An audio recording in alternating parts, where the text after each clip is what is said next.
sinker, follow the leader.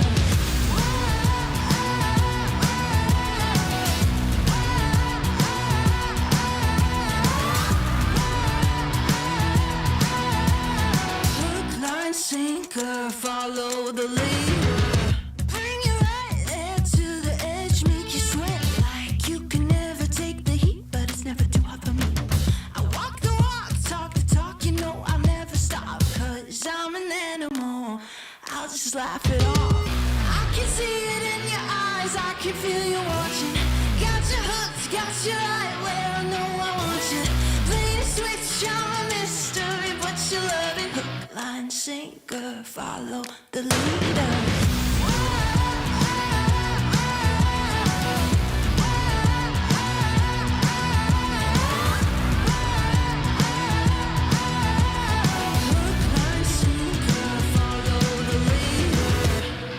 Sitting pretty in the palm of my hand. Got you busy, got you missing me, you can't stand it.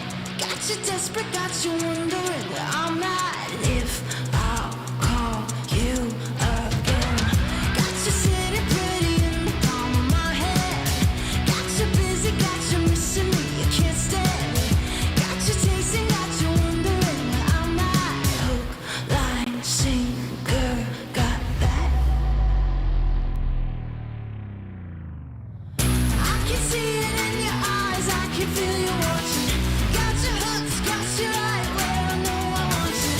Play the switch, I'm a mystery, but you love it. Hook, line, sinker, follow the leader.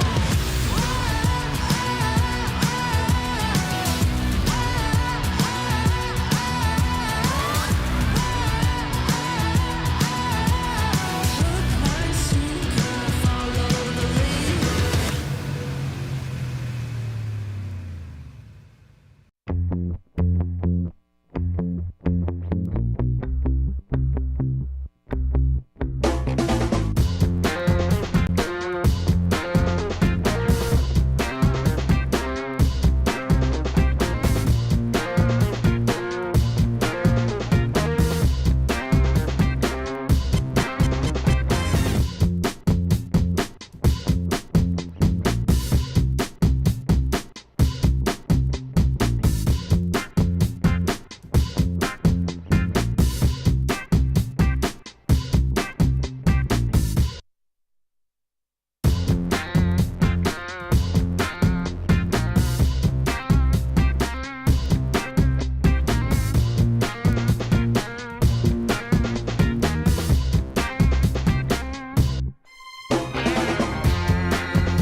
on my side, from the front line. You wanna save face, came to the wrong place. You raise a white flag, I give the peace sign.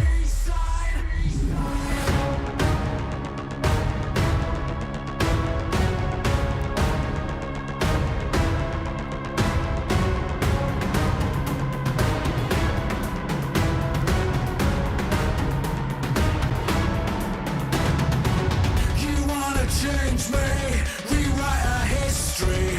I chose on my side, from the front line. You wanna save face, came to the wrong place. You raise a white flag, I give the peace sign.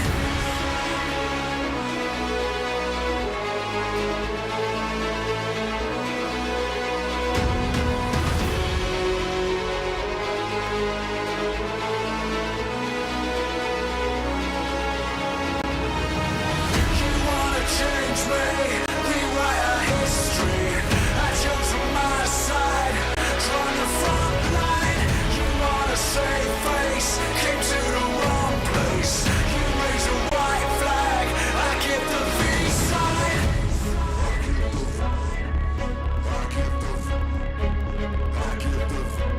I give the peace sign.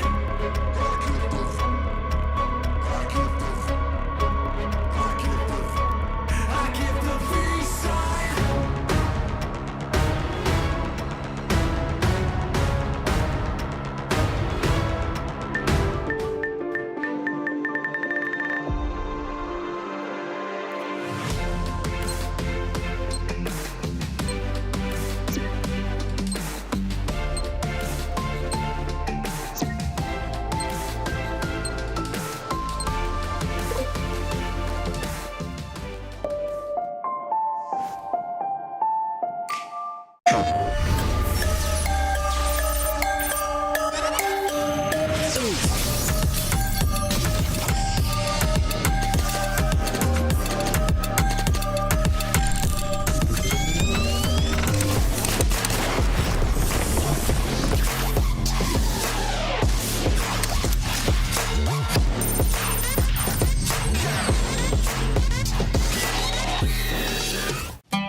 There is a place where you can elevate what's hidden inside, where you can reframe yourself.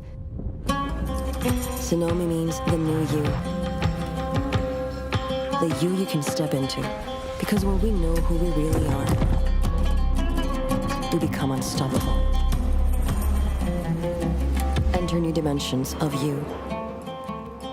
Tsunomi.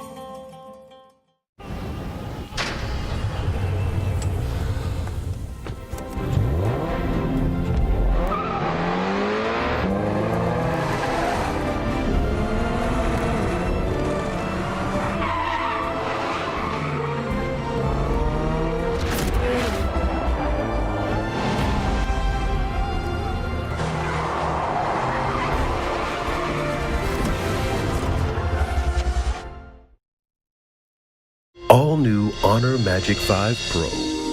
Freeze even fleeting emotions in just milliseconds. Take marvelous night shots with lightning-fast exposure. The display reveals more details in bright areas with an astonishingly long battery life that just keeps going. The latest flagship chipset brings you exceptional performance. Unleash the power of magic. Honor Magic 5 Pro.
channel will drag you down, down, down. Living with vultures.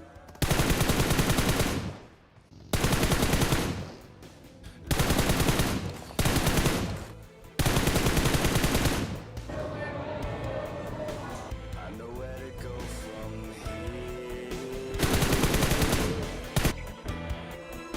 I will not let you down, down, down. 'Cause I'm beginning to see you fall to pieces. Being put to the heart.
Welcome back, everyone, to the second day of the PUBG Mobile World Invitational. It is the All-Star event currently kicking off here, and if you missed out on yesterday, you missed out on Vampire Esports, our reigning champions, taking themselves 2 chicken dinners back-to-back to start off the day and to claim themselves the first place position, but only after the first day. I'm your host, Jason Kaplan, and I cannot do this alone, though I have tried before, and it went horribly.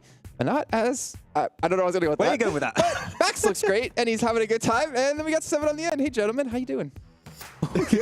All good. No, fantastic day yesterday. A feeler day, I would say, for a lot of the teams, so we can see some expectations that can be achieved for some of these teams. I'm hoping some teams at the bottom that need to do better. But man, Vampire, not only 2 wins, almost a third on that third match. So they're feeling great right now. Some surprises too. Bigetron with 2 wins. Also. Nobody expected that at the beginning of the day. I expected it. Lies. He did. Yep. Lies. I actually called it off air, back in the hotel in my own room, where no one can hear me. But this 3 show is brought to you by Savvy, as we're going to be starting to dive into this event. But not only this event, right? There's 2 events. It's the All-Star event and the main tournament. But we'll start off by taking a look at the format of this entire event to get you guys up to par of what's all going to be happening over these next, well, 5 days of play, I should say. And things are going to be starting off here. Really interesting. 18 teams. We've already seen some adaptations. We've already seen how messy some battlegrounds can be, like Sandhawk. Yeah, exactly. Yeah. But 6 of these teams will advance through into the main tournament.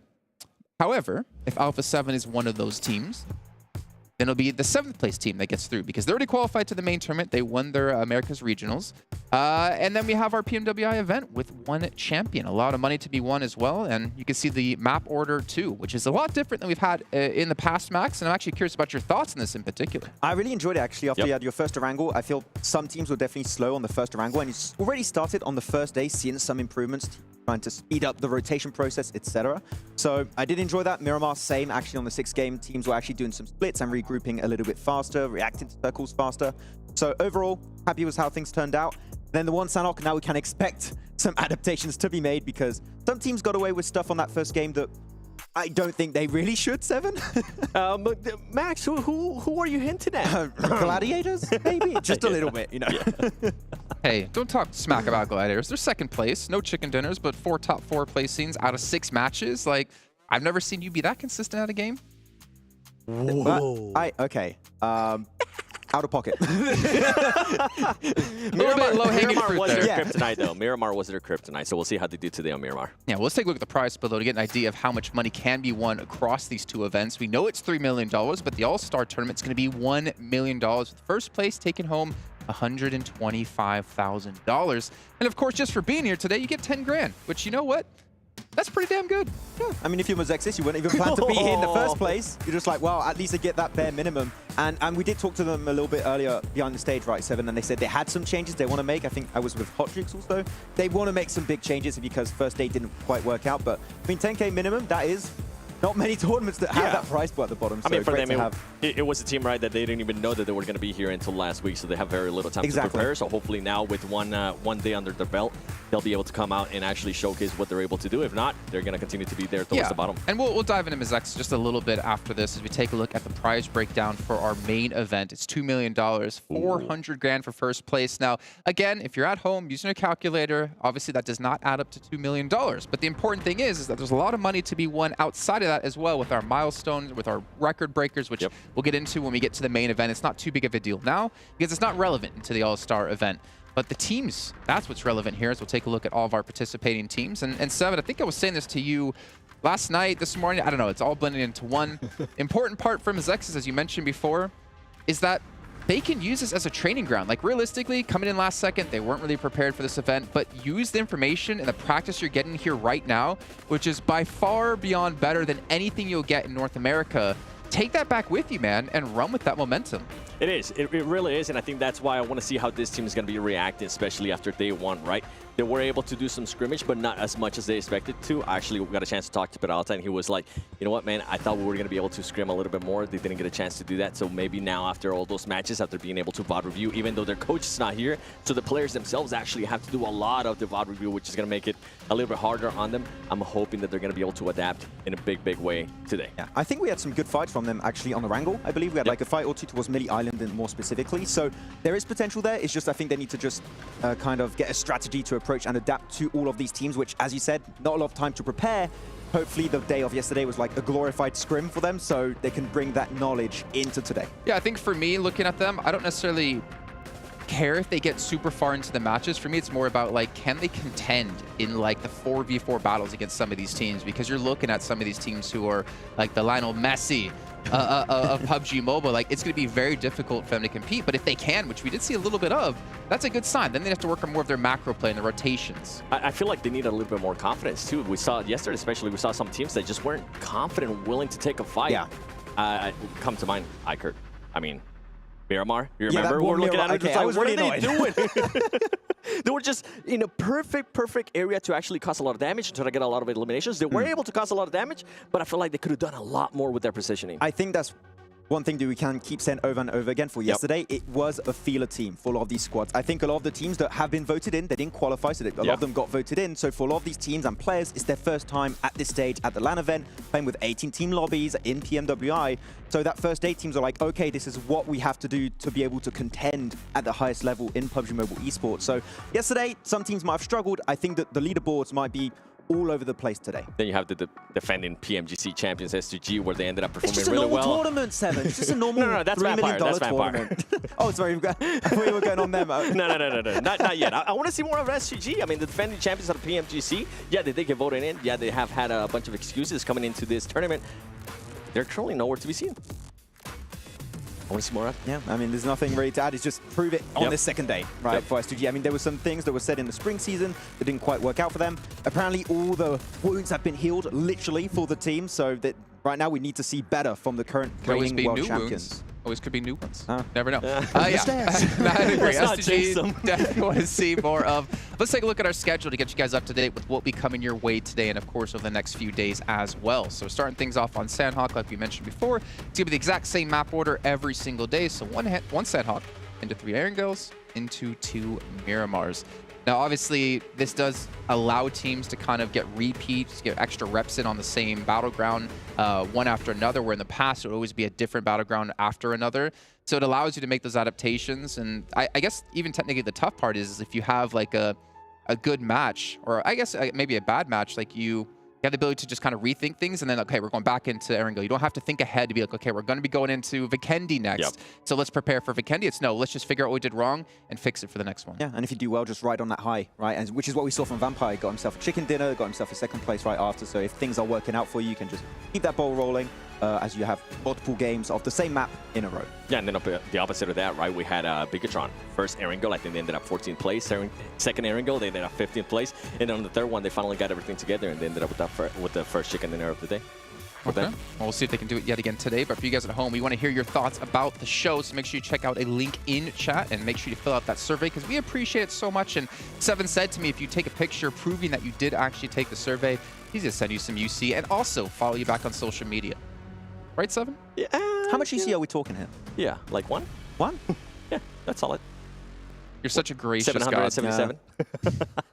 Well, That's more you should have said brand. 7 instead of 1, No. to be honest. 7's still. But let's maybe turn our attention towards maybe some of the teams who had a insane start yesterday. We'll take a look at overall so you guys get an idea of how they did as well. We talked about Vampire placing first. Well, 78 points.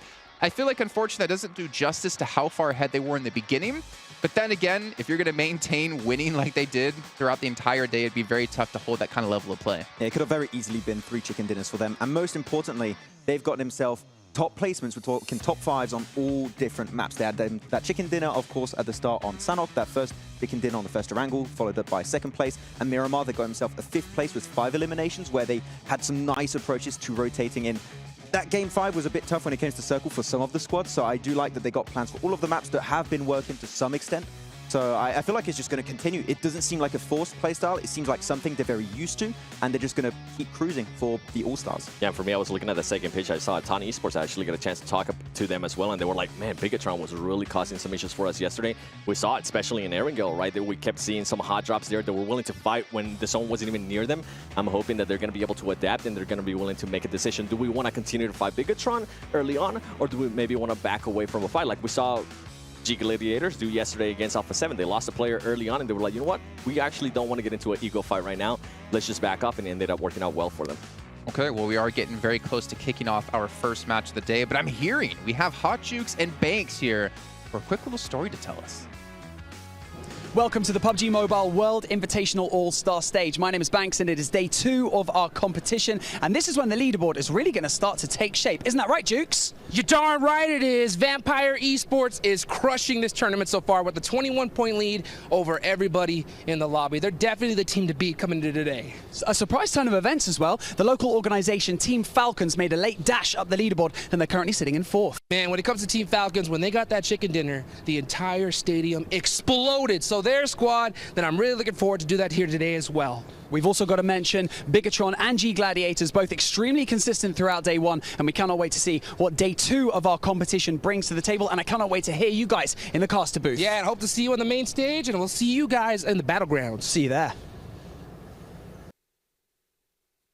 Yeah, a great day 1, and day 2 has a lot in store for us here. As we can see the players, you know, walking around here, getting ready as well, getting that VIP treatment. Banks, what are you doing there? How did you do that? How's that possible?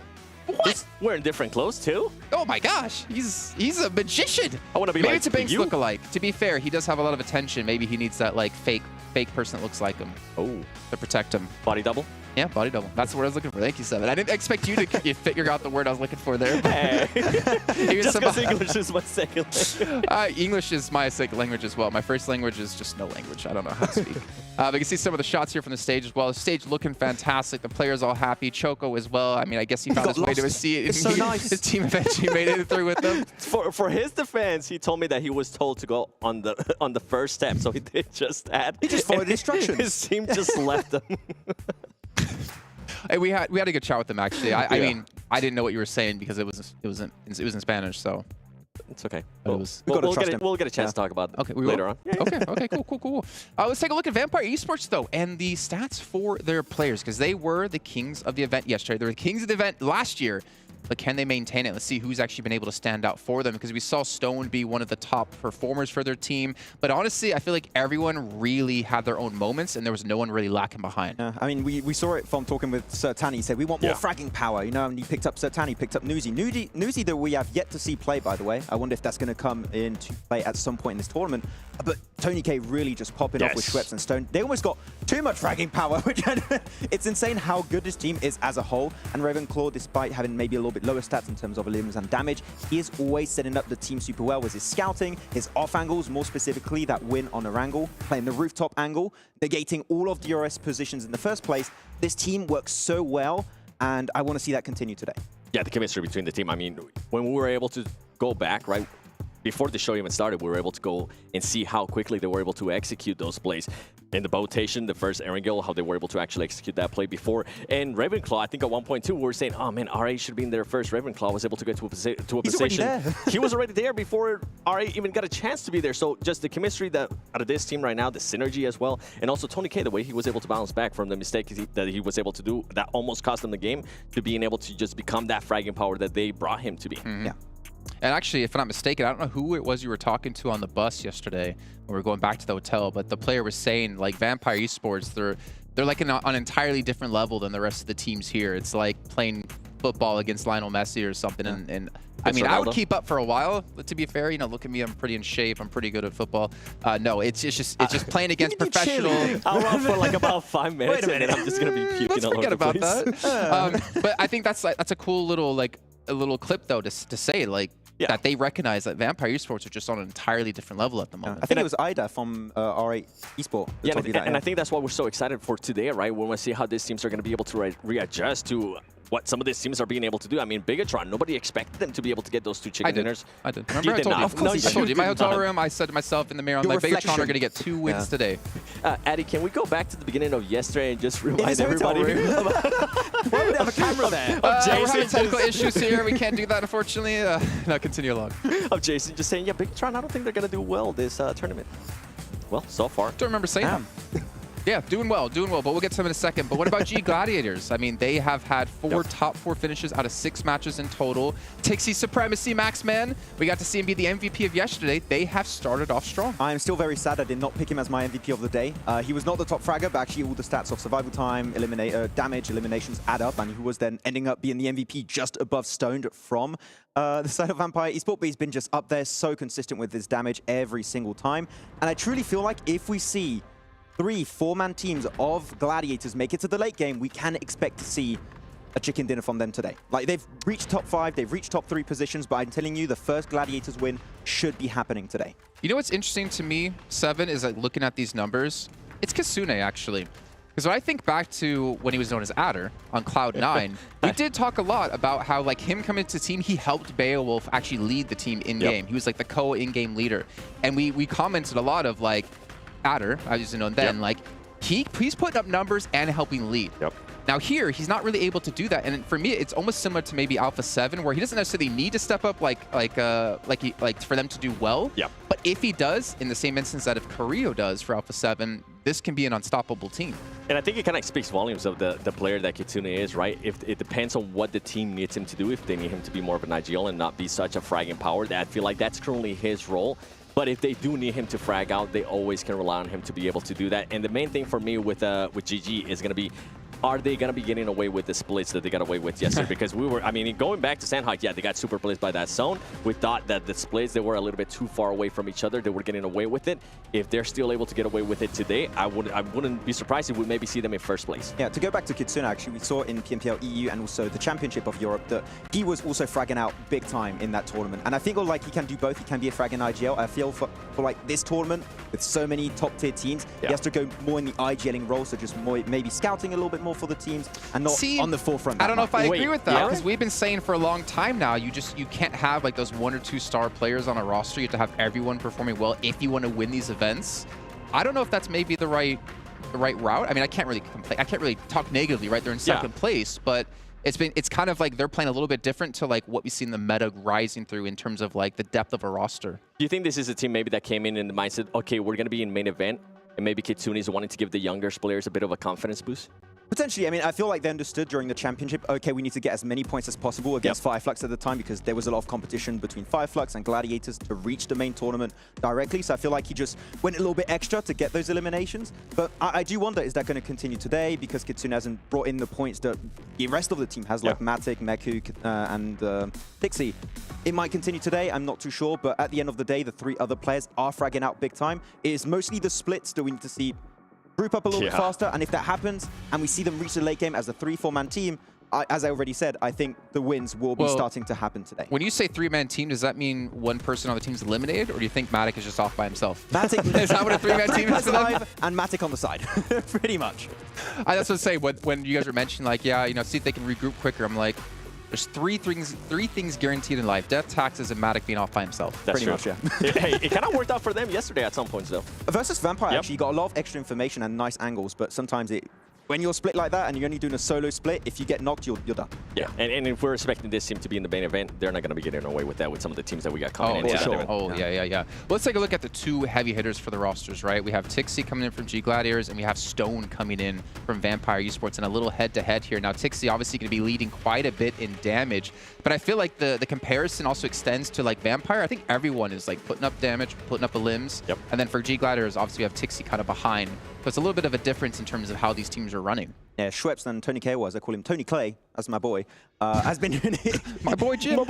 my boy Jim and Tony Clay, looking good. But no, they have been, as a team, looking really good, which is in similar sense what we are seeing from Gladiators is not just one fragger, which clearly would not cut it in a tournament with 18 team lobbies with some of the best teams in the world. So the fact that it is not just 1 but 3 really is helping them reach those top points on the leaderboard. For me, from Stone, we actually saw a bit of a slowdown yesterday, especially after like game 2. He ended up with, after game 2, he ended up with like 10 elements, if I'm not mistaken. And then we saw a step up, like you were saying, out of Tony K, out of all the other players from Vampire Esports. Now, if we go back to Tixie, is he going to be that player that's going to continue to perform every single match? Is he going to be able to clutch up those moments where the team needs him to clutch up if Kitsune is currently not performing or putting up the numbers that we know that he's capable of? I think an interesting talking point here to actually bring us into Bigetron as well, not just yet though, is that we have a 5th player on Vampire. We have Newsy.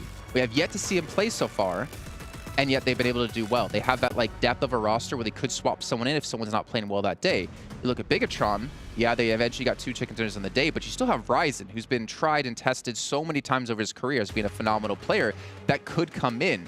I'm curious if we're going to see either of these teams swap someone in, even if they're like, okay, if Vampires, let's say, like 100 points ahead, they're going to qualify to the main event, why not throw Newsy in? Get them some reps. Same for Bigetron. If they get themselves a big enough buffer, throw them in, get them some reps, get them ready to go for that main event because you have to hit the ground running. Yeah, after things working so well for Vampire yesterday, maybe not bringing Newsy in today, just keep that consistency going.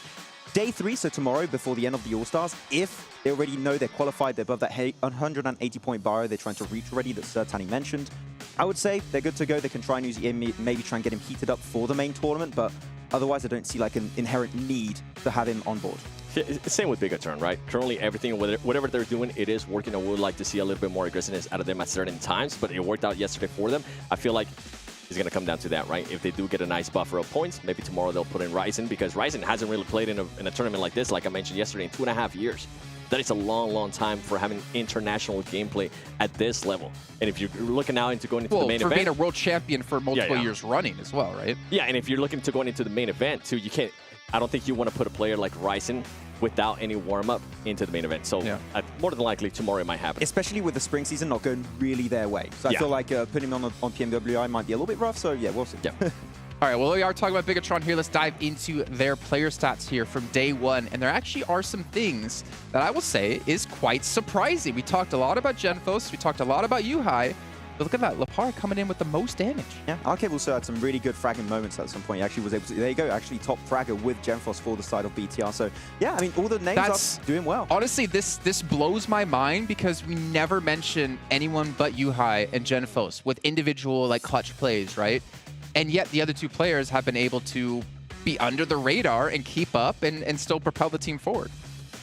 Yeah, what's interesting for me, hold on. What's interesting for me is Lapar. He was a player that was just able to join the team back in May. So for him to be able to perform like this so fast as well, especially with how you were mentioning, they weren't really able to perform that well in their region, in their country. It's good to see that they're now starting to get that chemistry. And that's something that, I mean, even going back to Vampire Esports, we got a chance to talk to Zertani. Zertani was saying the same thing. It took the two new players a little bit of time to get into the groove. They ended up winning now their PMPL in Thailand. And now we're seeing what they're able to do here in the PMWI. So maybe it's a little bit of giving Bigetron and the new players more time to adjust. And that might be one of the reasons, too, why they're currently not playing Ryzen. It's what we mentioned on the pre-show yesterday, actually. Like, on paper, this team is good. We need to see that synergy start to build. And we actually saw that on the last few games of yesterday. So I want to see that continue. And if the synergy keeps growing at this rate, who knows? Top 6, they can remain up there and maybe actually reach the main tournament and play with Alter Ego. That'll be fun. Fun, or it's going to be a bloodbath. Probably that too. Probably that, yeah. Well, things are heating up here in Saudi Arabia. We're going to take a quick little break here to get things ready to go for our first match. And we'll see you guys in just a few.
A lot on the line here for all of these teams. Not only PMWI, but it's potentially PMGC down the line as well. A lot to play for here in this year as it becomes more and more intense, the competition around the world.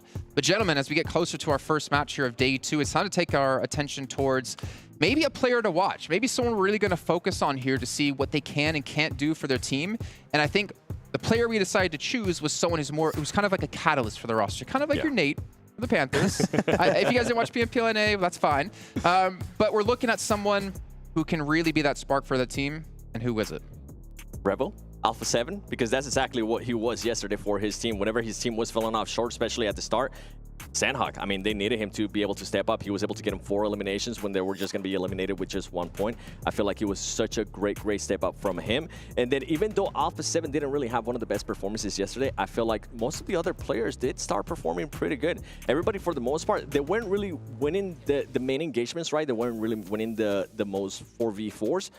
But they were putting up numbers. I mean, you can see Rebel right here. Total eliminations for yesterday, he ended up with 9. But then if we compare to what some of the other players were able to do, I mean, Senatexa was able to get 5. Mafioso was able to get 7. And a big surprise for me was Carrillo was actually starting to put up numbers yesterday, which ended up with 7 eliminations as well. So it's good to see that this team now, okay, the fragging power is there. We know that they can get those eliminations.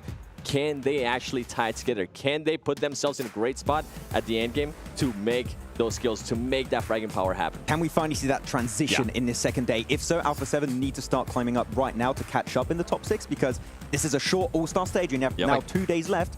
So we need to see some results coming in, some consistency coming in, and if so, maybe able to be in the top 6, but even though they're already qualified, but it's still extra prize pool. I mean, it's 120, 125, $100,000. Yeah, I want a piece of that. Yeah. Yeah, I think for Alpha7, like, they don't have that pressure of trying to qualify for the main event, but like, they don't strike me as a team that's ever going to just relax and be like, whatever, we'll just play and we know we're in the main event. Like, they're a team, I feel like, who doesn't even matter if they're the best team in the world, they will continually try to improve and continually try to prove to the world that they are the best team, even if they're winning big events. And I feel like they have a drive that maybe a lot of other teams don't have, or at least I don't see it. Yeah, I mean, I saw it yesterday, especially out of Alpha7. You saw They just didn't look happy with their performance. They looked like they wanted to come back today and improve them. You saw it other players. I was like, Red, well, you did good today. He's like, yeah, but it's not good enough. Yeah. I need to be able to do better. We need to be able to be at the top of the leaderboard, because even though we mentioned, yeah, they are going to be going to the main event, they are pretty much qualified through, they want to make that first place back-to-back, like Vampire Esports was able to do that last year. They want to be able to do that. And you can see the numbers right here. I mean, Revel, as I was mentioning, 9 elims. That is good. Considering of their performance, they were still able to get a bunch of good eliminations. Yeah, I mean, we saw it during PMGC last year. We saw it during the championships. Like, even if they have a bad day, this is a team that is willing and ready to go back to the drawing board, make these big changes, iterations to the core of their game plan, really, which not every team has the capabilities of doing and achieving successfully, and they've been able to do it so well, event after event after event. So the fact that now we see Carrillo starting to do better as we initially wanted, they're on a good path to success and potentially to start improving their results overall. Well, another team that's starting to have a good path to success as well is the team hailing from Korea. D+ have been able to really rise up towards the end of the last day. I feel like they've been not necessarily under the radar, but they've been quite consistent at getting some decent placements. And we're going to take a look at their player stats as well here to get an idea of who's been able to do that within the roster. I feel like they've been kind of similar to DRS, getting to the late stages of the game, but I feel like they've been going out maybe a little bit earlier than DRS. I feel like they're a lot more macro-focused than DRS, and their Miramars were absolutely awesome. Their Miramar was some of the best games we've seen from this team. Actually, they are literally the best games we saw from D+ Kia. Yeah. I want to see that transition into Sanhok potentially, even though it's only one game, but mainly Erangel. If we start seeing D+ Kia getting good, consistent points on Erangel, I'm going to be completely sold on their performances, because we've seen last year's PMWI, what the team and the players can do. I expect that to happen to some extent again this event. I mean, we kind of saw it a little bit yesterday, right? They ended up in 16th place in the first Erangel, and then they were able to improve it. They were able to get 7th place with 4 eliminations. They were able to end up getting 8th place with 4 eliminations. I'm pretty sure it's not where they want to be, but it's good to see that they are being able to improve, and I am excited to say, like, what are they going to be able to do today, right? Are they going to be able to get those placement points? Are they going to be able to get those eliminations? And if they can do exactly what they did yesterday in Miramar, that's going to be impressive too. This is actually pretty impressive too. I mean, pretty equal damage across the board. Limbs pretty equal as well. And this is, again, what I was saying when you look at like G.Gladiators, right? They have 3 players able to do that. Well, all the teams we've been looking at, it's been all 4 players able to maintain that kind of level of play.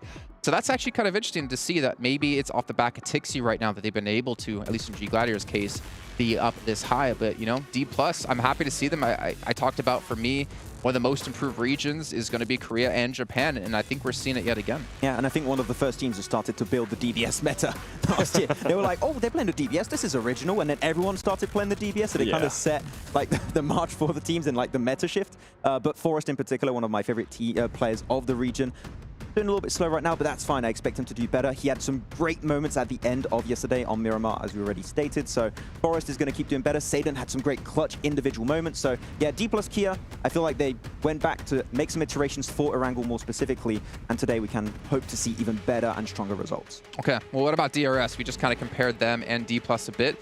Was it you or was it someone else when they got on the bus yesterday to head back to the hotel? Someone was saying, like, get more eliminations or something like that to them. I don't think it was me. I don't think it was that you? you, Seven? You're smiling right now. Is that you? It might have been. It might have been. I mean, just because it was one of those teams that we wanted to see more eliminations out of them. They ended up with the 2nd place finish going into the first Erangel, but it was only 4 eliminations. And yeah, it's only 4, but we know that they were able to maybe do more. I mean, remember, Sem9.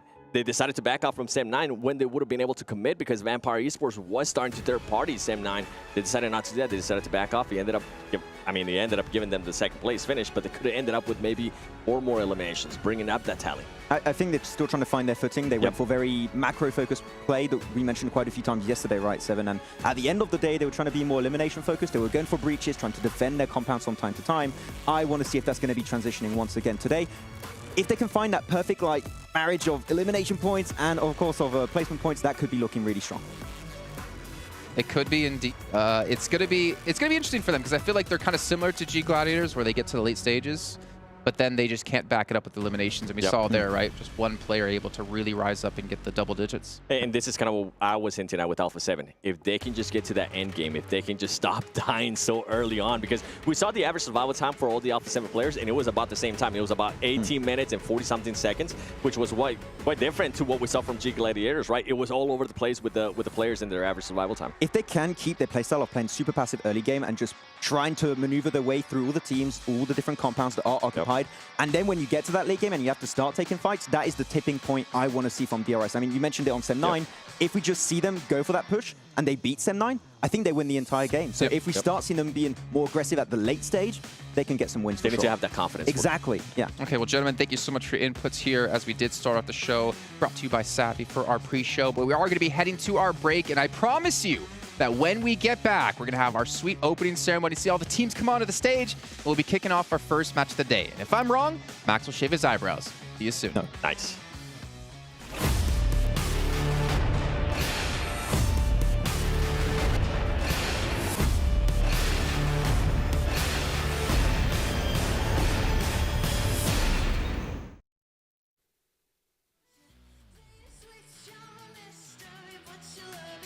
Line sinker, follow the leader.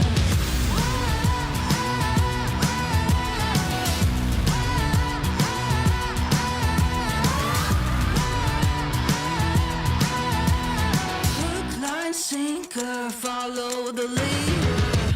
Bring you right there to the edge, make you sweat like you can never take the heat, but it's never too hot for me. I walk the walk, talk the talk, you know I'll never stop, 'cause I'm an animal. I'll just laugh it off. I can see it in your eyes, I can feel you watching. Got you hooked, got you right where I know I want you. Play the switch, I'm a mystery, but you love it. Hook, line, sinker, follow the leader.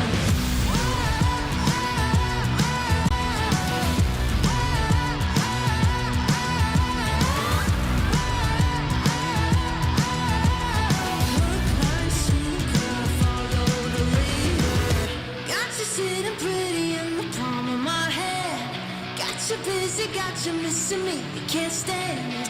Got you desperate, got you wondering where I'm at. If I'll call you again. Got you sitting pretty in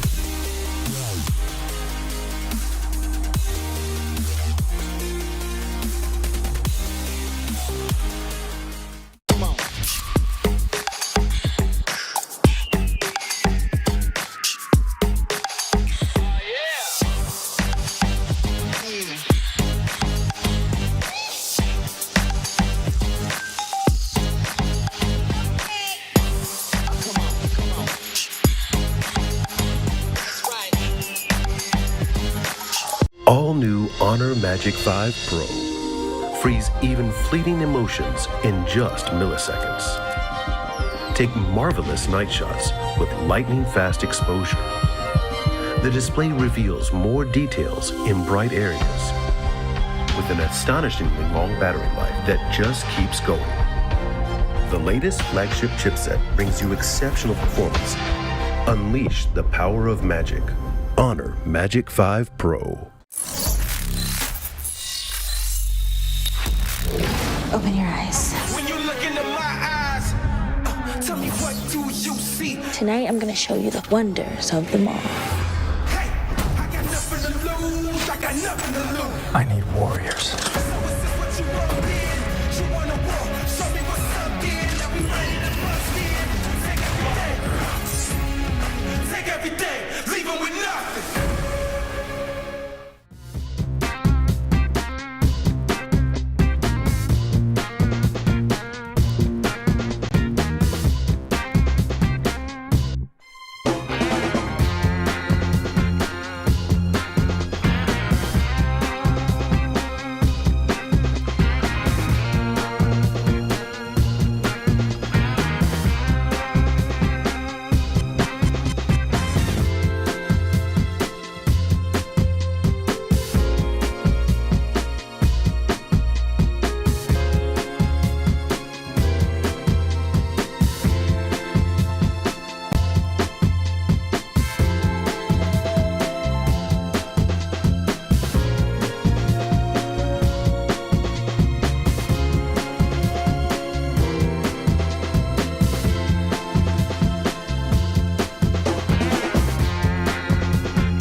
to the main stage where I am joined by a very familiar face. It's Tani, the coach of Vampire Esports. Very quickly, just wanted to ask you, very successful day yesterday. How are the team feeling going into day 2? Yeah, I think they can make us more confidence because just as I told you guys yesterday is when we unlocked the chicken dinner earlier, that make more confidence to us because it's, everything can happen in the offline tournament. So if you have a good start, it will be good on the tournament. And what have they been working on from day 1 into day 2? Anything in particular? Yeah, I don't think I've changed anything because for now our timing, our teamwork is always the greatest. Yeah, I like that. And is there any team in particular that you're worried about coming into day 2 or worried about catching up with you guys in points? Yeah, I think it's every team because anything can happen in PUBG Mobile. So we are just prepared for anything is impossible. That's a safe answer. I like it, though. That's it from us here on the main stage. Back over to the desk to continue day number 2.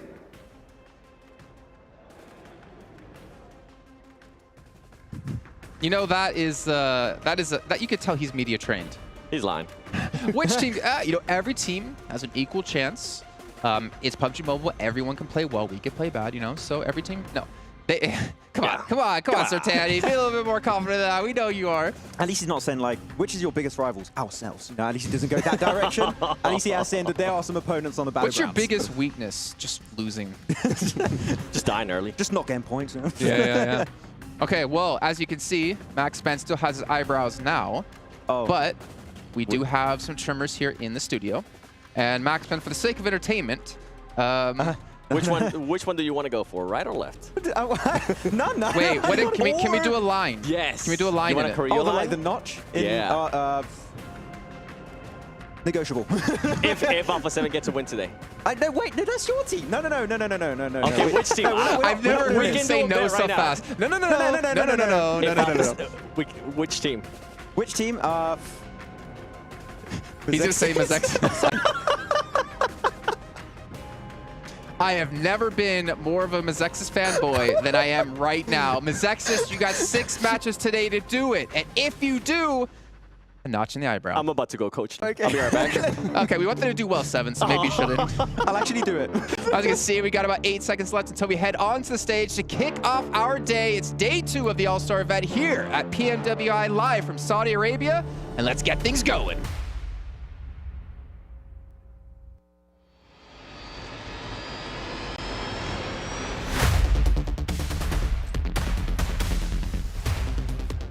The central definition of interest, or as we know it, focus. Whether it's innate or learned, focus is an integral part of competition in esports. والحين أعزائنا المشاهدين وصلنا إلى اليوم الثاني في هذه المنافسة في PMWI اللي راح نشوف فيها أبطال هذه النسخة. هل بنشوف متصدر جديد؟ هل بنشوف منافس مختلف؟ هل بنشوف ترتيب برضه مختلف في النقاط؟ Our focus yesterday are reigning champions Vampire Esports, who burst onto the scene and claimed the first 2 chicken dinners of the day. But by the end of day 1, the rest of our teams made up some ground. فريق فامباير في اليوم الأول قدر انه ياخذ 2 تشيكن دينر وبرضه كان في الصدارة في المجموعة، لكن برضه في فرق ما أخذوا ولا تشيكن دينر وبرضه كانوا منافسين زي فريق جلاديترز في المركز الثاني. لكن هل بتتغير ترتيب النقاط؟ هذا اللي راح نعرفه اليوم. هذه فيها الفرصة راح يكون برضه معنا 12 مباريات لليوم ولبكرة ونعرف ترتيب ال6 فرق اللي راح يتأهلون معنا. Our teams have some catching up to do, but there is still plenty to play for. Welcome to the PUBG Mobile World Invitational Allstars Stage. My name is Banks and I am your host, and joining me on the main stage is my co-host, Atik. بإذن الله راح نشوف مباريات جدا ممتعة اليوم وراح نشوف كيف comfortable today, a lot more ready, and that's where I was talking to you this before we got started here, was like Vampire in the last game. If they played it to perfection, I think they could have gotten a chicken dinner in the last one. What do you think? Oh yeah, absolutely. I mean, if you're looking at the ramp dip that they had, holding that down either side on a 2-2 split, that's us. It's actually a really strong position of power, and I mean that's where eventually BTR wins from, right? Now, sending the 2 east onto the high ground, I understand why you usually do that, to try and kind of hold teams out from pushing up against you, but you then lose those 2 whilst D plus Kia is going to be then pushing on your west side. So the divide and conquer game for other teams was successful against Vampire. I think it's too much of a large split. Yeah, I think at that point they were just feeling themselves. I mean, when you literally dominate the first half of the tournament, or of day number 1, it's insane. I mean, 2 chicken dinners, but the third game, they had the most points as well. So obviously you can just tell. I think people are a lot more comfortable coming into this. I'm glad that Vampire got heat checked in the last game because they need to realize that, you know what? Job's not finished. Yeah. Still a lot more left to go. There is $1 million on the line. Can I? And that's just a drop in the bucket. That's crazy. And I'm glad you told me what heat checked was before all of this was going down. That's right. I am not a traditional sports person. I'm going to be real. Hey, but you know what? Sometimes you got to do it. And that's something I've seen from a team like Alpha7 in the past. That seems to be their biggest struggle. You know, like sometimes they'll get real hot, start getting a little bit too confident, push out in the open, and then just get checked really quickly. So Alpha7, they are a late tournament team. We always see them kind of have a little shaky start, so maybe this could be their bounce back time. Maybe. I think for some of the teams here, when it comes to 3-1 splits, 2-2 splits, even single quad splits across the board, 1-1-1-1-1. Yeah. Like, it changes the dynamic so much going from a 16-team lobby to an 18-team lobby. There is suddenly not that extra room you may expect when you're going into circles 3 or 4. There is suddenly an extra team pushing up on a certain angle.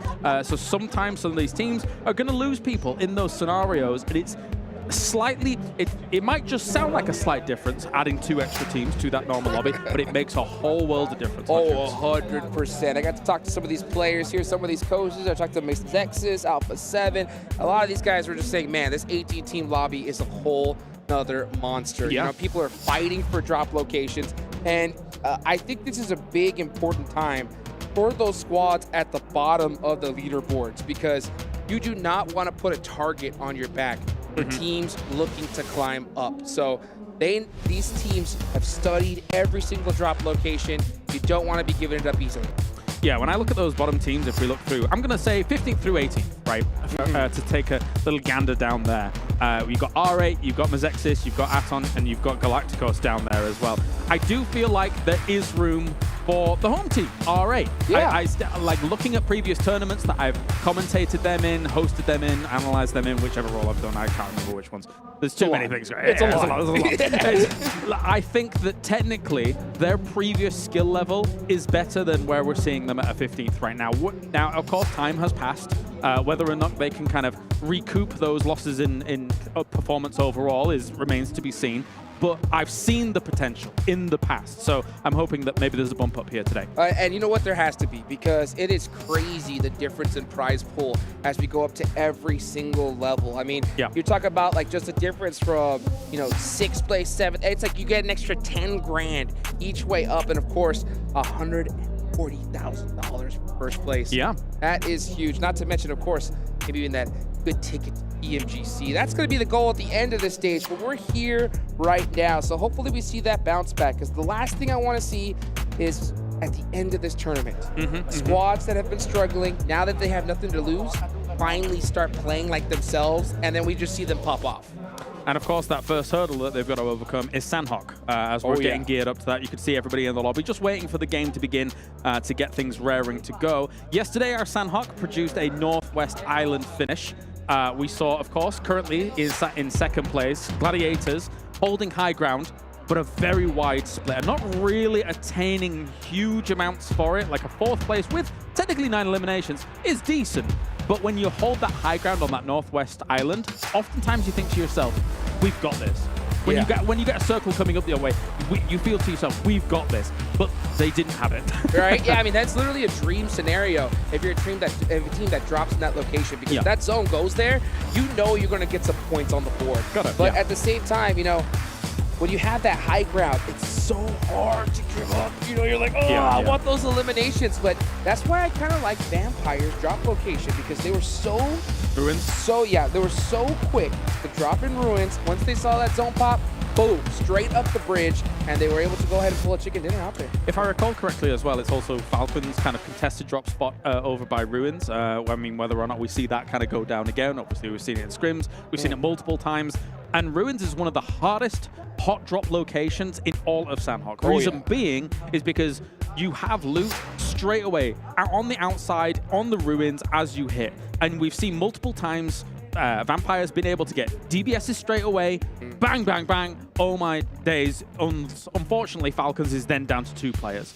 And when you have a hot drop like that can end your game in literally 20 seconds, it's a little demoralizing. Oh, yeah. I mean, that DBS has just really changed the game here. Once you hear that kuchung, kuchung, you better keep your eye out. And, you know, once talk about hot drops, boot camp. We had a hot drop there as well. FaZe Clan suffered a little bit there. In that scenario, I think they lost 3 players right off the bat. And hopefully we see them either decide to share boot camp or maybe even pick another location. Do you think we will actually see a team decide a different drop spot here in day number 2? I think they'll still keep challenging. The thing is, for teams on Sandhawk especially, when it comes to boot camp, they do see it as a high-value location, right? It's very central. Technically, it gives you great opportunities to move to the other islands whenever you need to. A lot of loot, too. Yeah, a lot of loot, a lot of loot. Lobster building, great stuff. Yeah, I mean, that's where we usually see the battles truly go down on boot camp. But I don't like the hot drop. Yeah, yeah. Because oftentimes, I mean, I think usually we're, in scrims at least, we did see FaZe doing pretty well there. But with an 18-team lobby on Sandhawk, which, by the way, 18 teams on Sandhawk is oppressive. It's almost a suffocating feeling. Teams will hear that fight pretty swiftly and then come over and get you for the eliminations. We saw that a lot of times. Teams just constantly rolling into boot camp. So you've got to, if you're going to take a fight in boot camp, you better finish it quick and then Scarpa, get out of there. Absolutely. You got to have that internal timer just instantly get off, because after just that, once that, you know, it's about 45 seconds, that third party's coming in hot. Oh, yeah. So that's definitely something to consider. And honestly, let's talk about this, right? What do you feel are the advantages for Vampire coming into today with such a lead? You know, I think one of them I'm going to say off the rip is that when you do have that lead, you want to avoid those hot drops. You don't want to lose people earlier on. But sometimes when you're the top team in the lobby, a lot of teams are like, hey, let's not hot drop these guys because these guys are crushing it right now. We don't want to lose players earlier on. And that can help them in the long run of this tournament. So without knowing the full internal dynamic, I think that the way in which Ravenclaw is probably passing on information to the rest at present is very strong. Looking at how he's moving and looking at kind of the angles he's taking in order to be able to feed that down. Of course, that is speculation. So, as I say, I don't know how things work out for them. That being said, it would be unheard of. It would be unbelievable if they were able to replicate what they did yesterday on a second day as well. The rest of the teams have gone out there, probably VOD reviewed. Likewise, they have as well. But again, it's difficult to, we talked about it yesterday, it's difficult to be #1 and evolve, revolutionize, as opposed to people chase you down in a lobby. So I think the other teams are going to come in less cautious and maybe bring the fight a bit more to them. What do you think? I think so too. I mean, like, yeah, we talked about advantages, now we talk about disadvantages. And when it comes to Vampire, you know, you mentioned yesterday, S2G, when they won the global championships, they were the most viewed and studied team on the planet, right? That changed as of yesterday, right? Vampire. For a day. Yeah, for a day. Right, for a day, Vampire is that squad. So a lot of homework has been done for these teams. And, man, Vampire, could have possibly have to make some changes. Yeah, maybe. I think when you're Vampire coming in from day #1 to day 2, the rest of the lobby was playing, well, the majority of the lobby, I'm not going to say the rest, the majority of the lobby was playing a little bit more cautious on that day 1. Generally, that changes pretty rapidly at a tournament like this. So, Vampire, in turn, what I would expect to see is maybe them just having a little tighter a ball, because I think when you look at the Miramar that we were referring to in the last game, if they'd have done that, they might have had 3 chicken dinners on the day. Absolutely. That would have been huge. 100%. It would have been massive. And I'll tell you what, with this kind of prize pool, every point counts. And your legendary career at esports, right? How many times have you seen teams' dreams crushed by just 1 point? Not enough. Right? Oh my gosh. No. Truly, actually, I've seen tiebreakers decide whether you're going through or not to other rounds, right? Wow. And even that alone, it doesn't have to be 1 point. It can be down to wire as tiebreakers. We could even see, you know, from 6 to 7 tiebreakers to try and get onto the main event, actually crush stream. And you can't linger on it. Is very important in esports. Like it will destroy you mentally. It's gonna hurt. But I'll tell you yeah. what, you know, we're hopefully looking forward to see some teams really make it happen today. And of course, speaking of making it happen, why don't we go ahead and throw it on over to the desk with a special guest. Come on, Hot Chicks. You know we always make it happen here on the desk. Welcome back, everyone, to the analysis desk. Let's get from my the eyebrows, desk man. is what I call it. We got special man here on the end joining us, looking dapper, looking fantastic. It's John L. Oh no, that's Blink. I forgot what you look like. I haven't seen you on camera in a while. Yeah, I don't feel all that special. I'll tell you that right now. He does exist. He is really here. I am real. Yeah, they're not at right. home. They're actually here.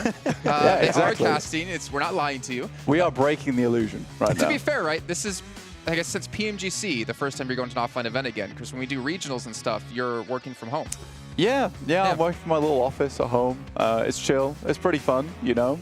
Obviously, being here is better. I get to see the boys, which is amazing. Get to see all the players, which is also very, very cool. We always enjoy that. And I think that realistically, it is always nicer to have an offline event because you do get like a much better range of play, in my opinion, overall. And I think seeing some of the teams get more of this experience offline is probably beneficial for the esports in general, because you want to get these players in, you want to get rid of those jitters, those nerves of being on camera, on the stage, and then get going. 2020 PMGC, we literally talked about that, right? COVID just had hit, the players had to play from home, and we were talking about how some players actually were excelling because of that. Chilled out. Yeah, exactly. They didn't have to play in front of the stage. They didn't have to worry about that. You know, Darth Pillow, was it? I can't remember his name. Darth Blanket. Yeah, it was good times. But you know, great Blink, player. Even better Blanket. We haven't gotten to kind of hear your recap on the day. I know you're probably saving it later on for when you and John Allen take over the casting desk. But, you know, what was your take on day one? I think my take on day one is that Vampires did way better than I thought they were going to do, honestly. And Tony K in particular did way better than I thought he was going to do. I thought he was going to come into the team and he was going to be a great addition. I didn't think he would excel as much as he did. And it was funny for me because I think we were talking about on the cast actually that honestly, when you look at Tony K, it was almost that redemption from game 2 where it looked very dangerous, where he almost for the entire game and he was like, I'm sorry guys, please let me stay on. Don't pull a newsie on me, don't put me on the bench, please.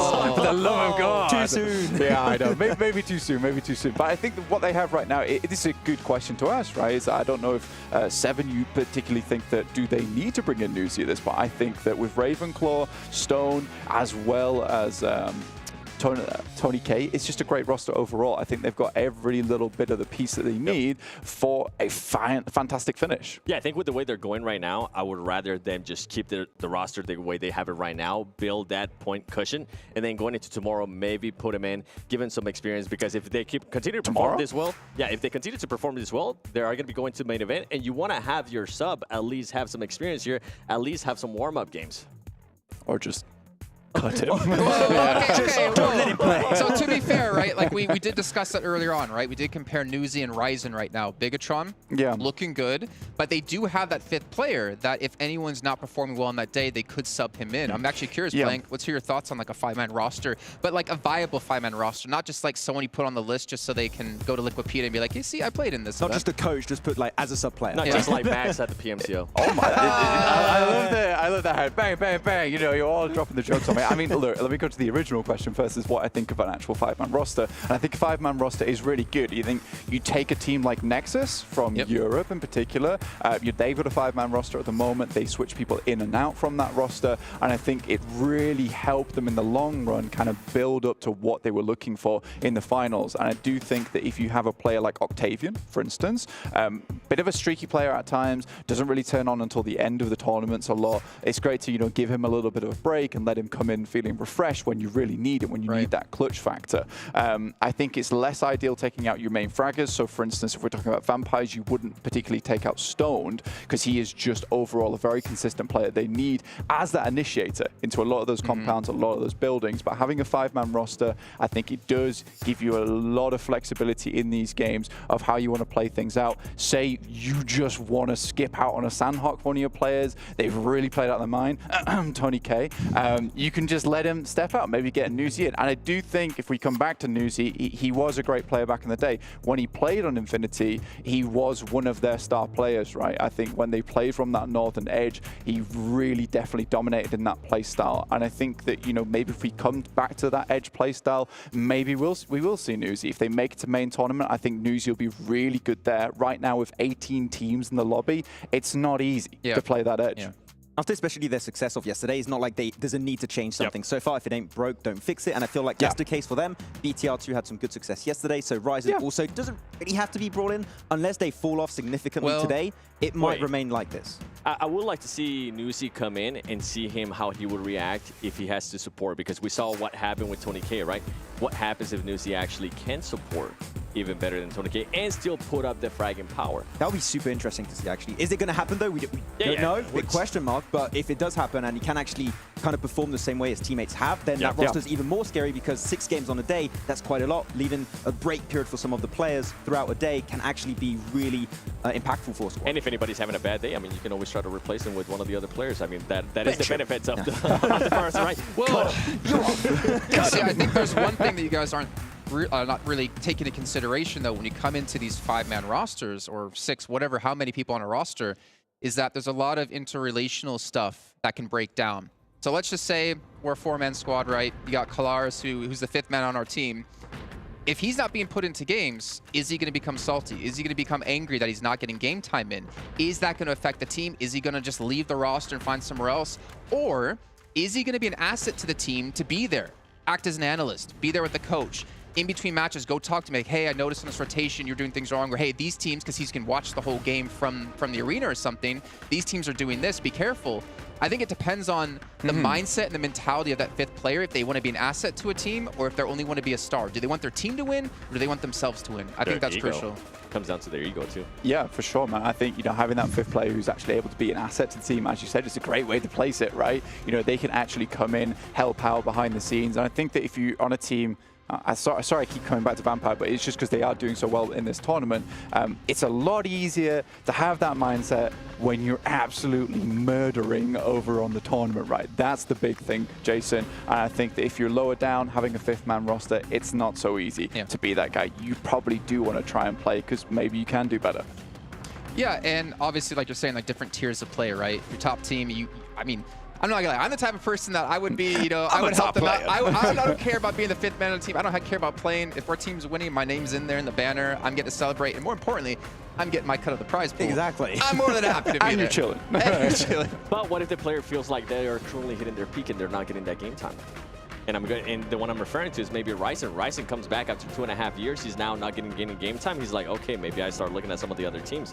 You know what? Lexi and Suxy in that new team, they just won that PMPL Indonesia. Do I maybe want to go reunite with them? Do I want to try to something out? It's funny you say that as well, because I do think that right now, although BTR are doing quite well, I think they are missing a star player on the team. Yes. I think Gemforce has done a really, really good job to make himself seem like the star player on the team, but he never was playing that role in the first place. He was always playing a very good support backstop role. The fact that he can look so good in BTR right now is a real testament to how good he is as a player, but I think he still needs someone to support. I think Luxy and Zuxi maybe last year, they were a little bit wild to even try and support in the first place. Gemforce was really pulled very thin.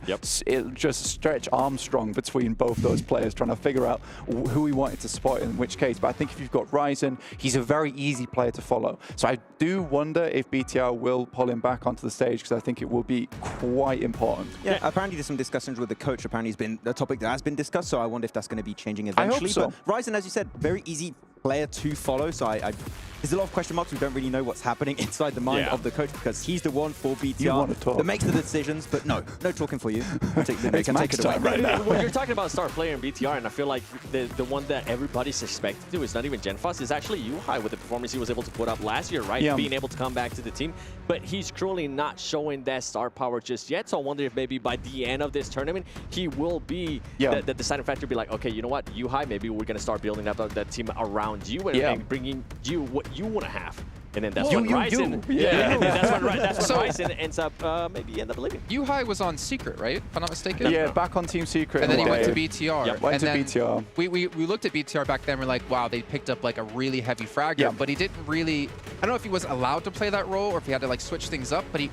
Go ahead. Well, you're ready. You know, it's actually really interesting for this because I kind of wanted to get into that topic as well. Is that he got brought onto the team, and I think it was a very, very turbulent time for BTR. They were struggling when it came to tournaments, and I think the reason you don't see Yuhai performing maybe his highest right now is that guy must be so burnt out from last year. He must be so burnt out from last year. It was time and time again where Yuhai was really carrying the show for BTR, and I think you come into this PMWI. Finally, there's been some roster changes, and I think he's most likely happy about this because there's going to be a rebuild. And I think that GenForce and both Yuhai man now, because he's the man of the lobby. They're a great foundation. They're a really, really good foundation. I think they can only build up from here. The Flame is a really, really good coach, and I'm sure he can do good things in the future for them. Ever since Michael Boy left, BTI has been like they had a little bit of a rough time to really get that roster, and now that Yuhai has got this entirely new roster, he's been able to shine a lot more, especially alongside GenForce. Has been more of like a back support player. So this roster's been working out great so far. Everyone is bringing somewhat of the heat, and so far I would say this is the strongest iteration we've had of a BTR roster in a long, long time, actually. And you gotta remember, I mean, with Yuhai, he was part of the Geek Fam, right? He was loaned out to Geek Fam. He was able to perform really, really well. And then when they decided to actually bring him in, that's when the Twins were like, you know what? I think it's time to move. And now Yuhai is currently in that place. And not only have they actually had those switches within just the roster, they have actually ended up switching the coach. LaFlame is actually no longer in BTR. He's now with Luxy and Suxy. So I feel like it's just the team now is starting to readjust. And I'm hoping that at some point here, Yuhai steps up to the plate. Yuhai steps up and actually shows what he is capable of. And the reason why they brought him back, the reason why they were like, everybody at Geek Fam was like, wow, how did Bigetron allow him to go to another team when they weren't really performing the way they needed them to? The amount of times we like saw a roster change in BTR and we're like, that's it. BTR, they're going to be back to the old power. Every single time they have roster changes, it seems to be like the mindset we go to, which to be fair, you kind of expected.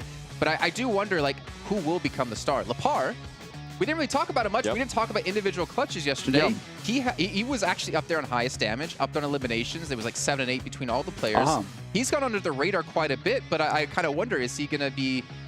Is that like his maybe like mode in the team, or is anyone going to step up to be like the new star of the team like the Twins used to be? Yeah, I think it's difficult because when you see Lepar as a player, you doesn't have that like big name behind him, right? You've got Yuhai as well as GenForce, been around the scene a long time. Lepar, on the other hand, we've not really heard too much out of him, and I think he's definitely gone under my radar. But after yesterday, definitely taking a better look at him, really, because he has put up some really good performances to keep them in the running of this tournament, which is not easy in All-Stars. There is some great teams here, but there has also been some really questionable plays, in my opinion. I think that when you look at it, I think most of that does come from the 18-team lobby, but I am finding a lot more often that I think a lot of these coaches and a lot of these analysts have the same idea. We're seeing very similar rotations from a lot of teams, all trying to sneak in behind a lot of these other squads through the blue. And we had massive traffic jams yesterday. So I think if you're an analyst, you were kind of scrambling. After yesterday's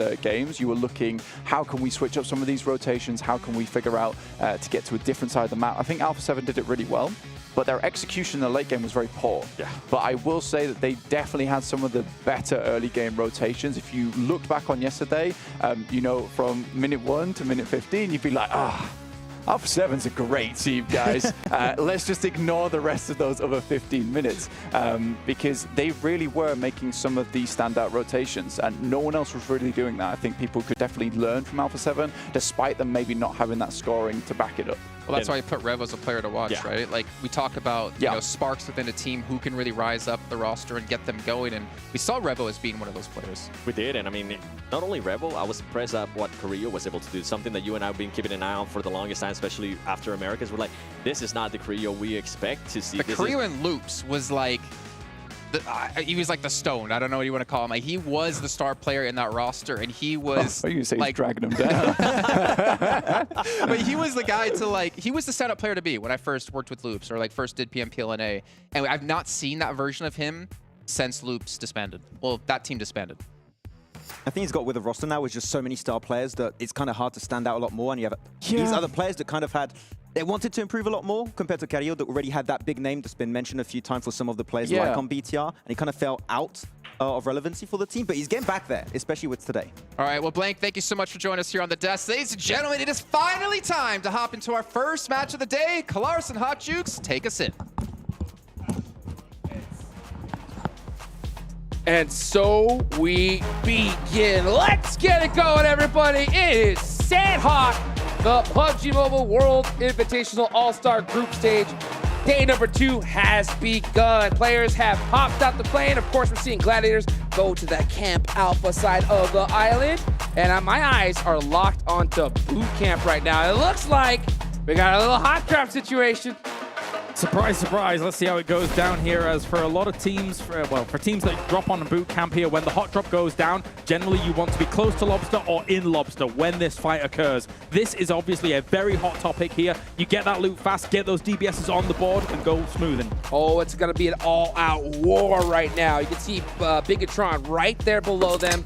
And I'll tell you what, if this fight goes on for just a little too long, they're going to come and hit that third party real quick. I mean, Galacticos as well is in a great spot to potentially kind of assault that location. You're kind of scrap looting, so it's not exactly the easiest position too, but I mean, even a Pioneer team like Aton, for example, who is going to be hunting points today, is on it, but it's going to be D plus Kia taking the first losses here as Fabian's already down. Oh, and that's going to be a clean elimination for them. So FaZe is going to have the man advantage. Let's see how D plus Kia is going to handle this situation. They got to keep calm, collected, and they really need an initial knock things here to even it out. And from their position, it's going to be really hard to get. Definitely so. Definitely here. A few nades in hand mean that a hot drop situation like this gets a little bit precarious. Through the window, not going to be able to hit. Oh, never mind. Satan falls. And with 2 knocked, that's a full-on push, baby. It's coming in hot. You know it. But they're still taking it very carefully. Uh-oh. Now, we did see a return knock there with a nice angle. Could be from Osel. I'm going to say, I'm glad he has an S12K because in his hands previously was with VSS. And I'm going to be honest, that's not the greatest weapon in that situation. So the S12K will come in handy. Absolutely. And that knocked really just helped them buy some more time. Here he's going again. He does have that S12K. Oh, the pre-fire. DBS. Absolutely disgusting. DBS coming in hot, and D plus Kia. Oh, it's pretty much done and dusted. What could Forrest do at this point? If you're Forrest, you somehow have to bail. Like, you're just going to get destroyed here. And he will go down. That's D plus Kia. Finished off to start things here in the game. Now, there is BTR slowly encroaching on this position, but they're not fully committing to it. There was 2 southwest of them. The other 2, though, they're at Trifecta, so they're safe. And we talked about this earlier, right? When you have those kind of fights, you got to do it quickly. Yes. And, all right. Oh, the circle. The circle has popped. Hopefully, we can kind of get a look at the map feed here in a second so you can see exactly where it's going. And just for you guys to guess, there's one team right now screaming in the air with joy. And what do you think that is? I'm going to go with Gladiators, perhaps, as we take a look at the replay of this. And unfortunately, Alpha7 already having 1 knock Revo going down. That's really going to hinder their campaign as they'll be wanting to approach rapidly because a circle like this, far west, coming in from Kampong, coming in from Lakawi and these locations, it's going to take a while. And then there'll be a barrier to entry for teams holding you out. Yeah, with this first zone, I'm surprised to see Vampire taking so long to rotate up like they did yesterday.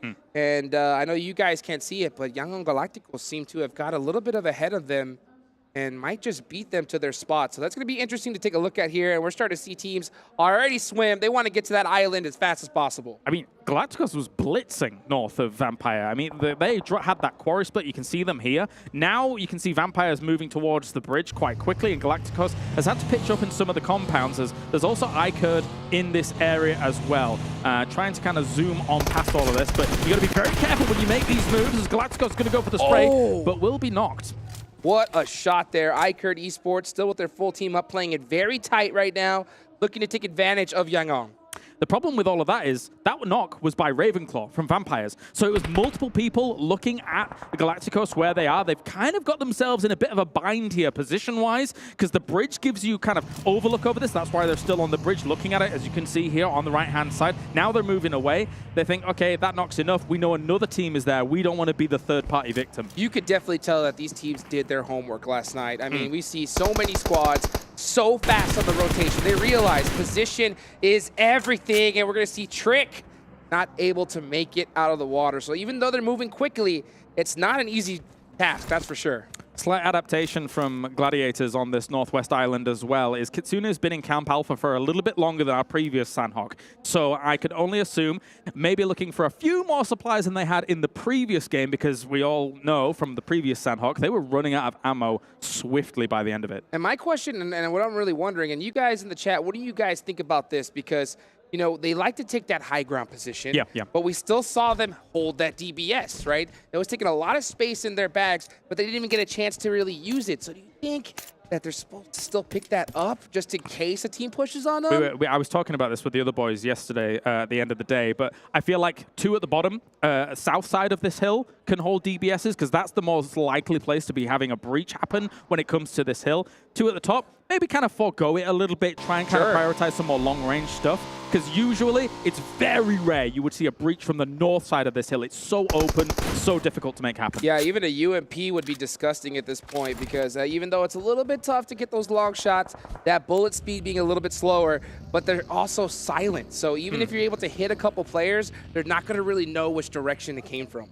Definitely, as we have to take stock of what's going on here. Alpha7 coming in late. They're up against Sem9 at the moment, who have kind of found them on rotation a little bit. They're currently just north of cave location. So, and, oh dear me, Silas, why you knocked yourself, mate? Maybe he didn't have his mountain climbing shoes on. Well, it's gotta something. hurt. Fell out of a car, maybe? Perhaps. Who knows? Yeah. Popped out just a little bit too quick. And you know what? Speaking of hop out, you can see, or hop on, Sem9 looks like they're on the mopeds, on a couple bikes as well. Looking to get this rotation going. And right on time, because Alpha7 was right behind them. And as we see FaZe throwing a nade at a teammate. What do you think about that? They bold strategy. Yeah, very. I'm not sure what happened. Obviously, we've not checked in with them, but they're still over by boot camp. This is quite a slow move here. As we take a look at the circle, take stock of where these teams are. They are frozen for the moment here, just kind of holding on to this position. I guess maybe they thought teams might come in against them from the east side, but that's not to be the case. That's a huge shift. Yeah, I think the second they saw that zone, they should have just took off from boot camp, grabbed those 4 eliminations, and got across that water. But Bigetron beat them to it, and now they're going to be gate kept like crazy in this situation. Now, this is a super interesting case study because this is so dissimilar, not too dissimilar at all, from our previous Sandhawk. So Vampire will be moving up that west coast on this island. Will anybody use that information to their advantage to maybe try and punish them wherever they may be? Looks like Galacticos is going much deeper than they previously did, as we jump on with Aton, who's taking some shots. That's a great point. I mean, if anybody did their homework last night, I mean, this is the exact same circle that we saw. Basically. So you should have a good idea where most of these teams are going to head. We're starting to see that feed light up right now as R8 are seem to be pressured by both Bigetron and S2G. That's 2 teams you really don't want on you. Bigetron going in deep as well, up in that northwest side here. So Could be cutting off Vampire. Maybe. Also S2G trying to go for that too. A few shots will head over their way as Yuhai will try and pepper them down here with the M4. Not really hitting too much, but Kelsey's got to take cover.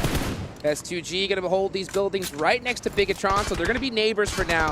This circle is pretty wide, so I wonder if they decide to kind of just have a little momentary truce, share this spot for now, or if they get a knock they're actually going to push it. Whilst that was going on, Ferrari hit an unbelievable Car 98 shot from Hatin all the way onto Gladiators, which is quite the distance. So Gladiators here, I mean, they're obviously, people know that they're present on that hill, they always will be. But the fact that they're taking those trades, Gladiators got to be careful about that usual 1-1-1-1 split that they do. Yeah, I mean, in that scenario, if you get knocked, it's going to be really hard to get picked up. So you want to be split, but at least close enough where you get knocked, you're able to get that rest. See that shot? Wow! Out the car! That was nice, that was nice. That was disgusting. That's how you get it done right there. I'm telling you, these rotations, they know what's at risk because it's so easy to blow up those vehicles, but hitting shots like that, I mean, it's got to feel good. All right, so as this circle is folded down, if Vampire gets the same level of success as they did in the previous Sandhawk, I'd be surprised because there is a lot more teams now committed to that west side here on this island. It's going to be a lot harder for them to have freedom of movement here. And this is what I was talking about before. Teams yesterday looked more cautious than they do right now in this game. People know what they want to do in this circle because they played it basically before. Yes. And now they're going to be looking for those center positions more ferociously. And honestly, this was the perfect start to day number 2 here because if those teams still had any nerves, right, they know what to do in this zone. So that's going to definitely help them out. There's no surprises so far. Unfortunately for Mazexis, they did take off a little bit early. They did lose 3 players, so they're going to be stuck with 1. E plus Kia obviously taken out. Still a lot of players alive. But here we go. Let's see Alpha7. Mafioso getting caught slipping. And Dexa as well. So now Alpha7 having a terrible start here to day 2. Blade looking good here for AGONxI8 as we see Carrillo trying to charge up and good to go against Blade. Did actually catch him a little bit with that nade, but not getting the full knock to start things off. There's going to be reinforcements coming, and I think Carrillo here is going to have a very hard time shutting this down. 100%. You can see Carrillo looking for that right side peak advantage. All these players are right-handed. He hits 1. Kuchuk. Oh my. 2. 1 more.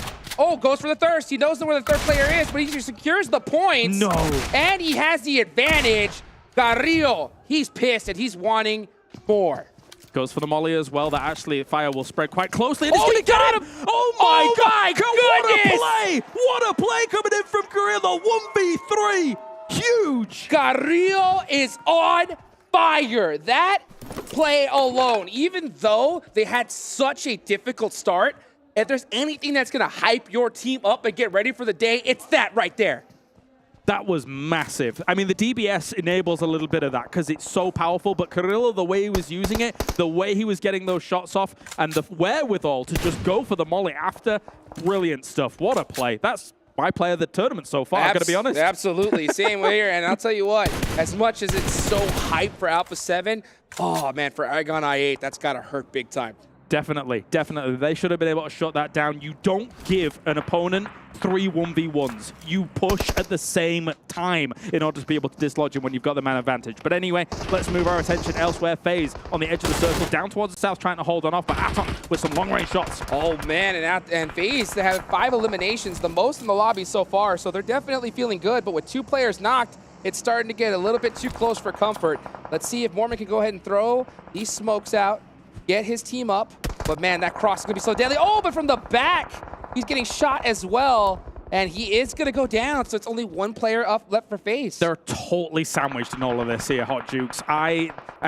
Likewise, I said to Carrillo, I don't know how you get out of that, but FaZe, I really don't know how you get out of this one. This one's tough. Then Auras, hey, got to hit those. That's the only way. And then he gets hit. And then he gets hit, yeah. So FaZe Clan out early here in match number 2. Let's see it again. Yeah, of course. Oh, one more. Oh, I like the fact that he actually had the heads-up play to go for those thirsts, eliminate those sight lines for him to throw that Molotov, just money in the bank. You're absolutely right. Leaves Blade blind, which is very, very important here. And a molly like this on that wooden floor, hey, man, it's tough for Blade to get away from. Oh, man, that one is gonna hurt. Well, hopefully we can see them bounce back later on, but there's still a lot of action here, and that is gonna be Carrillo finally out there. But hey, you're gonna go out, that's how you do it. It's style. Yep. Brilliant stuff. Almost 500 damage off the back of that here. Really kind of saving a few points here for Alpha7's Bacon. It was a salvage mission, all things considered. Now we're getting on board with Kitsune, who has, look at that, ammo count. Oh my gosh. 350 shots for the M4 here. Still rocking a DBS, but this is way more supplies that they're going to be working with compared to that game one earlier. This is what I'd love to see. I love to see teams adapt, right? Just see that this didn't work too good before, but they made some changes early on. Let's take a look here as this next circle is about to pop. You know that Gladiators are hoping that it centers right on top of them. And it's going to be a quick battle here for Vampire because they are right on the edge.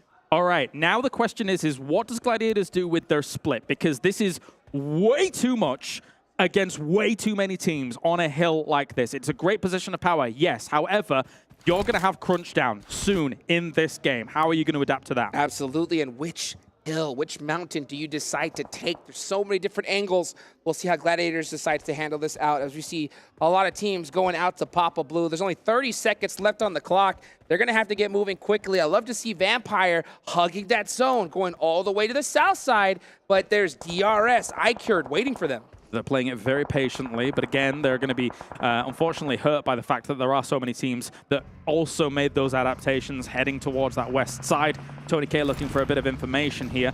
They're very huddled. We can see them a little bit closer compared to previous games. They know that coming into day 2 here, these teams have been able to kind of crunch the numbers a little bit and make it harder for them to make these moves. Oh, let's take a look to see how Vampire, they're having a difficult go at it with this rotation. Oh, picks his teammate up and brings them inside the building. That is a really nice play right there. And they are on the edge of the circle, so they are going to have a little bit more time as well. Looking at the center of the zone, Gladiators, looks like Tixie is going to meet up with Matic all the way at the north side because they know there's people coming that way.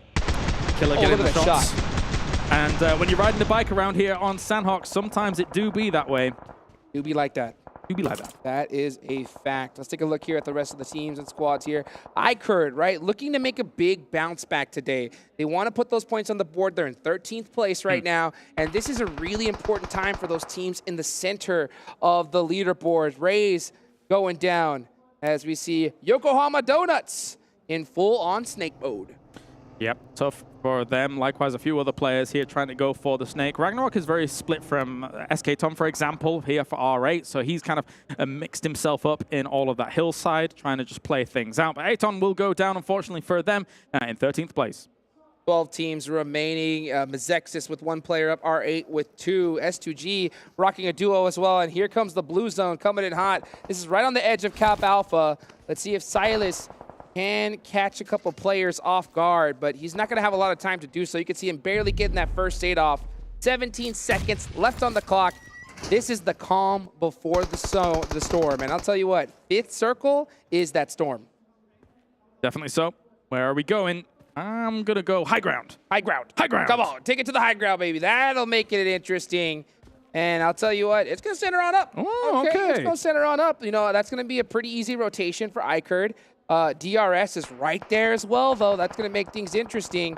And for Vampire, they have actually a wide open valley to be able to get to their next spot. So they should utilize it pretty quickly. As quickly as they can here. But sending it through some of these teams will be very, very difficult. BTR as well as Infinity kind of caught in a turmoil here down in these compounds. Very close range. Not too many DBSs on action here. It's going to be umps versus umps. And already the trade going up against PTR. Infinity able to shut it down. But here comes the S12K to try and shut the rest of all of this down.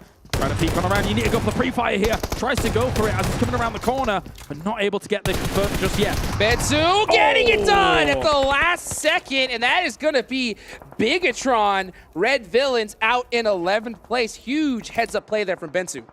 A very important place to win Aton here, but now they're kind of wounded. It's going to be Galacticos, maybe trying to encroach on this territory eventually. This needs to be a point where you either decide, okay, are we going to try and scale the mountain here, or are we going to sit in the low ground? They're crashing in.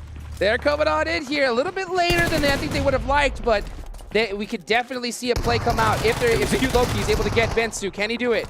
Oh, now here comes the nades. The utility coming in hot. He has to breach. He gets 1. He gets 2. No. Bensu on fire. An absolute disaster for Galacticos, and it doesn't help the fact that Vampire was also shooting down from the high ground here to be able to help that out. If you're going to make that crash happen, you need to get into the buildings fast and cause the problems quickly, but it's not to be the case. Players dropping like crazy. Half the lobby is gone just in a snap like that. 6 teams still remaining, and it is all about the high ground here. You can see Meku watching over everybody, looking to sneak some eliminations. Yeah, Meku and Kitsune are trying to create the hot gates here for Falcons to try and get up through, and I don't know whether or not Falcons are going to be able to do it. At the same time, Ravenclaw dropped and kind of caught a little bit here by DRS on just a tree alone. Still surviving, though. I'm surprised he even survived actually peeking that with a Molotov, but he did buy some time. He got a crate, and that is perfect timing for him. Going to pick up that level 3 gear, but it is him all by himself. Very important. Shifts down towards iKURD here. There's an opportunity here for them to be able to rise up the ranks swiftly. Shots come in here from the back of this crate. There's not much cover at all. Pika's advantage very much going to Rules, as he will be able to take that out. That's him shutting it down. Vampires are gone. DRS, yeah, clutching it up right there. So now their backs are pretty clear for the time being as they try to scale this hillside. We do have a southern circle here. That's going to definitely make things interesting. Gladiators, 5 eliminations so far. This is their zone. This is what they hope for, right? They need to rack up as many points as they possibly can right now. DRS can try and encroach on this territory. Throwing some mollies as well as throwables up there. Kind of haphazardly, though, almost. They have a lot of value in the late game. So to throw them up there, hoping it's going to kind of hit something without too much information, not the biggest fan of it. That's that game sense, baby. That's that game sense. You just got to have that little paranoia, just saying, hey, you know what? Maybe, but you're right. They are much more valuable in that late game. So we'll see. Right? If it's towards that end, he's going to wishing he still held on to it. As we're going to see Delta throw a Molotov right on top of Ali. He's burning and barely able to make it out of there. And that's the information you need. When you have line of sight of something, you can be more sure about it connecting the way you want it to. It's on 1 HP. Can we please be cautious? Not a first aid in sight, and that is going to hurt. Perfectly cooked nade there from Delta. He's got that DBS ready. But he definitely knows that there is that off angle held by Ali. So he has that intel, doesn't want to make a mistake here and push out, you know.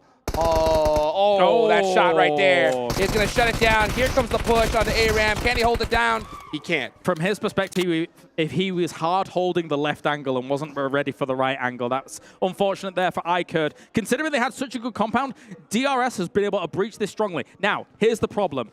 Gladiators is the dragon waiting in the wings. This is their territory. Will DRS be able to hold them off to secure the victory? Yeah, and they're pretty split up right now, so it's going to be pretty tough for Gladiators to do so. Not to mention they lost 1 player. I got to give a huge shout out to Infinity IQ, right? They do have 7 eliminations, and they still managed to survive and get some good placement points from here. So a really big heads-up play for them. Definitely. Nades go forwards here from Tixie. He's not working with a huge amount of util, just 1 smoke and 1 molly left. And again, now they're working at a man disadvantage. They did lose 1 earlier as Meku was going down. Rules OG on that off angle, that is going to be huge for his squad. You can see he's trying to get that intel, those sight lines. But, you know, looking over here, we see Tixie with that high ground. The next zone does pop, and it is dead center on a DRS. Also, unfortunately for Gladiators, the 1 snake remaining. He's on the low ground, but he is on their side of the circle. You can see him crawling at the bottom there, just at the very edge. But yes, you identified it perfectly, Hot Jukes. The off angle from Rules. Right now, Gladiators is anticipating only the compound being taken. Also, Killer's spot is like a landmine. It's like a trap set for them whilst they push up into this area. He might have seen his head just then. Yes, he spotted him. I think he might have seen him. Yep. Killer YT all the way up front here. Tixie with his last grenade. The bounce! No! The bank is open, baby! And Killer YT going down here is going to make things that much more interesting. The fight has even. Tixie pushing it with the DBS. The jump down from Delta finally hits the shot right when it needs to happen. Very important here, however. He's given up a little bit of that high ground. Now Gladiators might try and strike here through the smoke to use the high ground. It's going to buy a little bit of time, but it's not going to be enough here. Kitsune also goes down. That's going to be DRS here, looking to sweep in, finish off Matic, and get themselves the victory. Gante, push it up. Matic, the man advantage is too strong, and Gladiators go out. Infinity IQ, second place, just like that. That's why you never give up, even as a solo here. Going to charge up for the nade, but they knew where he was with the molly. I think another one, oh, it just went flying past him as they're going to go on the hunt here, finish off iKURD, and that is going to be DRS. What a victory for them, coming in to game number 1 of day 2. So huge. DRS Gaming clutching it up, and they did it in spectacular fashion. Double-digit elimination points for them. They did what Gladiators were wishing they could do here at the start of the day.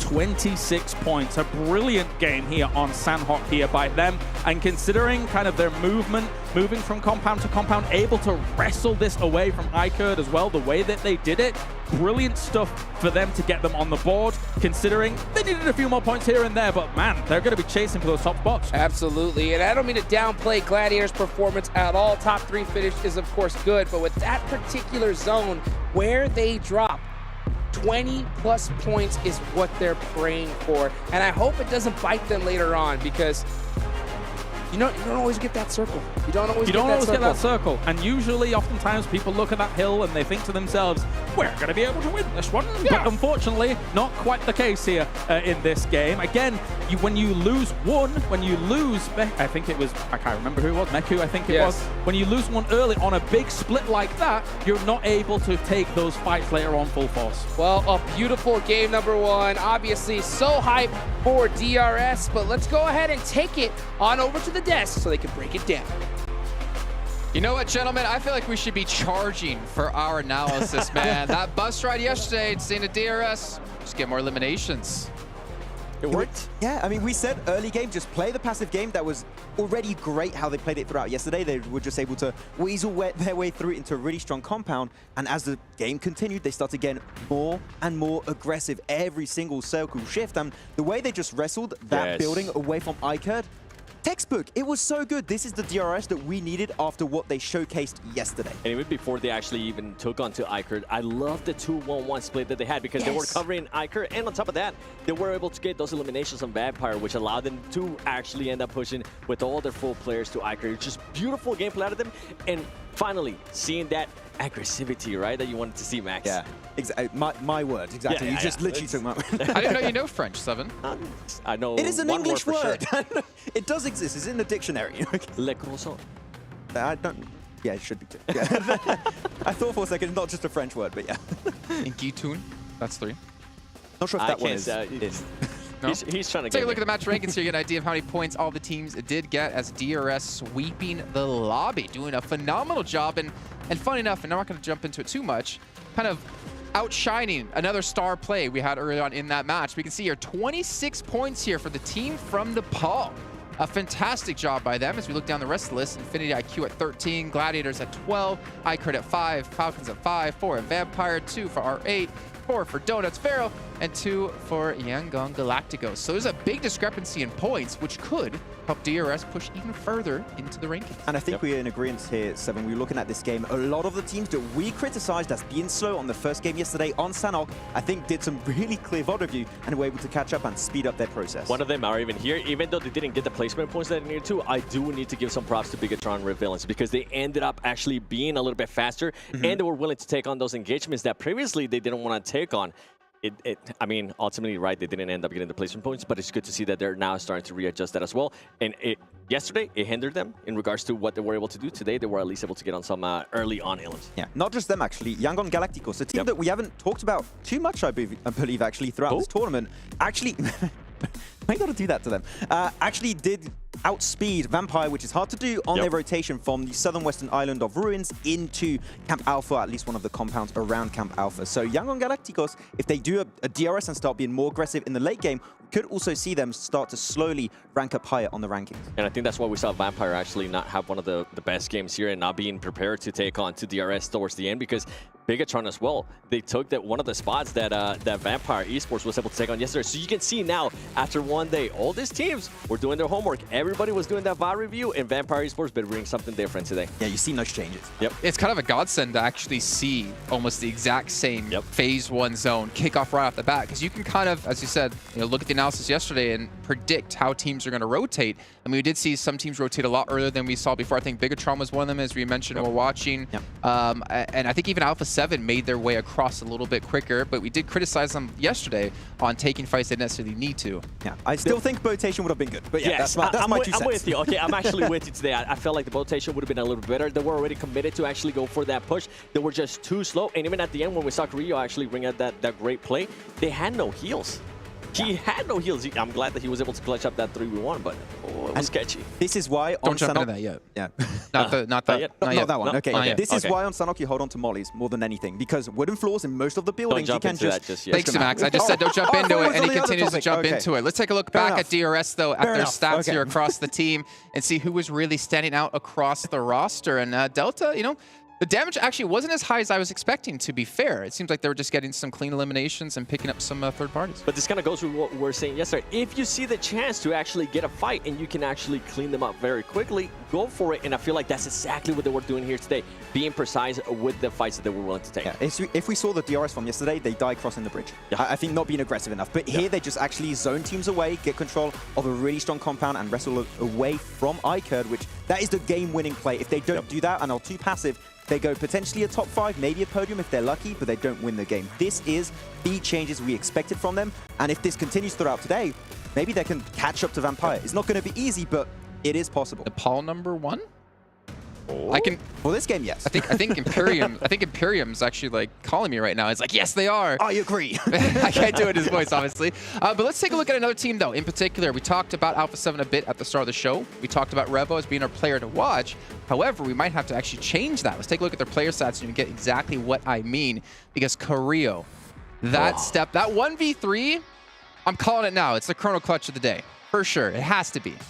Yeah, I mean, I don't know what's going to be able to top that. I got flashbacks. We were talking earlier about Loops and the Carrillo, and then we heard Blank, too, being able to talk about how he's usually known for being that star player. I mean, look at the damage. Yeah, the other players did end up getting eliminated early on. But this is what we expect, right? We want Carrillo to be able to step up when his team needs him to step up. That's what we had Revo, I mean, early on in regards to the players to watch, because he's able to do that. Now it's good to know that they're also able to rely on Carrillo to be able to do that, too. And what was so impressive, even though I mentioned it earlier, I'm going to mention it again, it's just no heals. He needed to hit those shots, and he was able to hit those shots. He pretty much had a timer. Well, like, if you don't do the clutch fast enough, you're done. Let's be fair, though. When the esports server gets updated, that won't be happening anymore. That first shot he got long range with the DBS should not exist anymore. You should not be able to get a knock from that. Yeah, the range is going to be reduced on the damage. And that shot should never have been actually able to work. But because we are on an older patch, it does. But the fact is, he keeps this cool. And it's flashbacks to the Loops Carrillo, the star player that we've been able to see. And I'm glad that he went for those confirms. Usually we see those players, you know what, let me actually finish off the last player. He was like, you know what, I don't know what's going to happen. I have no heals. Let me just confirm those points for our team because they really need it.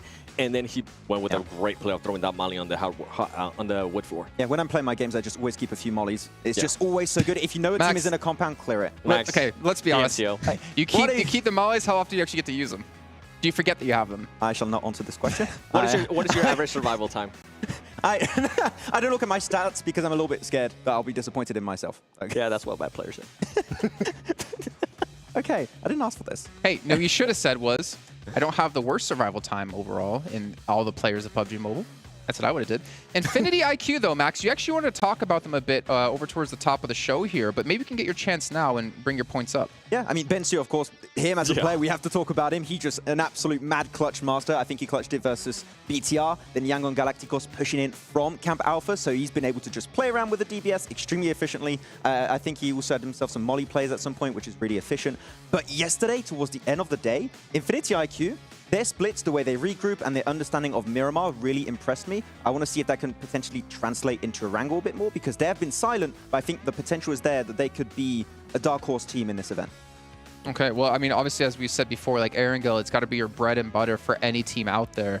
And the fact is, you kind of maybe forget that when we have them spread out, the battleground spread out, you know, like doing a Sandhawk, Erangel, Miramar, Erangel, something like that, you forget that it's the most played. But here, 3 Erangels back-to-back.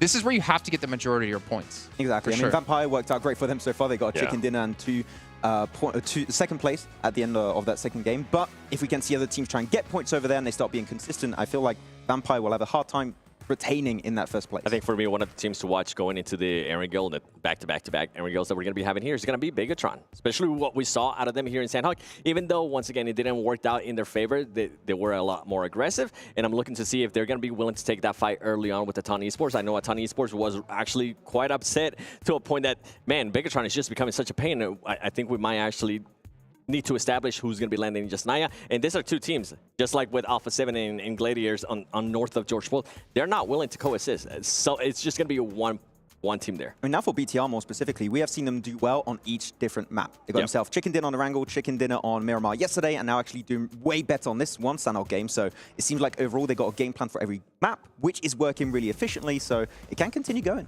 Well, you mentioned overall.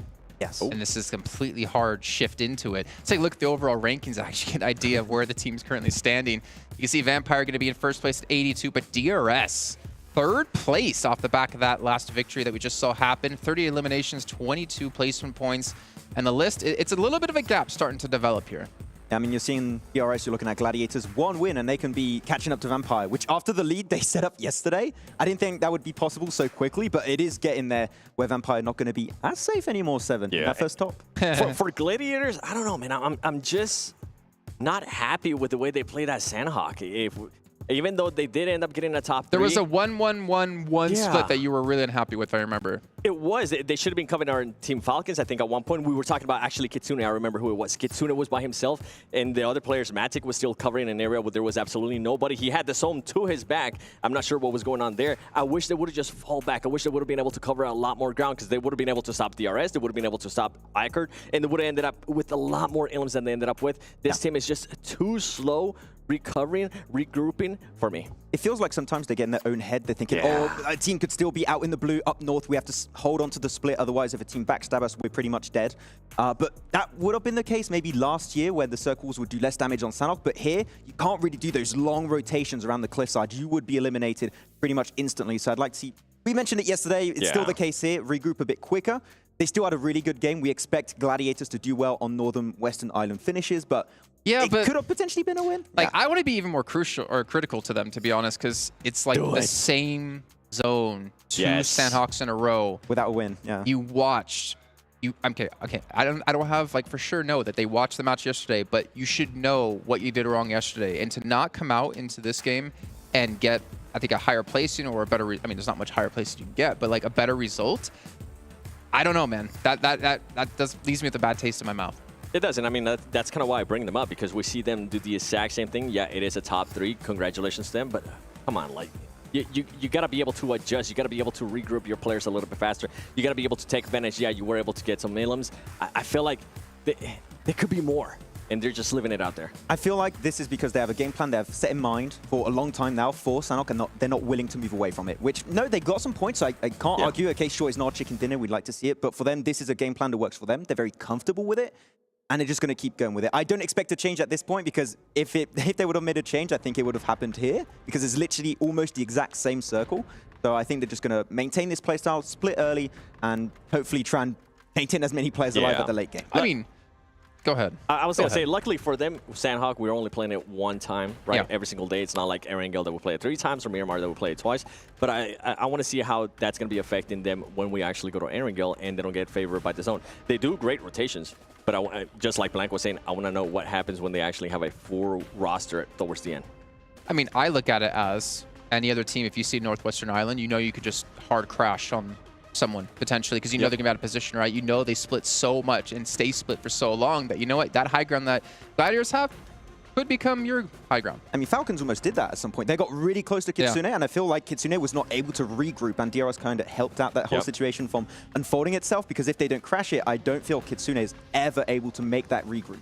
So regrouping before the teams start to push up on you is good, but teams might see that throughout tomorrow, maybe also in the main tournament if they do end up qualifying, that is a very clear weakness. We can try and abuse it to get control of the high ground, and if you're in the high ground and you're playing together, chances are you're going to get that win.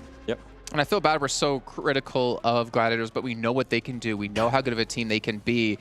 But you know who also can be good? Our commentators. Hot Jukes and Claris taking us into our second match of the day. Oh, you're darn right, we're good. That's right. Let's get it going here. Match number 2 about to get started. And Here we go. Onto Arigel. Nice little southern plane path heading up north. It's going to be a pretty good one here for these teams.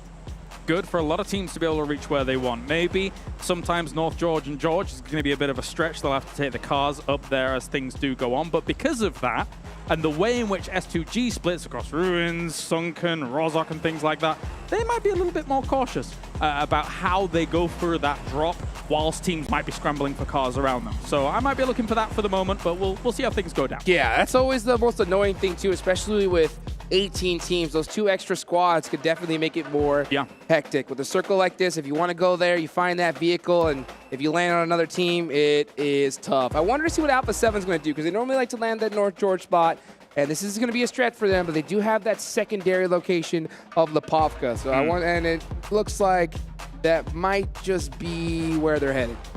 Down at the bottom, we're seeing it looks like Maxexis is actually a little bit closer to some threats that they may not have perceived before. I mean, they will see the drops going down. Straight away, we'll take a car and drive away. So very important to not lose someone early. Let's see where the Sir Sone's going to go. Okay. This southern circle. What do you feel about this one, Yao? I'm going to predict northeast of Quarry will be our finish. I mean, quite far northeast. Between kind of Gatka Quarry, but I mean, it could have gone anywhere. So it's a stab in the dark. Okay. All right. You know what? I'll go with Chopsticks. Right? Yeah, I'll go with Chopsticks. That'd be a cool finish to see here. Let's see what Vampire's up to. They like to go to that Primorsk area, but it looks like they got a boat. Yeah, they got on a boat, and yeah, it looks like they landed Ferry Pier. Got on a boat and are headed straight to Primorsk. Interesting. Yeah, you don't want to be lingering around Ferry Pier too long with that split of Gladiators, so get that vehicle and get out of dodge, as Primorsk is actually a great launching point to be able to play this circle from. You've got checkpoints, so we're going to see Vampire loot out Primorsk, probably head up towards Quarry, and from there, use a little bit of that high ground to scout things out along with the hill to the east side of it. It provides you a decent overlook across some of the circle. One thing I love about Vampire is they never blind rotate. They're always just checking up to the closest hill, send a couple players, scout it out, and then just move little by little. But they have the entire field open for them here, so they can pretty much pick any secure place they want to be in this zone. As you can see them on the run as they storm the beaches of Primorsk. That's right. Of course, there's PMWI crates that you guys need to be interested in between July the 15th and August the 15th as well, so make sure to check that out on in-game. And also, you can check out the Esports Center that's giving you some limited time rewards as well, as that one didn't come up already, but I'm anticipating it. Babosh! Get him! That's what I'm talking about here. That's why we're the best in the biz, baby. And let's see, as S2G, they want to be considered, they want to get that title as well, as they're hunting down FaZe Clan. They had a really tough start in that last match, but it does look like S2G, after getting some return shots, say, you know what, yeah, all right, you guys can go ahead. So, as I was saying, they were potentially in trouble because of the way their split works, right, and the kind of playing path and where they could potentially have teams rotate past them. FaZe was going to be the one to kind of take up that challenge, and S2G kind of getting out of dodge free a bit here, because there was always going to be that potential lingering threat because of the factors I've spoken about. Yes, let's see what S2G decides to do. They're going to go ahead and take the bridge. Looks like they might start heading towards crates here. So straying away from... oh, actually, I think they're going to go for a vehicle. Yeah. He's still in. Yeah, I think they're going to try to get another car. Maybe they're seeing that it's there, or turning around and chasing FaZe Clan. So, all right, S2G mixing it up. I'm scared. I don't know if coming back is the right play. Oh, my goodness! No! The trap has been set! Why? Why have we come back? Bye-bye. I hate to say I told you so, guys, but I am shocked. I do not know what they were going for. I don't know what they were doing, but maybe they wanted to take the very scenic route to Ruins. Anyway, let's move on from that. We have Silas just going to loot things up now, and FaZe just basically gets a free elimination point straight out of it. I mean, I'm lost for words a little bit. I don't know why this occurred. I don't either. That was a really, we'll leave it as interesting play. And not to mention, you know, FaZe, they also get crates. They're going to be able to loot that whole area as well. So a big dub for them and a good bounce back from last match. But, you know, S2G and all the fans out there, not feeling too good after that one. Still a lot of tournament left, but, you know, it's little mistakes like that that could definitely bite you in the butt. Yeah, definitely so, as we now have our teams moving on up. And it is going to be eventually Vampire moving up towards Quarry here. Still can't believe. But anyway, Donut's going to be trying to go for the rotate here, all the way past what we're seeing from Gladiators, who have got a pretty decent lockdown on the position that they're at right now. They're not the kind of team that would bridge camp, even though they know that there are some teams across in military eventually wanting to come over. So, I mean, let's see what they do. Yeah, Kitsune needs to dip, and he realizes that. I mean, he's all by himself up there. Yeah, he was able to scare off a player away from that location, but they realize that it's just one. He knows that they're coming for him. So I think he's going to go run down, try to get that vehicle, and head on over to his team. All right, yep, we have Aton now moving on. North of Gatka here, they've got a lot of room to work with. And when you're a team that's here early that has a lot of room to work with, because of the playing path, because of where it was, because teams had a hard time getting over to the west side, they should be quietly confident in the fact that they can have pick up anywhere they want to go right now on this west side. But it then kind of becomes an edge location, so you've got to be considerate of how you're going to rotate back towards the east. Yeah, you know what? I think this is really a big moment for Aton Esports. They're all the way down in 15th place right now. They need a bounce back game, a massive one, to put them in the running for this. So this is a zone that they pretty much have the lay of the land of. So I'm really interested to see how they finish here. Definitely so. Mazexis looking over towards what is usually quite an important compound on a entry or exit location here for military, but they're playing things out slow. I'm surprised to a degree that we've stalemated here because it's very unlikely we have that second shift heading down towards military for the moment. And a smoke definitely gives away. Yeah. Okay, so he was caught in this position, and now they're looking to kind of get a rescue going. I think Hax is going to try to drive up into that smoke, but that is going to still be a little dangerous. We'll see if he does make it out away from here. Mafioso on the hunt for his next location for his team. And this is always interesting. I don't talk about it a lot, but you know what? By driving, one of the most underrated skills in PUBG Mobile. Oh, yeah. I mean, being able to rotate perfectly, the distance each vehicle is from each other, so important. If you're too far apart and that person gets into a fight, you're not going to be able to get to them on time. Too close together, and your whole squad can get wiped out. So something to think about. Quite honestly, it's cool that you bring it up because it is actually like one of my favorite mini games in PUBG Mobile, which is actually just driving around. The mechanics are great. They feel really fluid and really fun to do. So, but yeah, you're right. If you're setting up a convoy and things like that, it's important to not be too far away from one another so you can rendezvous with each other, etc. But yeah, for now, everybody is doing that good old driving thing here and trying to get themselves to the circle. Yeah, everybody trying to pick up all the rides they can because this is a very interesting circle. There's a lot of places it can go, none unfamiliar to these teams, but they want to have those vehicles just in case they want to set up a car wall or something like that. Let's see where the zone decides to go. Will we see the most toxic shift ever and it go to the military?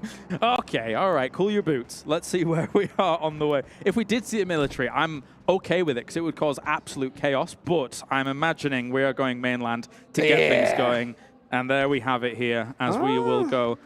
You know, R8's going to be very happy. I think we kind of called it a little earlier. They're going to be going up in that north side. We'll see where it decides to go to. Vampire, to exactly as you mentioned, they're right there at Quarry, keeping an eye on the land. But, you know, AGONxI8, Mazexis, all the way down in military, having to make their way up, and Mazexis are paying for it big time. 2 players knocked. It's not looking good. No, definitely not. Again, when it comes to these kind of transitions that you have to make, brilliant little sprays coming in through the fields here to try and make it work. And yeah, Mazexis just cannot catch a break. They are unfortunately going to be going down pretty soon if they're not careful. Yeah, this is another level of tournament right here. And you can see them on the hunt. Bigetron Red Villains on the move. They had a great end to yesterday.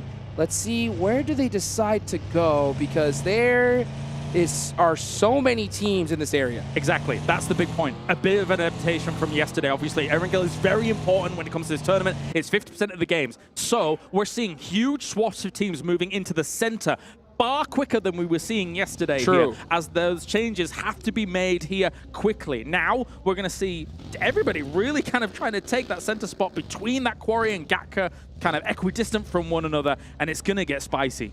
100%. You can see 7-9 taking this little spot right here. It's a good one. And they are surrounded by squads. So this next zone is going to really decide who's going to have that huge advantage for the rest of the match. Alpha7 all the way up in the north.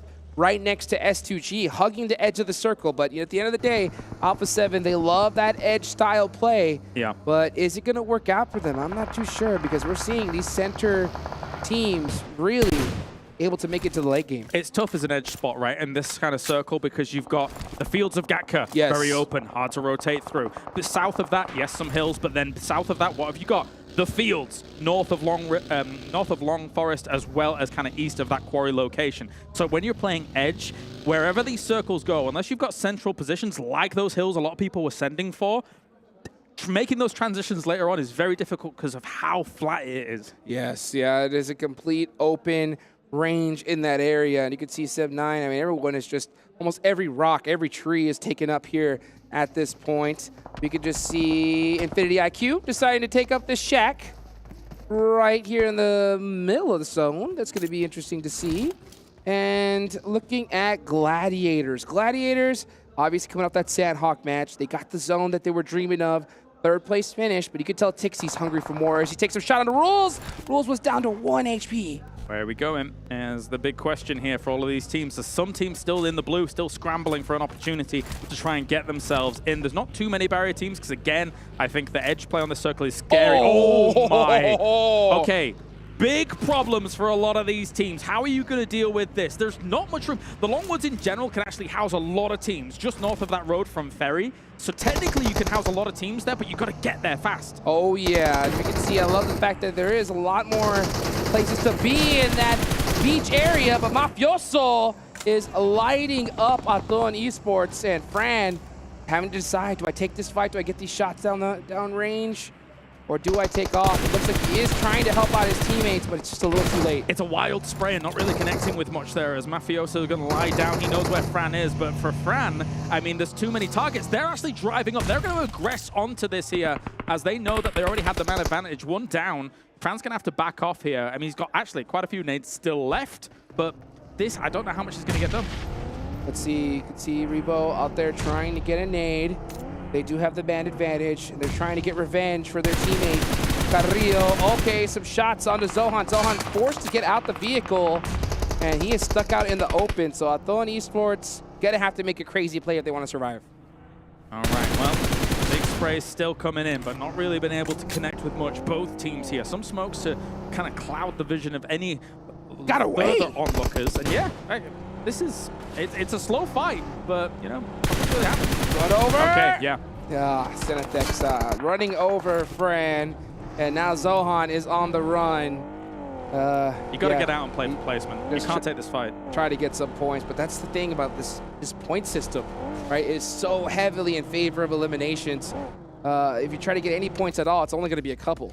Yep, yeah. Got to salvage, got to salvage. Pick it up with the pan, nice. We've got ourselves Revo good to go here with the Pumpy as well, of all things. So maybe the potential for breaches down the line, as Infinity has a good farm compound here, technically, with the transitions that they were able to make, but it's very edge. So eventually they're going to have to dip from that as we take a look at the replay. And nice nades by Tixie. Yeah, you're going to have to dip from this farm compound and get into those woods eventually. Yeah, let's see where these teams opt to end with this zone and where it's going to go, because, I mean, this hard shift south definitely made things interesting. One team in particular we haven't talked about so far, Team Falcons. They're in 6th place right now. They're all the way to the east side of this match, so they're going to have to push through quite a few teams if they want to center up. A great team looking to advance on through that west side, and that's the cool thing. You can actually slow play the woods in this circle as well and try and dislodge teams as you go, and it's actually a really good location for a team that likes sweeping, likes fights, likes to come in from the edges. Not so much the fields, though. They're not great.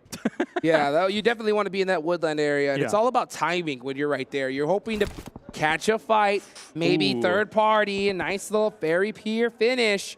And we're going to see a lot of movement here from these squads. And actually, Team Falcons are looking to make a push right now. Looking to make the push, as well as a lot of teams going to try and crash onto this beach area at the moment. But iKURD kind of locked in position here by Revo. You need to move away from this and kind of rendezvous elsewhere, because taking this fight on this side, okay, cool, you might get yourself some elimination points, but you need to find a position quickly for a circle like this. And here come Team Falcons making the very risky rotation, pushing on past into the beach. This is a complete blind rotation, and they are getting picked apart. Yeah, those trench areas, difficult to actually push onto when they've got him on lockdown. One unlocked, obviously, but wild shots into the distance here for a Vampire to try and shut down iKURD, who would eventually try and push on against them. Looks like that is the place where Vampire decides to hang out. They're going to be on the beach here. It's a beach party in match number 2. Vampire Esports is looking to have some success here. Obviously, it's Sandhawk with a repeat circle. They weren't able to have that same success.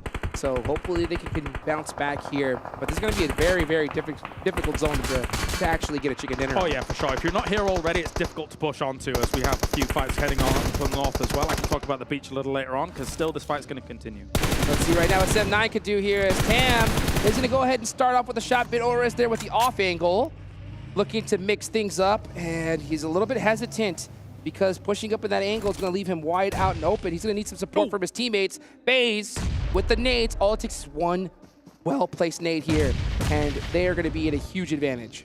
They're just soaring over at the moment. They hear the driving across as well, and unfortunately doesn't get quite the hint of where that boogie's going, only the visual cue of it. So throws the molly over towards it just in case somebody was being picked up, but not to be the case. Going to be moving away here. Meanwhile, in the middle of the beach, which, by the way, is slightly deceptive. It's a beach, yes, but it's not as flat as it used to be. There's trenches, there's damn vehicles there. There's a lot of little dips that you can play in this beach, and it can house a lot of teams. Oh, man, ever since this 2.0 update came out, it has made a party of things. And FaZe tried to get away from that fight, only to run into Bigetron Red Villains. And now it's just down to 2 players with a very blind rotation, trying to head towards the beach, but they have to know that almost everything is taken up already. Yeah, it's really difficult. You just have to pitch up again in the woods here and try and play from there, and hope the circle's going to come your way. But Moment is actually kind of locked down here by multiple angles. It's not only Gladiators looking at him, it's also S2G that are looking at him from the beach. It's very open lines of sight.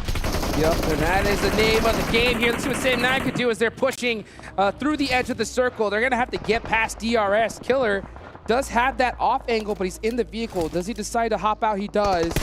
And Delta, making some shots onto the bug. He gets one. And Tam is going to try to find a way in to the rest of his team. Yep, 7-9 here, kind of dragging the wheels a little bit. It's kind of slow going here for them. They're going to try and maybe send Tam forwards, realizing it's difficult for them to all stay in that location and kind of weather the storm. They might be looking for an off angle here to try and deal with what's going on. Tam does secure a position into this next circle as it does center up. So it is going to be right on that beach woods area. AGONxI8 are holding it down right now. Wow, jumped out, gets popped in the meantime. And this angle here from Naoto, putting in some work on AGONxI8. And with one knocked here and the position they have, I wouldn't be surprised if we see a push. Here are a lot of buildings, a lot of rocks to try and take cover against. So the pre-fires throughout, well, I should say pre-fires, just trying to spray through the smoke, hoping that he's going to be able to clip something. Not hugely successful, but still putting pressure on against his opponents as well. You know, you can crawl in front of him if you want. Here comes the nades. Naoto trying to pop one off. Throwing a pretty blind one right there. Not going to be able to get the connection. Blade's going to hold it as well. He knows where those smokes are. Yeah, and then finally, Missile throwing one right towards AGONxI8. Does connect. And it is really just up to Blade here on this off angle to try to make something happen for his team. It feels like it's up to Blade a lot for this team when you're kind of seeing out these moments, but I mean, this is very difficult to deal with. He actually catches Naoto though, during all of that. The rest of Donuts here for the moment is going to move back, trying to find maybe an angle, but he's using this corner really effectively whilst healing to try and negate the angles that his opponents are looking for. iKURD forced with that crazy rotation. They get beat up in the process, but they do survive for now as the Ali, the last straggler, trying to make it towards his team, but all his tires got shot out. Yeah. Nowhere to go. Man, some parts of it are still flat, let's be real. So that's why that's going to be so easy here for them to be able to take those brilliant shots coming in as Vampire trying to solidify themselves on this side. But they do have one down, just get him up, good to go. And they should be okay for the moment, but they want to look at dealing with Infinity IQ and Galacticos in the middle. 100%, not to mention you got Gladiators right there on the edge of this circle, just waiting to get into the thick of it. Bigetron now deciding we got to make this push. Here they go, starting to apply that pressure. They use those smokes to be able to push up an R8 for free. And now here comes all the utility. But one nade could spell disaster for Bigetron. They have to be careful here. Yeah, I'm glad that they found out around the building because they were giving R8 just one single angle to focus on there for. So this is really important to kind of keep your opponents guessing. Ragnarok, looks like he had that VSS holding that one down. Oh, he spots one player. There goes the second knock. Full send here for Bigetron as they climb up.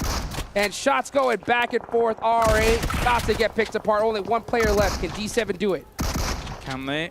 Versus DBS's. I've seen this go usually towards the DBS's way, as he is going to look for an opportunity to come around this corner, just give it the big blast. Oh! D plus Kia is driving on the it. molly! He got caught by the molly during all. The distraction causes him absolute devastation. It's up to Yuhai. Yuhai has to make some serious plays here. He does get up. I don't think he has time to go for this res, but he's going for it anyway. And now here comes Forrest. D plus Kia. There's no way they get this off, right? There's no way they get the res off. Here he goes. Comes up. Yuhai finds one. He misses every shot. That has gotta hurt as D plus Kia pick up the points. D7 finally comes down. Misses some as well. Oh, these players want these shots back so bad. Looking for that fight here and will be able to take out R8 as well. D plus Kia is patient about their movement. They're playing this edge-heavy style really well and rocking up on fights that are just completely in the midpoint of the fight and just cleaning things up after. 6 eliminations, 1 player down for them, but they do have the north side of the zone. But there's still so much action happening. That's going to be DRS Gaming eliminated. 9 teams still remaining here. The zone shifting up north into this forest area. So many trees, but not a lot of cover at all. Teams are going to have to fight their way to victory here. The person in the middle of the circle at the moment is HamCG. If S2G is able to make a meal of this game after losing the first person of the game as well, that would be absolutely fantastic. They've got one knocked on that right-hand side, though. They need to get him up. But all these teams on the beach now are having to make the scramble against these bunkered areas, and it's difficult to make that transition. AGONxI8 still all the way at the southern side of this circle. They're going to have to go against Infinity IQ if they want to go for this chicken dinner. Here comes the utility. They got to throw it all right now. Time is of the essence. There's still 2 minutes on the clock here. And here comes the push. Huiga looking to hold on this angle. Gets caught in the process, and AGONxI8 are taking advantage of it. It was a decently timed push, but that off angle's hurting them a lot. Vampires is blasting them here from that west side. At the same time, though, Vampire has to be cautious. Gladiators is just north of them, so they need to use this ridgeline to the full extent, but they are going up against a so fortified area of Gladiators. The smokes are all important to close the gap. Yes, Vampire Esports throwing those offensive smokes, eliminating those slight lines from Gladiators. That's going to force them to push back a little bit as Vampire is heavying the storm. And you can see right now, Gladiators, they have a good idea that this is Vampire Esports, considering the elimination feed popping off and the shots going off right next to them. The direction that this team's coming in from as well, but you can see Kitsune sees S2G in the middle of the circle. They know dislodging them is kind of important here, but at the same time, you've got to respect this threat that Vampire poses right on your doorstep. That is the exact thing that they have to do. You can't get focused on splitting different teams. You have to be on one team at a time, and Vampire is the greatest threat to Gladiators right now. 58 seconds left of the clock. Next zone about to pop on here. AGONxI8 are barely outside of it here, and they do have one good UAS, but at the second they get in it, they're getting popped out of it. Falcons crawling, only one left alive here to try and get them some points on the board. 7-9 has been completely caught by D plus Kia. Some good off angles here for them as well. Really negating the very limited cover they have of a tree alone. Forrest with 7 eliminations for D plus Kia. This guy is popping off for his team, and that is going to definitely get them going here. Let's see what else is going to do. Yeah, it's only one player on 7-9. He has a DBS, but oh my gosh. He got a couple players hurt. Forrest forced to throw off that smoke here. Oh, gets caught in the process. But D plus Kia, 9 eliminations. You got to pick up Forrest at this point. This guy has been crushing it. Yeah, this has been excellent from them. Should be able to get this res off as well. Just back it on up. Yep, that's right. As for S2G, oh my, that circle shift. S2G is praising the circle gods here at the moment, as a lot of the teams, apart from D plus Kia are probably going to fight off against each other before they even become a threat to S2G. S2G needs to take advantage of this. I mean, getting 2 games in a row where you're getting the favorable circle, you can't ask for much more. So you have to put up some serious points while you have the chance. Young Galacticos might just get caught up by Ravenclaw here as he's got that nade. Oh, it busts off, but he gets knocked in the process by Romeo Boy. Yep. Not too bad, but look at how little room they have to play with. S2G can even see them down in the south as well and are punishing them hard. For Romeo Boy, I feel like this is kind of donezo for him. I'm not sure how he gets out of there, but then S2G, once they're only 3 and then somebody survives from this, I think they should be really concerned about D plus Kia's position. D plus Kia going to be definitely the threat for them at this point because Gladiators have to go wide out in the open if they want to get into this next circle. So S2G is just literally licking their chops right now, waiting for him. These are the easy pickings that S2G is getting down at the south, but all 3 guns are trained on the south. As we take a look at a replay here, Forest is able to get so much done in this game. Oh S12K. Absolutely insane. 5 eliminations make that 6 for him. This guy has been popping off, and they do pick him up, so he is ready here. They do have the angles.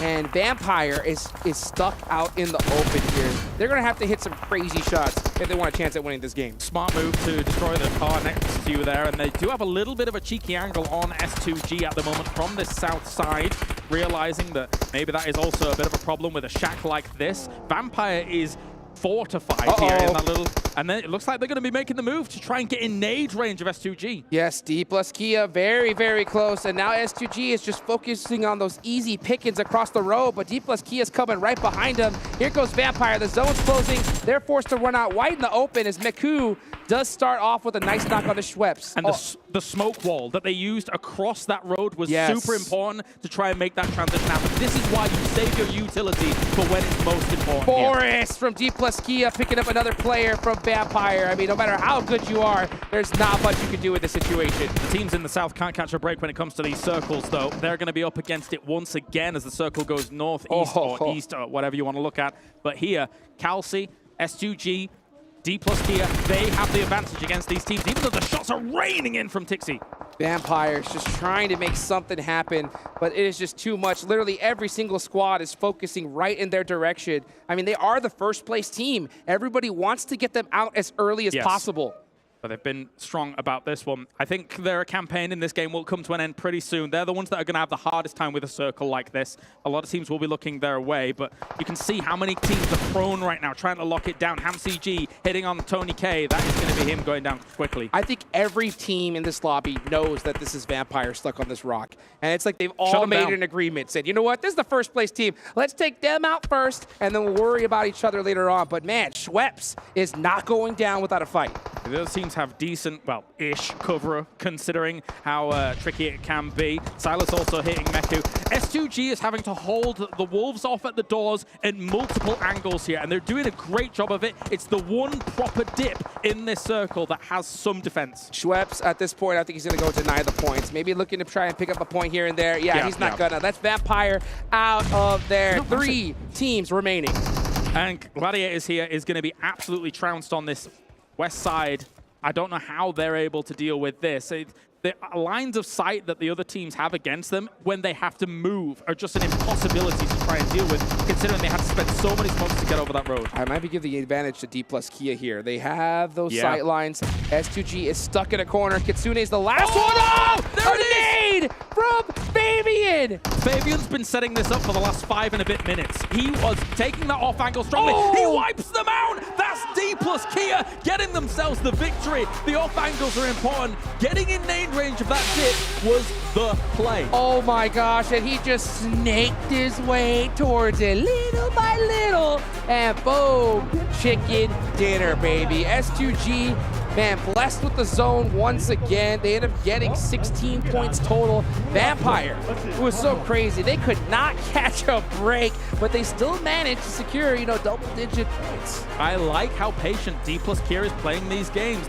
They are by no means the most aggressive team in the lobby. Absolutely not. But the South Koreans coming out and being able to take the control of the areas that they did, moving onto the compounds when they did, it's a heavy strategy-based play that's constantly winning them out of these situations. I couldn't agree more, and not to mention their perfect third party just a little bit earlier on to Bigetron, adding up those elimination points. But man, we saw a heck of a performance here from one player in particular. Crazy eliminations here.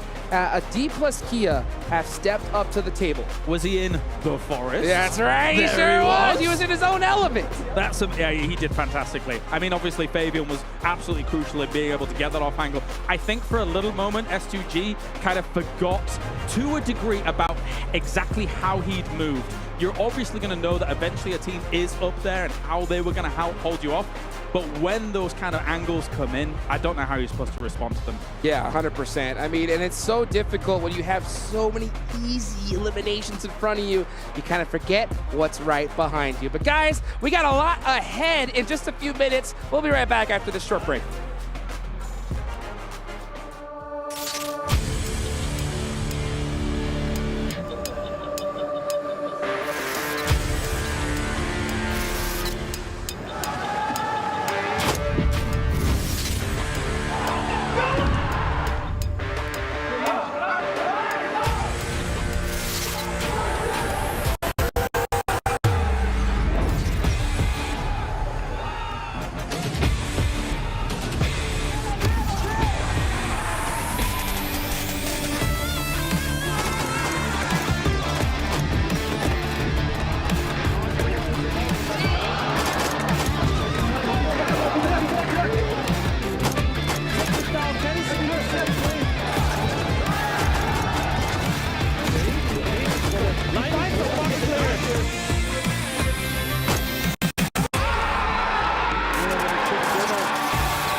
One of the most improved regions over the course of these years. I have said it, Seven. I will say it every time. Damn OnePlus get themselves a big chicken dinner. We get to see the double F crew of Fabian and Forrest able to rise up and get a ton of eliminations behind it.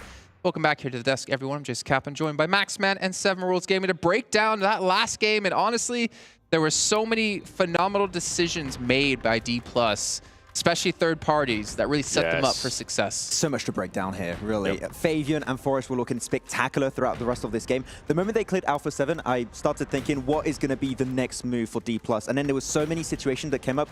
Vampire pushing onto Gladiators. There was the fight between BTR and R8 in the Northern Edge. They saw that fight, instantly sent it, and the moment they clear that fight with Forrest on the SK12, there's very little competition north, and they can just start spreading and start controlling pretty much the rest of the lobby at that point. The timing where they actually decided to send it, and the mollies that they started throwing too, I thought it was perfect.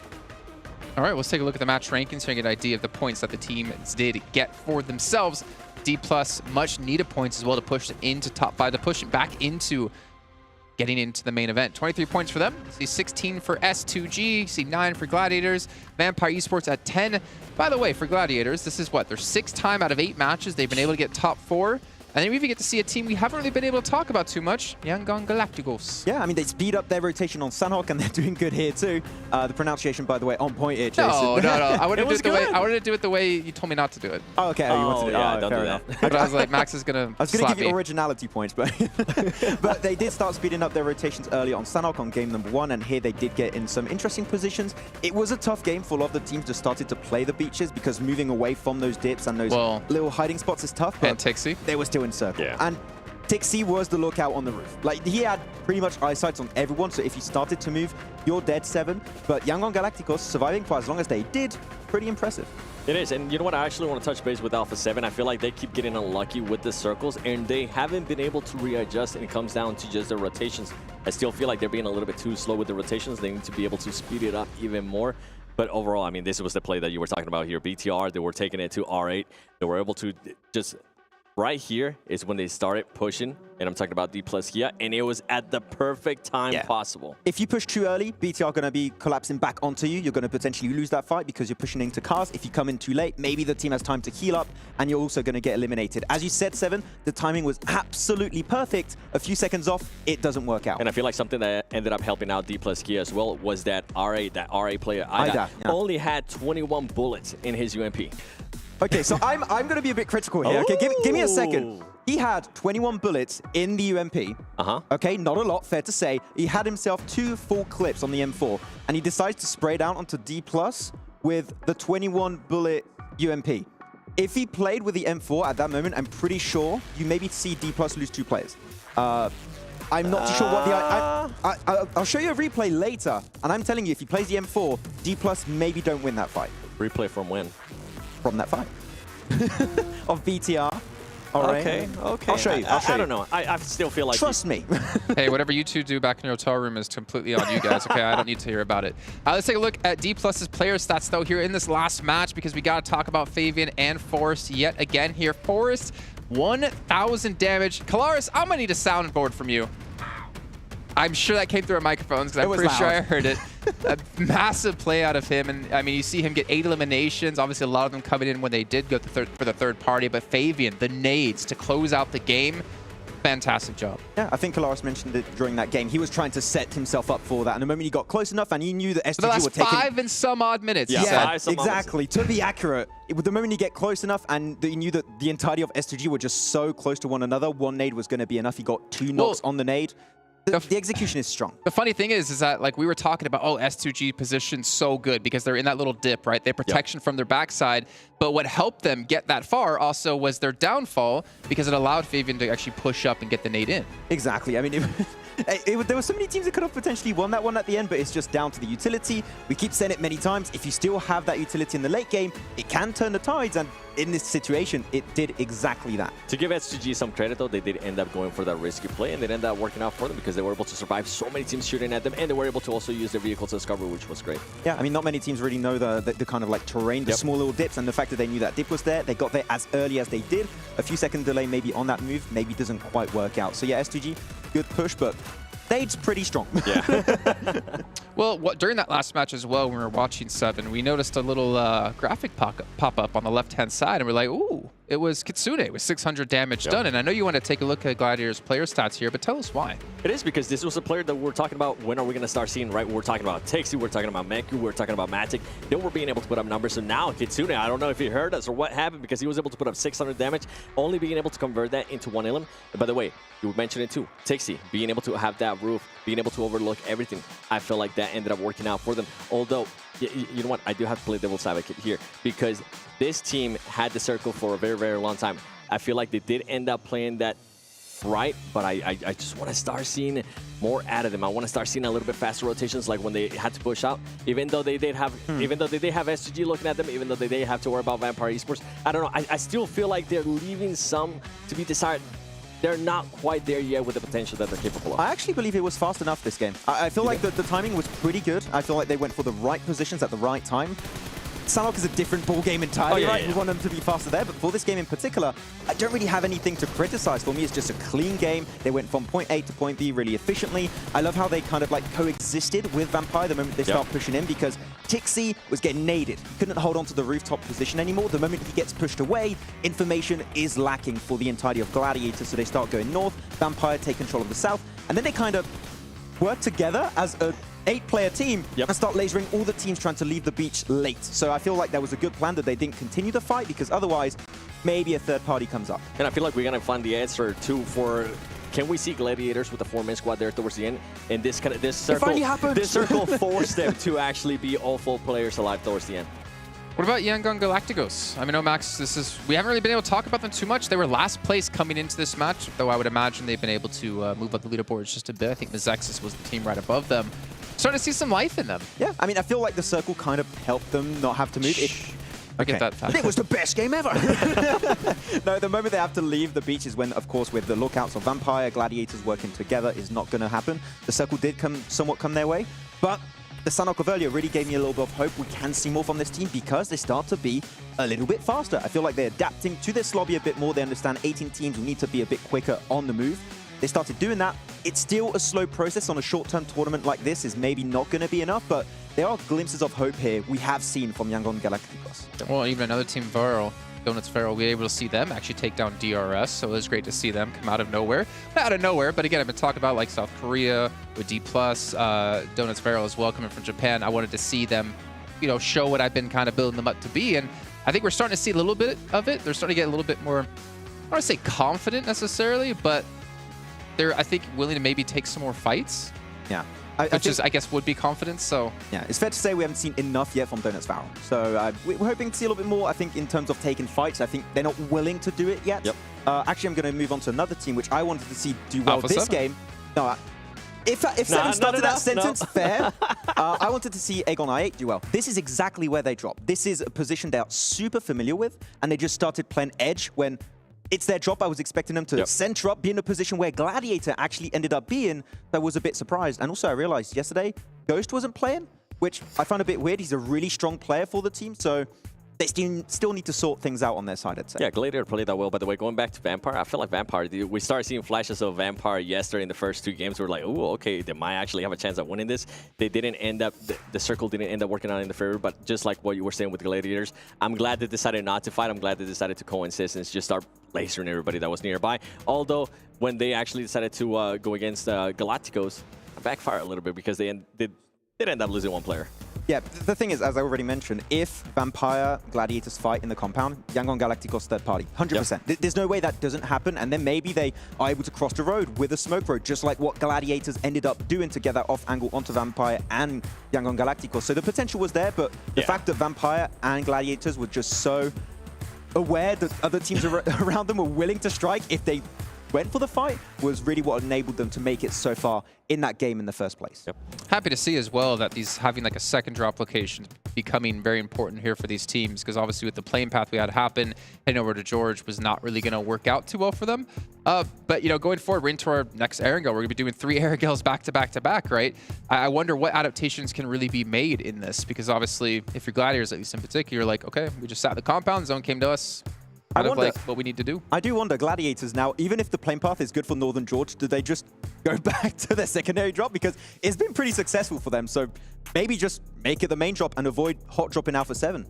No, I don't like this. Okay. No, I shut that down. Take a look at the total damage here from the last match.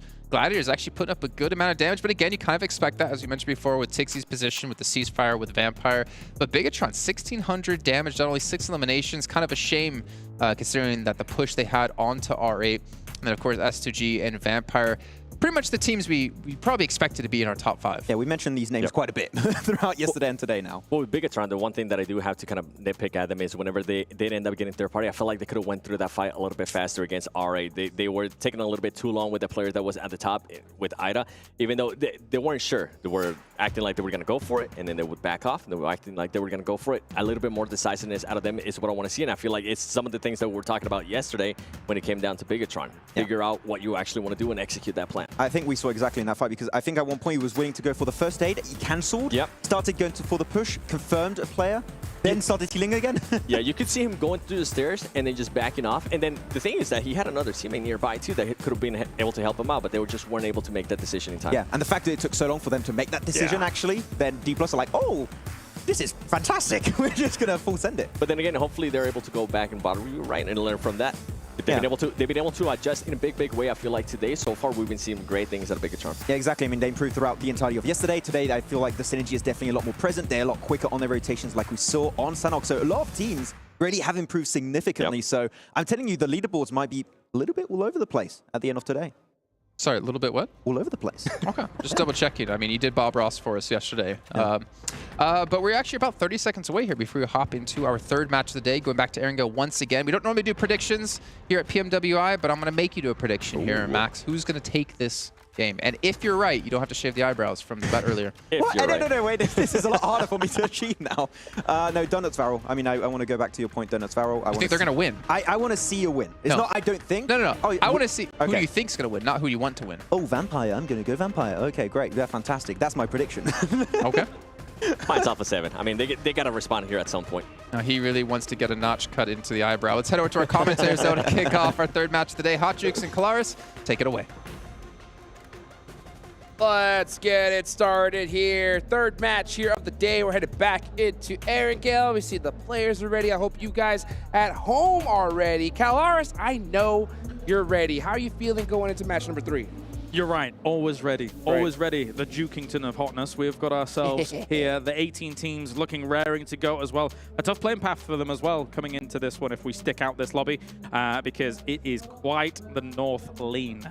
Oh, yes, it is. This playing path is going to keep you guys nice and surprised here in just a few moments. But you know what? We've already had 2 matches here today.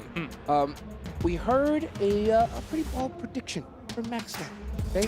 Yokohama Donuts. What do you think about that? Yeah, I looked over to him and was surprised when he made that prediction. I saw it. Yeah, so far it's not been going the best for them, and it feels to me like they've been just a little bit slow on the uptake for the most part here. I mean, where are they sat right now in the rankings? I can't quite recall. Right now, Yokohama, they're not really in a position I know that they really want to be, but one team in particular that I kind of will put in that same little barrel is the team that Seven mentioned. That's Alpha7, right? Yeah, Alpha7 right now, I think it's really time for them to start turning it up. They've been losing too many players early on, and I think that's really, really hurt them. Yeah, I mean, when you've got situations where you're hoping that Korea is going to clutch on out, I don't know if that's going to be the winning strategy for you. In our previous Erangel, obviously, they lost Revo very early, or maybe that was Sandhawk, I can't quite recall. But regardless, I mean, they're losing people early, which is definitely not the winning formula that you want to be seeing on battlegrounds like this. Again, with the kind of level that this lobby is coming in at, and the fact that it's 18 teams compared to 16. So there are just more threats that exist throughout the battleground early on. Yeah, I mean, in that Sandhawk, they lost almost everybody early except for Carrillo, and Carrillo pulled off a crazy 1v3. I was hoping that would kind of turn them up, get them on fire, but then in the next match, they lost Carrillo early. So, I mean, it's kind of like a back and forth for them. But hey, back-to-back Erangels, you know, anything that they could have had holding the back should be over with, and they should turn it up now. And when it came to that, they were playing very edge-heavy, and it is difficult to see. But as you can see, not only your little thing, but also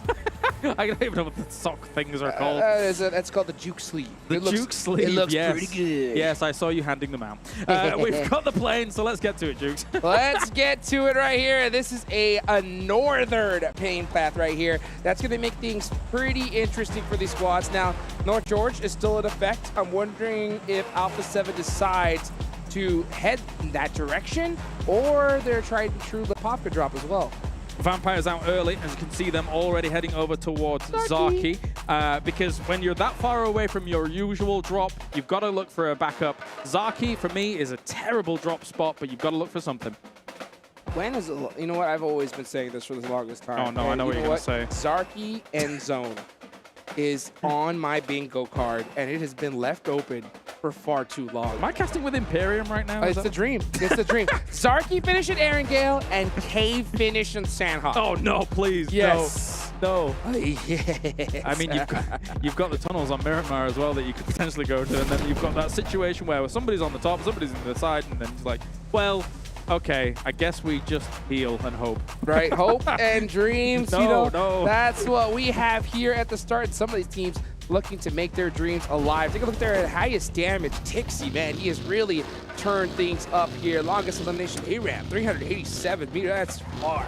Yeah, that was very far. I think before, 363. I was looking at the stats earlier. Tony K was able to hit a long one, but now this circle poses problems. There is still the chance it goes to military here, so I think we'll probably see 2/3 of people taking up the kind of mainland area, and then maybe a third moving down towards military, but actually maybe less than that, because it's still a lower chance that it's going to go there, but if it does, it's going to cause problems. Oh, absolutely. And if the team that decides to head there early, they're going to be laughing it to the bank if that zone does go in that direction. And plus, that loot, military loot is quite delicious. Now, for this particular circle, Vampire are going to have a heck of a rotation trying to get here. They're going to have to go through, they have to be very careful, sleepfrogging their way to safety. DRS are, they have been pretty off and on so far in this tournament. Whereas DRS standing so far on the leaderboards? They are going to... Oh, yeah, there they are. 4th place. So they have 62 points. A good game here. They could definitely breach the top 2. I'm glad we came to this location first when it comes to gunfights, because this, as a choke point on a circle like this, is extremely important. DRS is no stranger to the idea of taking the shots at these locations to make sure they can try and control these locations. Because if you're a DRS right now, you loot Milta and you sit here until you get full confirmation that you need to go north or south. Yes. So get rid of Infinity. Oh! And Sem's already getting rid of people as well with the handgun. Busting out the pistol here, and he is looking for some more unknown. No way. Oh my gosh. There's no way. There's no way he makes this alive. You can't hide. You can't fight. Oh, he got the buggy. Wait. Second thoughts. Oh, he's going to go for the finish? No way. Is he going against the guy with the AK with a handgun? It's the M7, and M7's beating him up bad. The rest of his team is coming, actually both sides of the squad. Here comes Kenny with a Bizone, trying to get some shots on the ARAM. Oh my gosh, unknown. Did he end up getting that knock after all? I believe he did. Yes, he did. And the thirst. Okay. Yeah, it was kind of back and forth there. It's close. That was a little while. Oh, Gladiators getting taken out by Mezexis. Inactive, getting a nice early elimination for him. Yeah, the barrel will do so much damage in that previous fight, but that was a kind of crazy situation. iKURD still trading off against Sem9, though. The reinforcements coming in. Very, very important, very effective. See right now, AGONxI8 going to take the hill. Trying to catch AGONxI8, slip it. Oh, wow, he actually hit some of those shots. Oh, what? Bison boys. Oh, that is how you do it there. And he's going to go ahead, secure that inland. Yes, get that point. And yeah, AGONxI8, they don't want none of this. They're going to take off. They got nothing, literally nothing. Not surprised, not surprised. I mean, this location in general, it's not really going to be the highest of priorities, so you just want to get out of there with, unfortunately, your tail between your legs as you lose people and then try and fight another day.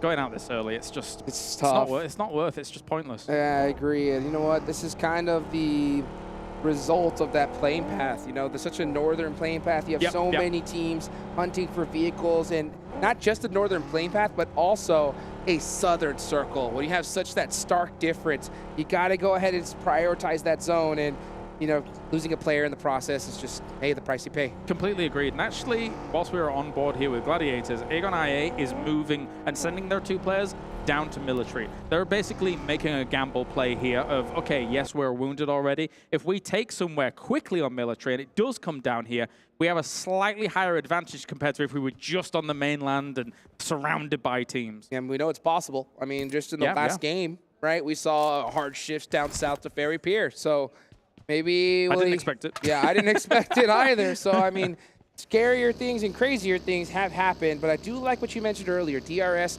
holding that bridge, you know, to hedge their bets. That is something I want to see from them, but it looks like they decided to prioritize Milta. Still looting. You know, they've got time here, which is all important. As long as they kind of keep their ears open a little bit. I know you can do that. It's weird. So, you can actually eventually see that. But replay on. Meku getting sprayed on down. These long-range Bison fights, man, they're hitting. They're hitting those right there. The Bizone coming out heavy here in the World Invitational All-Star Stage. Again, everybody, $1 million is on the line here, and it's crazy to say that that is just a drop in the bucket to how much money they're going to make, and not just a few days away, right? True. Also later in the year. I like the way you say it, Bison. The Bison. It's like how Max would say it, Le Bison. Le Bison. You know? Le Bison. Yes, I'll tell you what, man, that has been doing pretty good so far. You know what? It's the tried and true, and it's like that UMP where those shots are so far away. They come out silent. They don't give those audio cues or indicators to the players. They don't know where they're coming from.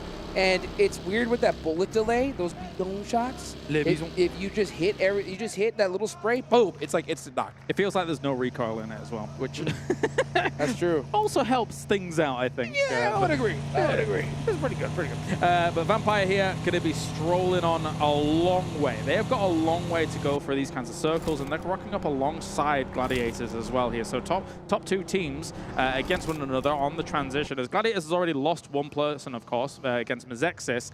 So they're not going to be wanting to take fights too early. Yeah, I'm going to be taking a look at Vampire's rotation. We're going to see that all the way up top. Vampire Esports.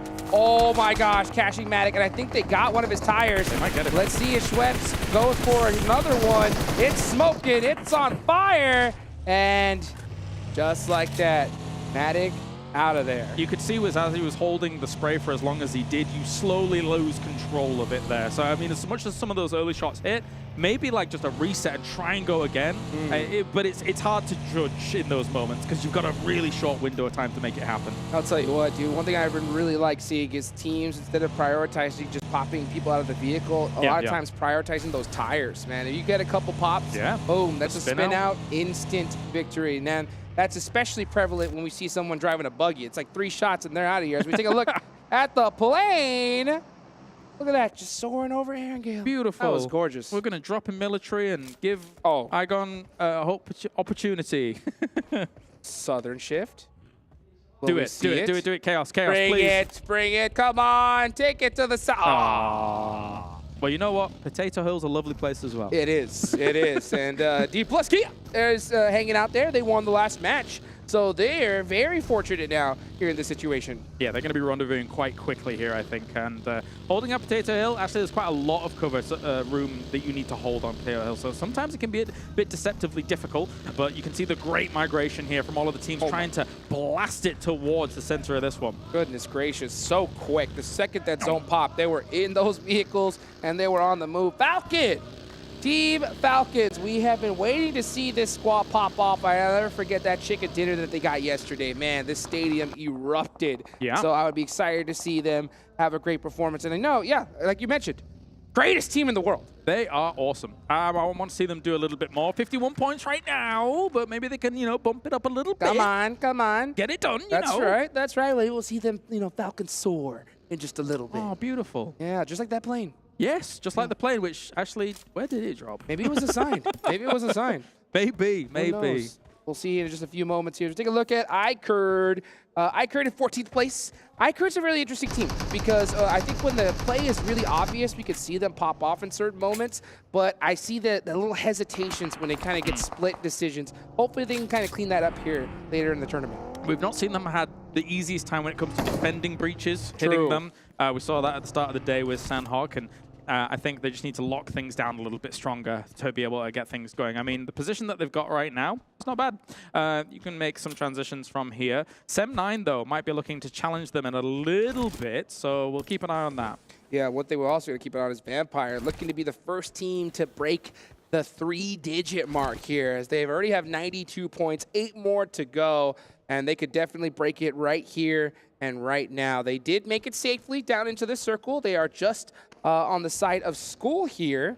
And man, that was not the easiest of rotations, considering that they came all the way up from Zarki. And eventually got themselves one of Gladiators, which is very nice here as a scalp to take. Especially this.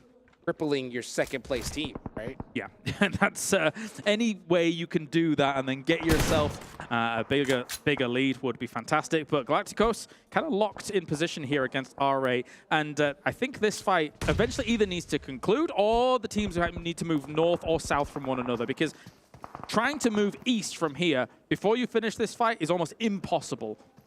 See what R8 decides to do, and you're going to see B7 push the action here. Oh, cute Loki got really beat up in that position. Angle. Yeah, Romeo Boy with that really nice off angle. He's trying to buy some time for his squad so they can get this res, but it's going to look tough. It's going to be indeed.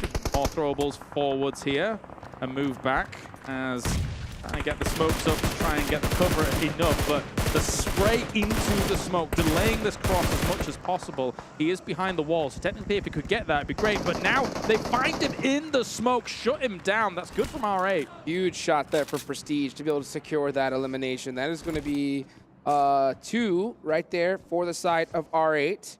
And Yangon Galacticos with a huge man disadvantage. Sek has to be really careful. You can see him playing it quiet, using that 3 peak, hopefully looking to even the score. situation with the circle shift as it is far to the east. Those two teams in Pochinki now bullhorns locked with one another, finish that off and then make the rotates after. Meanwhile, we're on board here with Vampires as they're moving on through. Only one vehicle makes me scared. Where are they going to pitch up?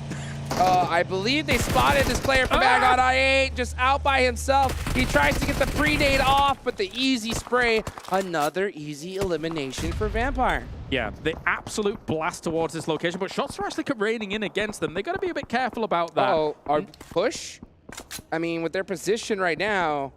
That's a nasty angle. And all them smokes, I mean, any team can push up on them, but I don't think Team Falcons really have that in them to make it. Yeah, you can see them playing it very, very scared. There's like knock-on effects here, right? You're in center of the circle, which is cool, yes, awesome. But because you came here with only one vehicle, it means that you don't have that much cover outside this shack. So if anybody gets in nade range, I think Ravenclaw's already moving for them, actually, to try and find an alternate position. Because if you're all in one shack, one nade, bam, you're dead. Yep, just like that. Done and dusted. Let's see, as R8 tries to make the rotation, Carrillo was waiting for him, switches to the DBS because he expected them to come right through him, but instead R8 saying, nah, we're gonna go ahead and circumvent this and head on into the circle. Very nice. Move. We've got ahead of them as well. It's Galacticos here with only the two being able to blast through. And, well, a bit of a calm before the storm. We actually had a relatively similar circle from our previous Erangel yesterday. That's true. So let's see how these teams are able to deal with it. So far, of all teams, I think Falcons actually had a really good split on this east side across that road, which is of extreme strength. So maybe they're able to convert here. Let's see if they are going to be able to. Vampire, oh my gosh, hugging it out. Yeah, they are down to the 3 players. That's right. One took off. Yep, with Ravenclaw down to the south. It's very important that you're all not together in just that shack. You're working with limited information if you're all just in that shack. And Ravenclaw, of course, is the guy that they're normally sending out to gather that for them. Well, they're so heads up to be able to center up in this circle, so no matter where the zone goes, they're going to be most likely in it. And yeah, okay, all right, a nice little southern shift here. This is honestly a great zone for the Falcons, but they have to watch their backs. Downhill is a lot of this combat going to be here in a few moments' time, as well as iKURD's driving past the position of Vampire. R8 skirting past the Alpha7 position. And, well, R8 is sending it, blasting it through to this small building. It's only the one building here, mind you. Right. So. Alpha7 taking a nice checkpoint as well. They're going to be set up pretty here with all 4 up. They got their eyes on R8 and on the rest of these teams, possibly looking to catch a straggler on the rotation.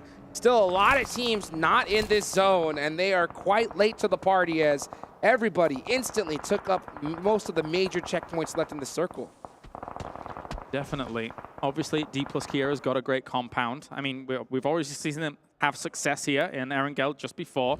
And this is a team that, I mean, we were talking about it during the break, right? Yes. They've won things like World League East in the past under a previous name, which still, you know, Kiera, obviously, but different sponsors, etc., and or a different configuration of name. But they know how to hold onto locations and kind of lock it down with previous rosters.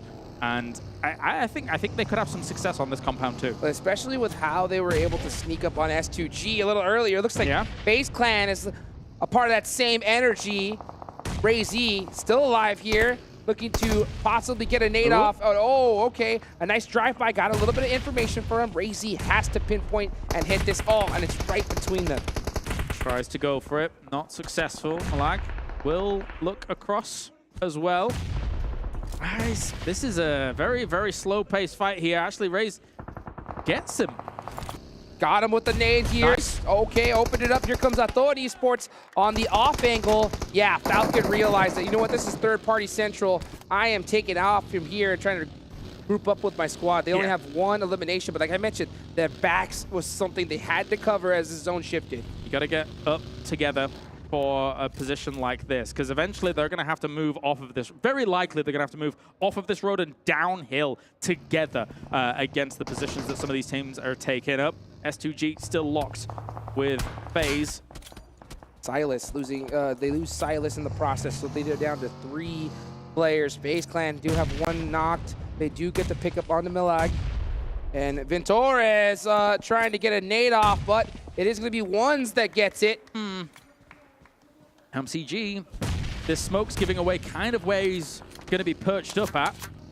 And that nade just kind of able to get Calci, of all people, start things off. What a shot! Good, take him down. Jeez. Okay, FaZe is kind of slowly falling apart here against SUG. They're focusing on too many different players. You can see as Milag was focusing right onto Kitsude, trying to pick up the easy point. Does he get it? He does. Okay, but the nade getting popped right onto him from HAMZG. That's going to make things a little bit more difficult, but hey, they're still alive here. I'm telling you, FaZe got to be careful. Gladiators going down. Vampire's going to be very happy about that. A double spray coming in here to try and finish that off, but at the same time, a big push-up onto that, and it will be SUG going down thanks to the DBS.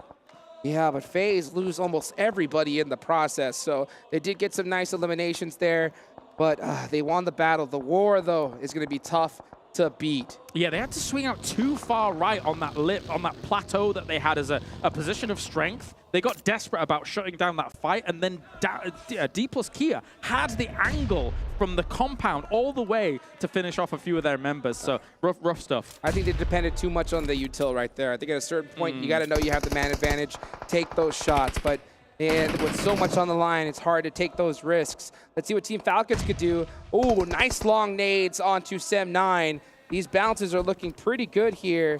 Let's see if T can hit the mark onto Tim. He's going to get the confirmation most likely here. Oh, barely misses it. But yeah, it's only a matter of time. I don't think they're going to be able to get the spreads off. He gets behind the tree. He gets behind the rock. Wow. Yeah. Only 1 health on him as well, so he has to back off from that fight. Here comes the reinforcing smokes to shut things down and also cover the vehicle just because they need that later on for the transition. Beautiful smoke placement right there from Sem9. I don't know if they did see that. Oh, run over Alpha7 with the full send. This is how you do it right here. Here they come in hot onto R8. They do lose 1 player on the process. That's going to be Carrillo going down.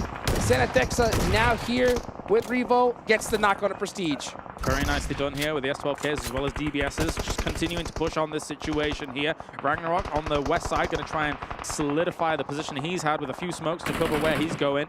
It's all hell breaking loose here for now. Falcons on this northern side, shutting down these teams that are coming in from the high ground, because then that will leave their backs open so they can make transitions. Here come the Falcons here, 1 by 1. They're just taking each player out.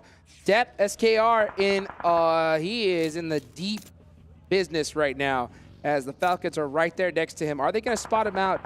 I don't think he's going to take these shots. It's way too risky. If they don't, iKURD might. I mean, he is so sandwiched. Like, it is very rough for him to try and make something happen here. But iKURD is moving ahead of him, trying to leapfrog forwards. And again, Vampire here, they're licking their lips, man. I mean, with Gladiators down, with D plus Kia in 3rd place, 60 points behind them, this is an opportunity for them to extend their lead even further. I'll tell you what, Vampire is so good at securing those center positions early on. It has been proven to be so fruitful. Here comes iKURD from the edge. What did you see? D plus Kia is moving up quite aggressively on the position towards Vampire there. It's Fabian very far up against that. I mean, as we're looking at these fights on the high ground, but I'm scared to see how D plus Kia is going to approach that against Vampire. I think we definitely want to see these teams take that northern side. They want that hill advantage, that's high ground. iKURD still in a battle with Team Falcons. It is going to be that 4v4, but Team Falcons with 5 eliminations, they are feeling themselves right now. They're starting to fire on all cylinders. Ultimately, unless you have a lot of smokes to your ability or a lot of cars to be able to just smash into that compound in the middle, I don't know if anybody on this northern side is going to come out victorious in this game in the end. It's difficult to make that transition down south, but as you can see, now Vampire is very aware that D plus Kia is pushed up against their position and is trying to dislodge them. It's going to be tough for them to get the finish and keep every player alive as that nade from Forrest. Oh my gosh, Forrest is having one heck of a day here. He is especially feeling himself after that last match. And he's down here is Ravenclaw. That's a lot of information. Oh my gosh. And a big angle gone for Vampire. Tony K is actually ripping iKURD apart, and they're gone down as well thanks to the fact that Falcons was also firing in from the east side, so they got completely smushed. Yeah, they sure did. And speaking of smush, they have been smushed in that shack almost all game long. They still have all 3 players up. They have a smoke fortress here, but that will allow teams to get close to them.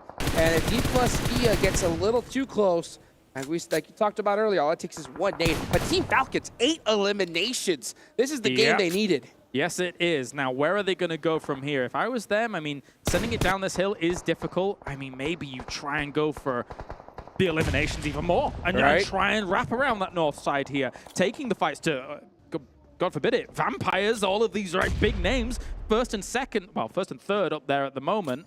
But Falcons is seeming hot. Oh, yes, they are. They're in 6th place right now, looking to climb the leaderboards here with this game. But Vampire still alive as DRS now applying the pressure to BTR. They're at a huge disadvantage here in these red buildings. They don't have a lot of sight lines. Delta, he knows exactly where he is. The bounce nade, he cooked it, but gets shot from Infinity IQ. Bensu. Yuhai going to try and deal with this here with the ump, and is able to do so very, very nicely. Once again, umps versus DBSs, and somehow these umps are winning things out. Another nade has been cooked. Is it going to be able to connect? No, it will not. Tries to go for the res straight away. That might be deadly, though. Naito on the corner here from Donuts, coming in to be able to get things going. The angles are insane. Yeah. D+Kia picking up those knocks, make it hard. Here comes Team Falcons, full sending it right onto Aton Esports. They want this red building. It was the only major the option they had if they wanted to get center of this circle, and now Aton gonna have to try and hold this off. Thankfully for them, Punching King is already down, but you can see Take actually looking for an angle to be able to get in here, rendezvous with his team, get a little bit of scouting information off with the boogie, going all the way around for Zohan, cooking the nade. Falcon Punch getting rezzed here outside, right outside this red building, looking to possibly use their man advantage. Aton Esports Milos has to get this knocks onto TQ to kind of help give him an advantage. He gets shot up big time though. They're both hurt. Zohan getting knocked. It's not looking good for Aton. If they make this play work, it could be the winning move of the game. If they're able to wrestle this away from them, and they're going to be able to do it without casualties by the looks of things. Punching King's down once again. If they can get him on his feet, this could be the fort that they need. TQ with 6 eliminations by himself. Team Falcons are soaring. The plane was a sign, ladies and gentlemen, but it's not over yet. Here comes D+Kia with a huge battle against Vampire. Schweppes in the smoke, trying to get it done. Hits the lay down, but he is out of there. That is 8 so far for D+. Another great game. They're so agonizingly patient about their fights, and it really causes that war of attrition to play out negatively for their opponents. And even Vampires is victim to that. They stared into the sun for too long. And D+Kia, man, they're looking great in the middle of day 2. They have the high ground as well. They are not inside this next zone, but they have all the information that they could possibly need to get down safely. And they have all 4 up with some vehicles. So they are definitely a threat. Peralta laying down outside of the zone all by himself, just looking to annoy some teams. But the question is, how are they going to play this circle, D+Kia? Of course, Falcons was up on this high ground as well. They realized you can't stay up there for as long as, you know, those teams that kind of stalled things out can. So Fabian's going for a big wide wrap here. I don't know where he's going though. Yeah, he's trying to secure that rock to try to get some intel. He's going to lose his buggy in the process, and most likely this game in that situation. So the other 3 are still alive. I think probably the push onto Falcons is the play. Maybe. Fabian was basically sent out as a feeler. Okay, I'm going to go here. I'm going to see who has lines of sight on us. Let's not commit everybody. Naoto doesn't burn out. Barely survives with that nade. How is he still alive? I don't know. This man is on another level right here as DRS Gaming is looking to take him out, and they need to do so quickly because there's 53 seconds left on the clock. They want to secure this position. Yeah, and you might be careful about the off angles against you here because Alpha7 can see you against this building. Molly does actually get caught by the fire. I think he should be able to heal through this to get things going. The low toss nade coming out to be fruitful, gets another elimination, so that is going to be 4 for him. He jumps out, but right into a DBS shot. That's DBS territory right there. You don't walk into that. But at the same time, Alpha7 here trying to find themselves a position of power as D plus Kia has now moved onto this west side. Fabian as the kind of feeler player to try and figure out if it was safe. Figured out, okay, actually we can make this location work as long as we've got some car cover against that east position. And the off angle from DRS takes out Alpha7. Nice, so now nice. that's completely clear. That is huge for D plus Kia. 9 eliminations for them and 10 for Team Falcons. No. This is going to be a battle. Look at that shift. D plus Kia has been blessed with this, and it's going to force Falcons to move to the one remaining building that is north of them, and it's really not that big a building. This might be a D plus Kia double victory in 3 games. Oh, can you hear that? All I hear right now is the clicking of teeth onto nails. This stadium is at a standstill right now. They want Team Falcons to get this victory, but it's going to be difficult. It is literally D plus Kia's game to win, but DRS putting a lot of pressure onto them, and I'll tell you, Peralta with that off angle could make things that much more difficult for them. Up until that knock, did you know what I heard on the wind? What was that? The word "kamsamnida." As the Koreans here were very, very happy with how this circle's gone for them. But I mean, with a knock like that, it shows actually how vulnerable that location is. Again, if you don't have smokes, if you don't have that car fort fully set up and good to go, so they might be slowly expending their utility with those smokes slowly running out. Oh, but what they do have, the zone, and sometimes that is all you need is that and some 5.56 in your bag. How about a crate, too? That'll help out as well. It will. I wonder what weapon they got from that. But at the same time, big transition trying from AGONxI8 here. They actually saw him on the left-hand side of that smoke being able to move. I guess maybe the scope was actually blocking a little bit of that vision. That's right, and that is going to be a D plus Kia. The AWM comes into play right here at the end. So one shot, headshot could be coming up here in a second. Fabian with the crazy sprays. The buggy is still on fire. Wow, D plus Kia are getting picked apart. It was kind of important that Fabian stayed alive there because he is alone and he was their slight off angle compared to the other 3 members. Forrest is at the front, also knocked. Falcon has taken a perfect opportunity at moving out as quickly as they did to try and apply the pressure to their opponents. Oh, nice finish there from DRS. Nice steal. All the pressure is on D plus Kia. Everybody is looking at them. And meanwhile, okay, finally, Team Falcons look to the left. They take down Rules OG. That's going to leave 1 player up left for DRS. Team Falcons looking to take the dub. They moved out at just the right time. That's it was another brilliant stuff. All of the spray's going to come in here, try and deal with this. They have more angles than D plus Kia. This is going to be difficult for the South Koreans to be able to get on out of. Sprays through the smokes. 1 left. 1 player left. It's Forrest.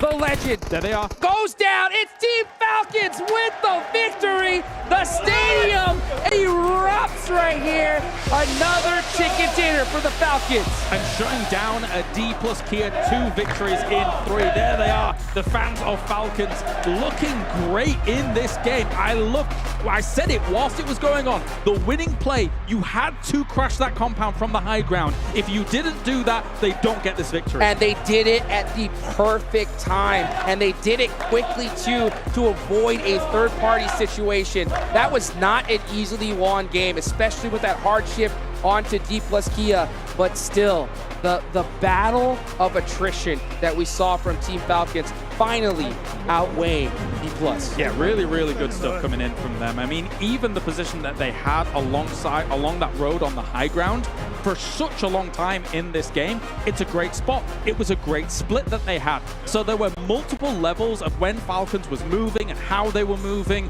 which makes them one of the great teams. And you can see them so excited right here, guys. Do not go anywhere. We'll be right back after this break.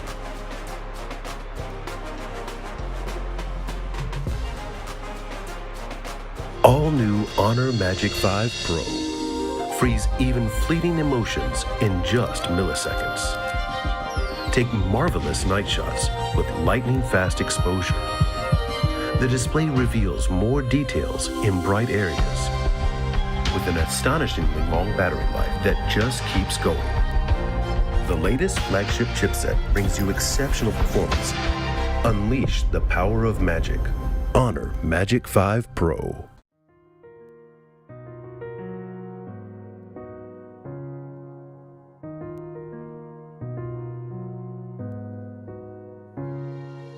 الحياة لحن، ولأننا جزء من مقطوعة عظيمة تحركنا، تلمسنا، تصنع من لحظاتنا ذكريات بديعة.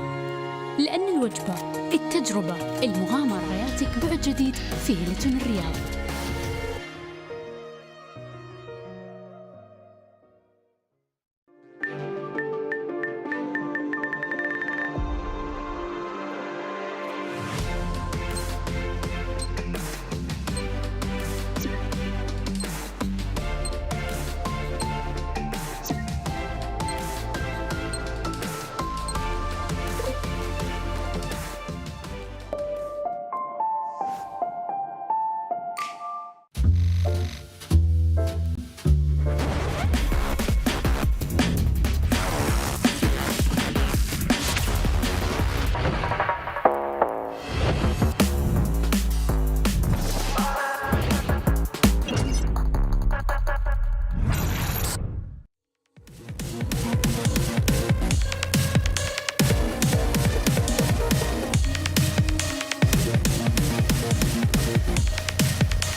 The Falcons are flying high after their victory here today. That's now a chicken dinner per day so far, putting themselves up in towards the top of the leaderboards and maybe putting themselves into the main event. Jason Kappen here, joined once again by Maxman and 7 Worlds Gaming to break down this last match. And honestly, start things off, 7.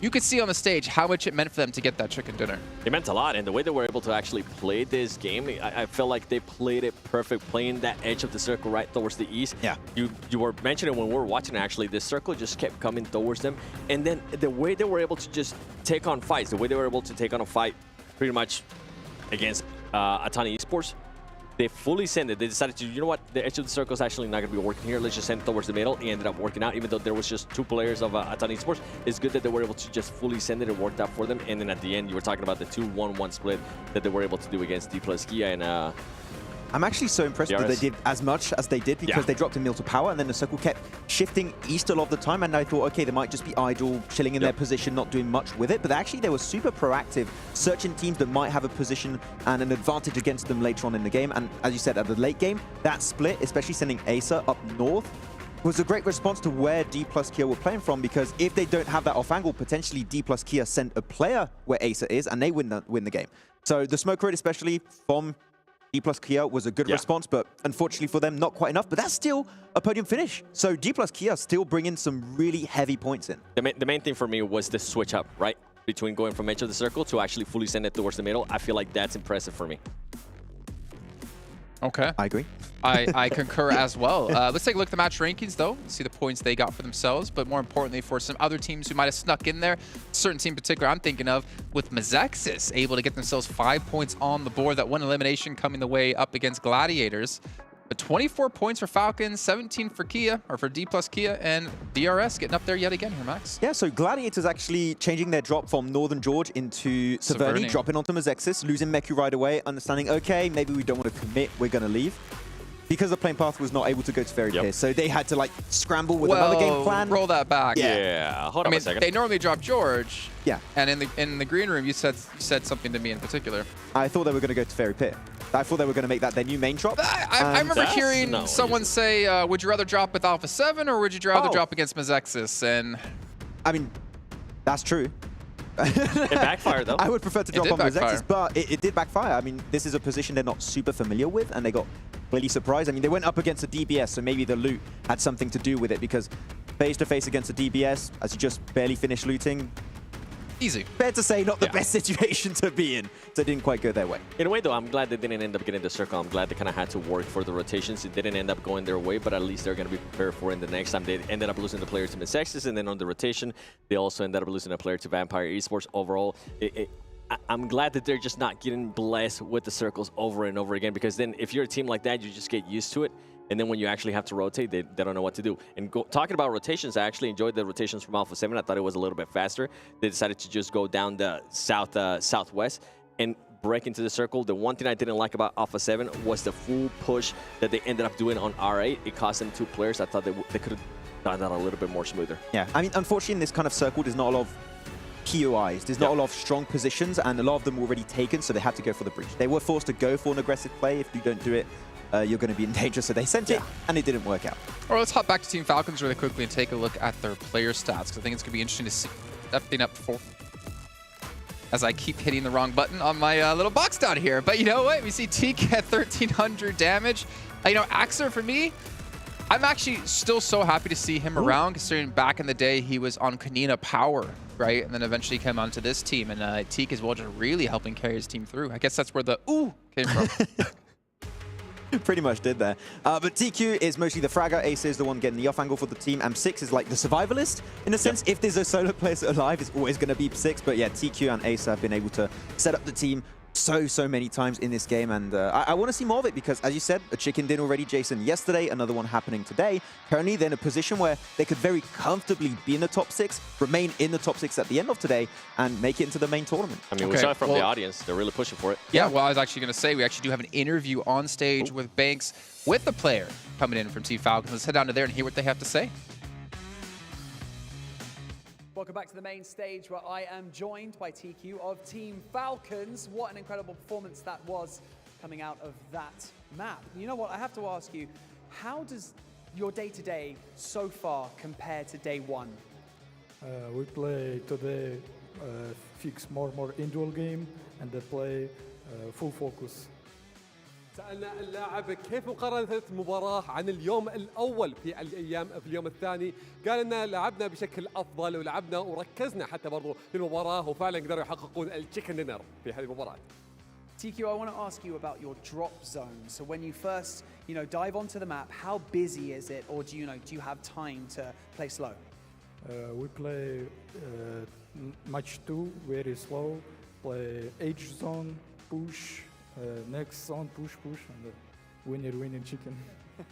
سألنا اللاعبنا كيف كانت الدروبس حتى برضو او نزولهم من الطياره وايش الاماكن حتى برضو اللي ياخذونها، هل يروحون يطبون برضو في الاماكن اللي تكون فيها زحمه، لكن قال انه يلعبونها فعلا بشكل ذكي اكثر، وحتى برضو انهم يحاولون يضغطون فيها الخصوم، وهذا اللي شفناه منهم فعلا لعب مثالي قدموه لنا فريق فالكونز.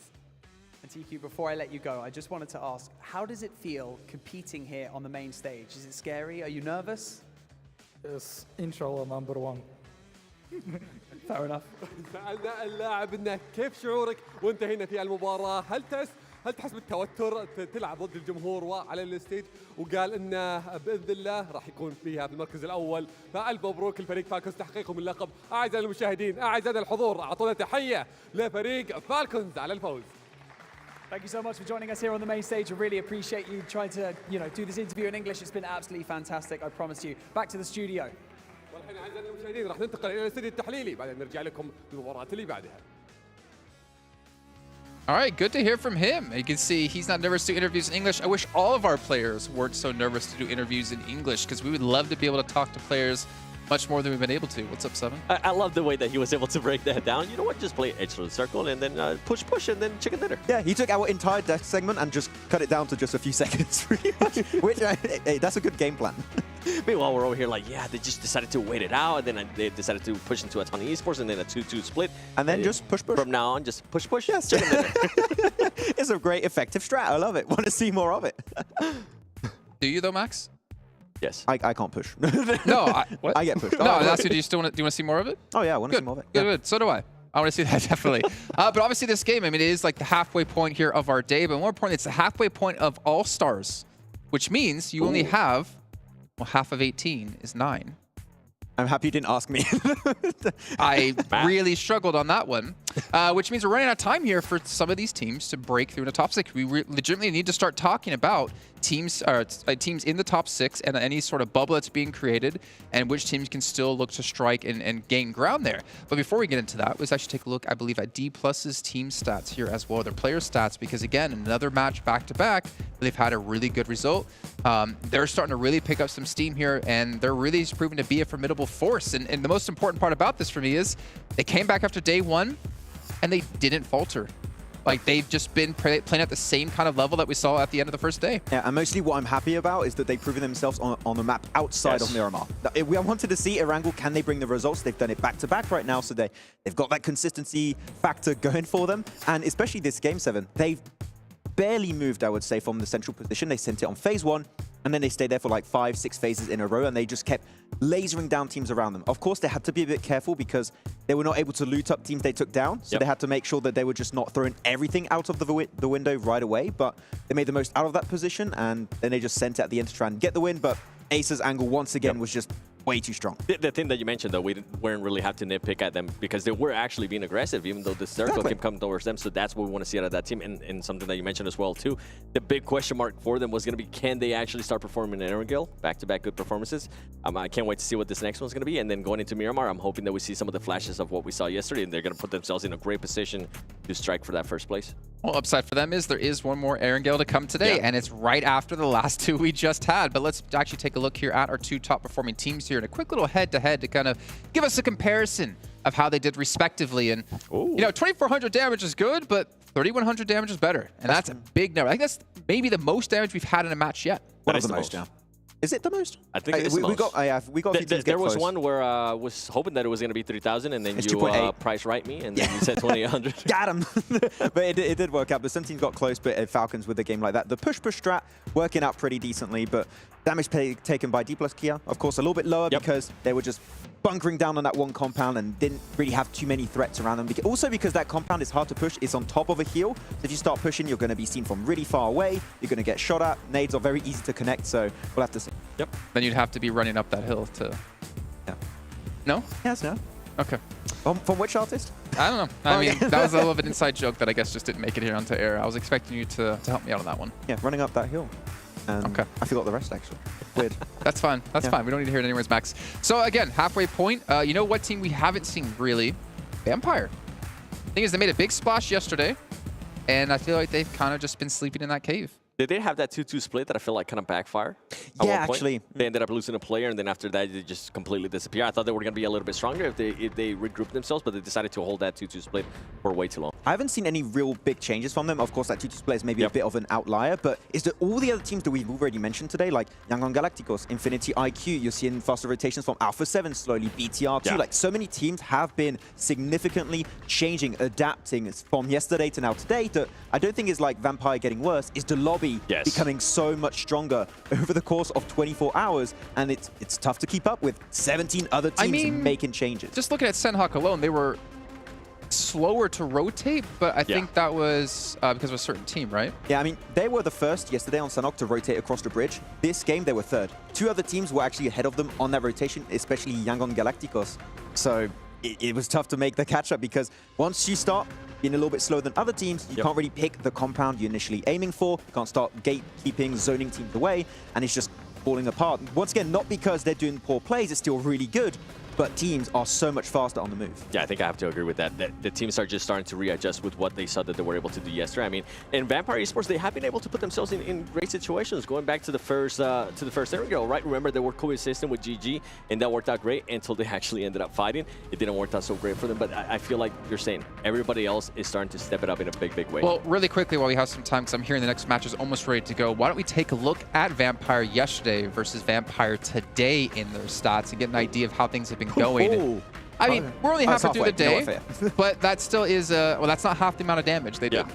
Yeah, it is under. So and that's the big one. Wow. Oh, wow. That's a way more bigger fall-off than I initially expected. I mean, of course, when you don't have those strong positions and you don't increase that survival time, you're not going to be able to put out as much damage and eliminations as yesterday, which it kind of is expected. And to be fair, right, going at the end of the yesterday, we're coming into today, we didn't really expect Vampire Esports to come in here and get 2 back-to-back chicken dinners like they were able to do yesterday at the beginning of the day. It's those teams starting to readjust, but that eliminations, I think maybe at some point here, they still have a gap in regards to points, in regards to the overall.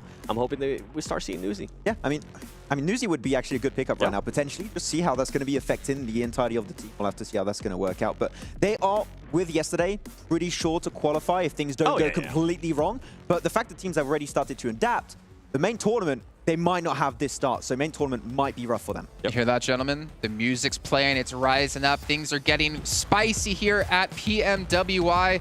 We have our 4th match of the day coming your way. It's going to be our final Erangel of the day. We got some brand new commentators to come in. We got Jenna and Blink to kick us off.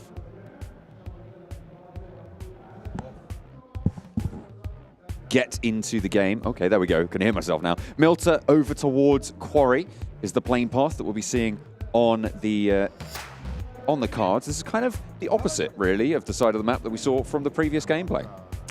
Yeah, man, last match was a little bit crazy considering we were right across that top side of the map there. A lot of teams had to go for some alternate drop spots. Didn't really work out for some people, I think. Realistically, you look at Gladiators as well as Vampire, who are currently in the lead. Vampire is a team that likes to even take that Sosnovka alternate drop spot, take the boat across to Primorsk. They like playing Primorsk. And you've got Gladiators who like play up towards North George and Ferry Pier. I think Max on the desk was talking about how, you know, you would have liked to have seen the guys from Gladiators take that Severny drop anyway versus Mezexis, which makes sense to me, 100%. But I do think that regardless of that, John, Mezexis was the easier task, and they just weren't able to get it done. South side of the island now will be the adaptation necessary. Teams dropping out early. Falcons will be out over Milta. Everybody else will disperse from there, so the paths up to the north will be a little bit more contested. We'll see those conflicts come through relatively soon. It's been great to see teams start to step up today. D+ Kia, DRS as well, continuing their upward trend since yesterday's games. Absolutely. I think for D+ Kia, they have done a great job today, and I think it was only a matter of time before we start to see them step up a little bit. You do look at D+ Kia as a Korean team that really coined that whole playstyle of just going center, taking that center position, and having a great time from that spot. It worked out really, really well for them overall. I do think that looking at D+ Kia, though, a little bit more closely, they are less struggling towards that edge play in the end game. I think they were finding it a little bit difficult yesterday to get towards that center position, but I think they've cracked the code now. They just need a little bit more time. We have to remember that this is a region that doesn't often play international events as well. So the fact that they're coming into this one, they have got a lot to learn. They've had a lot of homework to do as well from their pretty inclusive region, which just contains them and Japan a lot of time. So I think they've done a fantastic job coming into the day, getting that homework done, getting that analysis in, and now they've figured out how to play it. Because every time they do come to these international stages, we do see the D+Kia actually perform very, very well. And they're just so slick with their movements in the end game. They have made some really, really solid decisions in the matches today, as you say, towards that end game. Right now, they are on the north side of a 4-team cluster over just to the north of Shelter, southeast, or just to the east of School. D+Kia currently find themselves. You've got Aton there as well, Bigetron and Sem9, all around that sort of area who are going to look to spread out the circle. Hard west shift. Saw some pistol action at the start of the last game, and Melo wants to continue that into this one. Unfortunately, won't be as successful as previous entries. Unfortunately not. Taking a look at the quick standings though, 96 points there for Vampire. D+Kia behind them just by a few points, 79 points. Gladiators have dropped into 3rd place after not accruing any points on that last game. DRS up to 75 and Falcon up to 75 as well. So Vampire's lead at the start there. They've actually been able to catch up to them now. So for Vampire, yes, they were able to get a good performance on yesterday. And I think they did a great job yesterday. We can't underestimate how strong that performance yesterday was. So I think coming in today, it's only natural they have a little bit of a fall off in terms of performance.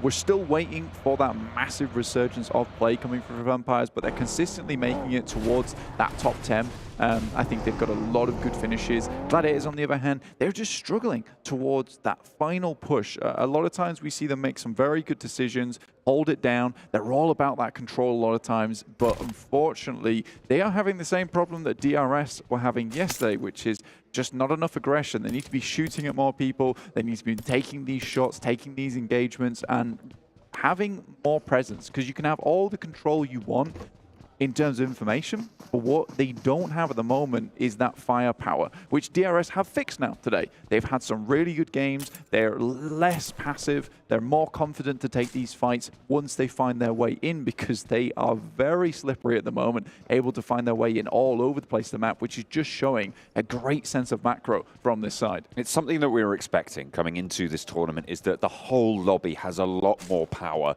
It is so stacked across the board, right? So you're seeing these teams that are just able to swing from absolutely any region and play out those corners very, very well. That's exactly what we've seen from those up steps, those upticks in performance. Great to see. I'm looking at the map right now, and I know that Kalaris is unhappy that he's not on this game, because iKURD have gone for one of his favorite drops on Erangel. It's the split West Coast drop going through, and they're going to be playing in a circle that favors them as well. Yeah, it's a great drop at the beginning of the game. Kalaris would say, you know, there's a lot of compounds here that people just tend to ignore. It's not exactly trash loot either, John. You can get some really good stuff from this location. There's vehicles over here too. So it's a good place to start out, especially if you're lacking in any decent position at the start of the game to drop into. So I think for iKURD, they're very happy with the situation. They get the circle on their side too. Vampire can definitely play a strong game from this position. They were gifted their spot down towards Primorsk. They're currently on that 2-2 split between Primorsk as well as Quarry. So this is going to work out well for them. The two guys up front, Schweppes and Ravenclaw, very much known for their scouting capability. I think Ravenclaw hits some of the longest shots on this team. So the fact that he's up front, you know, using his elvish eyes to his advantage is great news. Silas caught, maybe unsuspecting that iKURD are playing in this area of the map.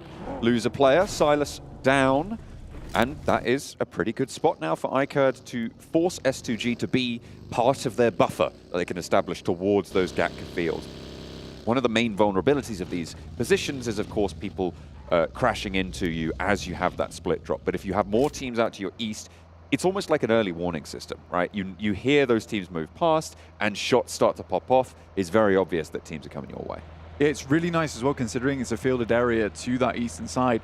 Many teams, as we all know, will be just full sending it across the fields in the vehicles, trying to get those tires spinning, because you do not want to be out in those fields for very long, let alone running across them. By the time you start to get blisters on your feet, you've probably already been shot at and taken down out of the game. So for iKURD, yeah, this works out really well. I do think that there is something to be said about S2G's play there and their play for the remainder of today, which needs to be fixed up, because what we've seen so far is just quite lazy scouting coming out from this team. Some pretty questionable movements in terms of rotation. We've seen them double back on themselves after getting shot at, only to get one player popped out of the vehicle. So I'm not really not sure what's going on S2G's side of things, but something needs to change.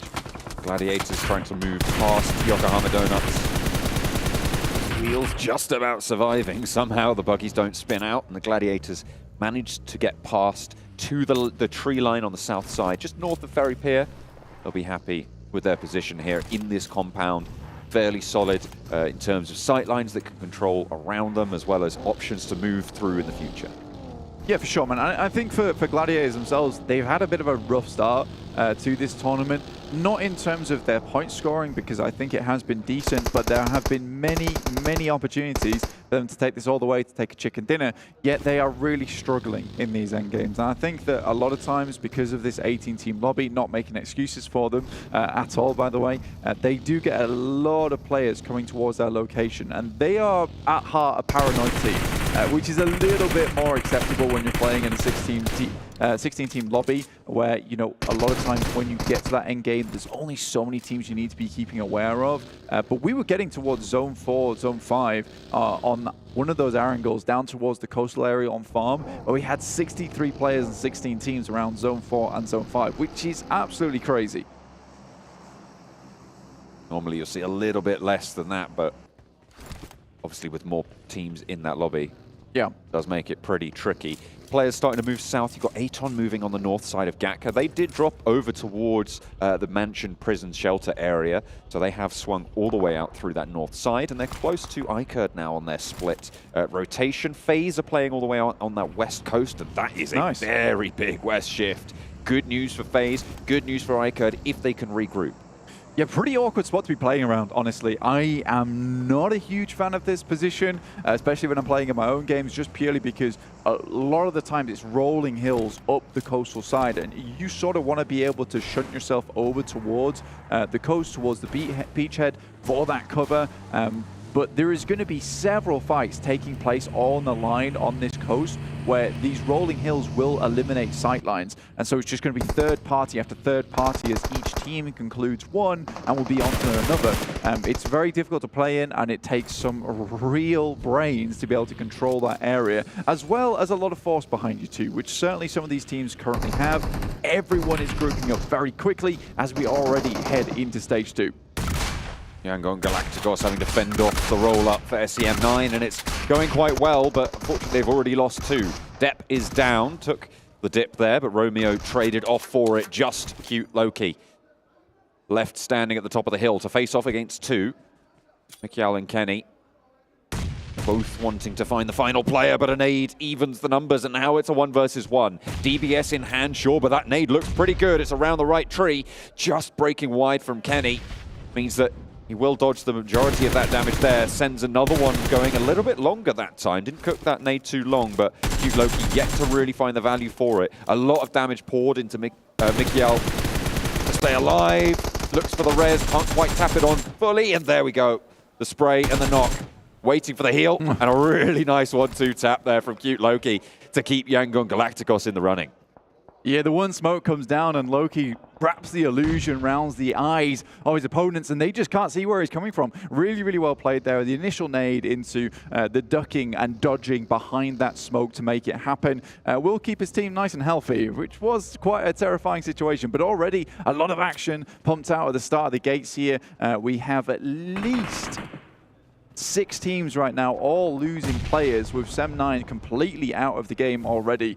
But a lot of teams already in this circle. There's only a few teams that are outside in the blue. As Teak said over on the Falcons on the stage, you know, we stay out on the edge, we're going to push, push, push, and then chicken dinner. They do that a lot. They're still in the blue right now, one of the few teams to still be out there alongside Mazexis and i8, who are moving in. The Infinity did head down towards Sosnovka, but are being held out right now by Mazexis. An odd move, move, not one that I would be thinking would be happening right now, but a lot of teams are more focused towards this edge of the map on the western side. We'll see where this next circle does hit up and what kind of things it will bring with it. Quarry as well is such a major factor in exacerbating the issues of linearizing this western coast, right? Because it forces teams coming in from the southeast quadrant of this circle to go underneath it or to try and send right into the side. Most teams are going to look to go south. You could see Gladiators have done so. AGONxI8 are looking to do that as well.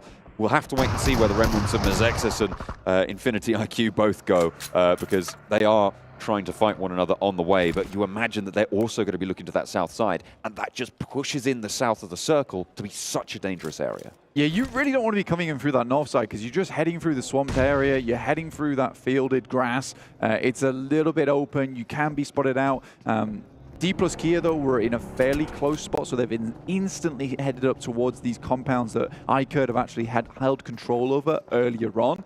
Gladiators, though, I don't mind this position over on the south side. It does give you the opportunity of third partying. And again, this is what we wanted to see from Gladiators themselves, or just a little bit of more ferocity from their side. And I think that this particular play really does require that bite behind it. See if they're able to bear the fangs appropriately. Kitsune goes very, very low, but has backup from Tixi, top fragger in the tournament. Doing a lot of work for the team, but does go down there in an unfortunate trade with Missile. The team will roll straight on through to try and trade, but Matic falls as well. He's going to get flushed out, and Missile just about goes away there. And Meku now the last standing. The Gladiators under threat. How has that happened? 2 players from Yokohama Donuts take them down. That is disaster striking for the Gladiators, but Vampire looking to try and play another story, play another tune as Prestige takes them out on the staircase. Last player standing for R8, trying to trade off with the DBS in hand. It's doable, but it's not going to happen in the face of Schweppes. Cannot stand up. What a horrible spot to be in there. And this is just the problem with the DBS right now, is that you get one player with it. A lot of these situations where the 1v4s just weren't possible have now been opened up. So the DBS, problematic in that sense. If you're going up against it with an M4, it looked like Vampire were trying to institute there, because they are playing off in an area where they really would like to get some long sightlines. So you can understand why they would go for the double ARs. It is interesting. So I think for them, going up against that DBS, not ideal, because they're going to have to pump the bullets in, whereas just one shot from that DBS will take you down. So a little bit difficult. I'm glad they didn't face one by one. They all went down the stairs together, made sure that they were able to refrag off the back of one another. So yes, they lost a player, but it was salvaged in the end. 3 players, not ideal, but it'll do. Apparently it's enough to take down the Gladiators, though, as we saw just then. It was 3v4 coming through from the Yokohama Donuts Varel squad. And that's just not something you can afford to happen. That's where we saw 1v1s being given, right? That's exactly what you said Vampire didn't do. We saw Gladiators go for instead. They tried to go for these plays. Tixi went out a little bit too early. The instant refrag wasn't there. They didn't have those sightlines to control. They pushed around, stepped in, and great performance by Missile, to be sure, but you can't be giving them those opportunities. And they go down for it. Yeah, it's a real sloppy start. There's no smokes. There's just the surprise factor coming through. And I think for Gladiators there, they realize that this play is a pretty desperate one at that point in time. They just want to get into the circle, get into the zone where they can start to play out, get some scouting done, realize where the players are in front of them, because you know with this circle, you want to be as close to the action as possible so you can start to have a little bit of influence around the lobby. Already, though, we got BTR coming up towards D plus Kia, see if they can keep going on their streak, and from behind the door, Forest will take down one, looks for another. Call him the Lumberjack. The Forest taking everyone down. Alkev through the window, finally able to slow him, but will it be enough to stop the train? No, sir. Forest still alive. Rezable, but Yangon Galacticos over the ridge. Goodness me. And we can keep going with the old LOTR references, because Forest just assumed that BTR there was Sauron. Very much not happy about that situation. The Ents do finally go back to war and keep D plus Kia back in the action. A great play from them, and they can continue to play from that northeast side. Very critical that they get through that engagement with 4 players still up and running, because it is not going to be easy to get towards the center of this circle now. You need all the sightlines you can get here on forwards. They do have a couple of vehicles. You can see there some do not have wheels, but some do. so they at least have 2 to get through this horrible fielded zone. I think right now Aton have a strong spot in this compound up towards the northern side, which looks down upon a lot of the rest of the lobby. Looking at teams that might be able to find a way into that position. You've got Alpha7 with Carrillo scouting down south to maybe crash onto Aton. Difficult push because you've got D plus Kia on your east side across the fields, as we just saw. FaZe as well on that beach side, but if Alpha7 can make it to those compounds, potential to take it from them. From the south side, it's a lot harder to assault onto this compound though. Yeah, I mean, this is a really quite a difficult circle to be playing in.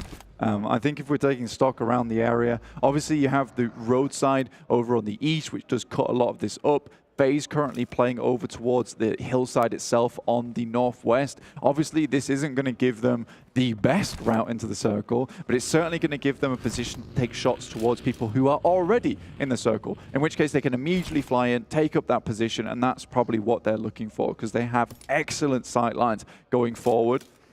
Alpha7 hoping to stop FaZe from making this one happen. They do get these shots off. Alpha7 need to be ready to receive and quickly, because you know that at some point, as this next circle comes through, FaZe will have to cross this road, and that is so treacherous. Being split up on this circle on either side is horrible. Forest here, very quick on the trigger, really good reflexes to see exactly where the players were coming from. Did just enough damage to help the rest of his team actually take down the final player from BTR as well. He has been on an absolute clinic today, even getting 7 eliminations on that last game.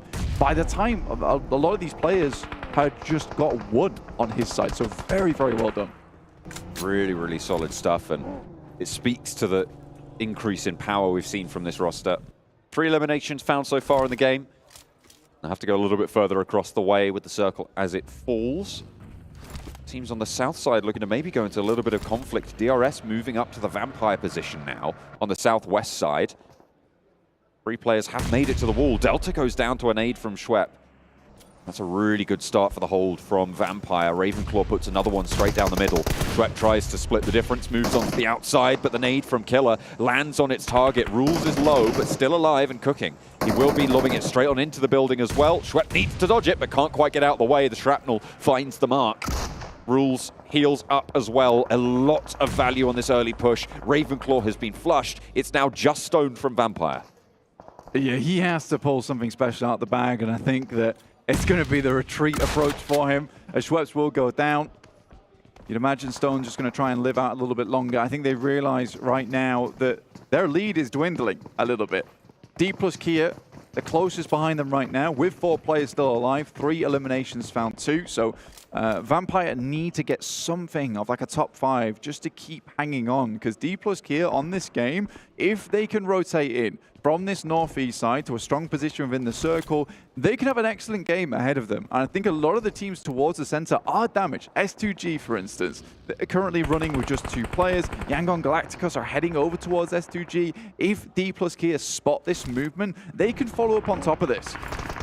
FaZe looking to move in at the same time. Alpha7 making their way down south. FaZe took a knock over towards Ventores, which puts them on 3, but they are behind some cover, maybe looking for that res. You can see 2 players just over the way going for it, and they will have a little foothold into the zone. But Alpha7 have the high ground. This is going to make FaZe's journey so much harder. Yeah, I mean, Alpha7 made the 100% correct decision. I think they knew exactly where FaZe were playing. FaZe were hoping that they maybe would peek and they could find one of these shots through, start tossing these very similar smokes, and then quickly just send on over. But Alpha7, very patient, waited for the next circle, but in come D plus Kia, and already that's 1 player run straight down. Carrillo has to go big now. With the DBS, can he make anything land? No, he can't. That's 2 players. Revo's down in the meantime as well. 3 players, all 4 of Alpha7 melted in the face of D plus Kia. And nade sent back over the top, but this is FaZe's chance. 2 players down, so they are severely diminished. No one going down for FaZe, and they can roll over these hills. Aton do not chime into the fight either. Fabian taken out with that nade. 4 players still, 4 FaZe, into the vehicles they go.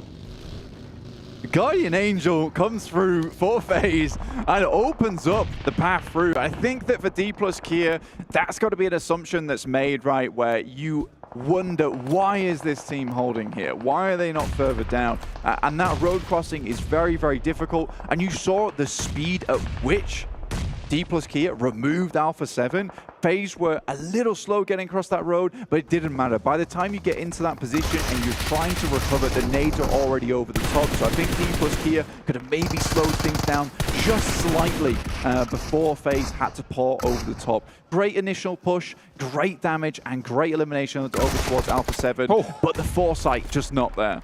Aza absolutely demolishing the iKURD peak there to try and keep the Falcons alive, which they desperately need. Two of them are down on the floor. Another smoke, I think that was launched forwards with the DBS through the smoke. That is such a dangerous sound to be playing with no hard cover. The rock, though, is there.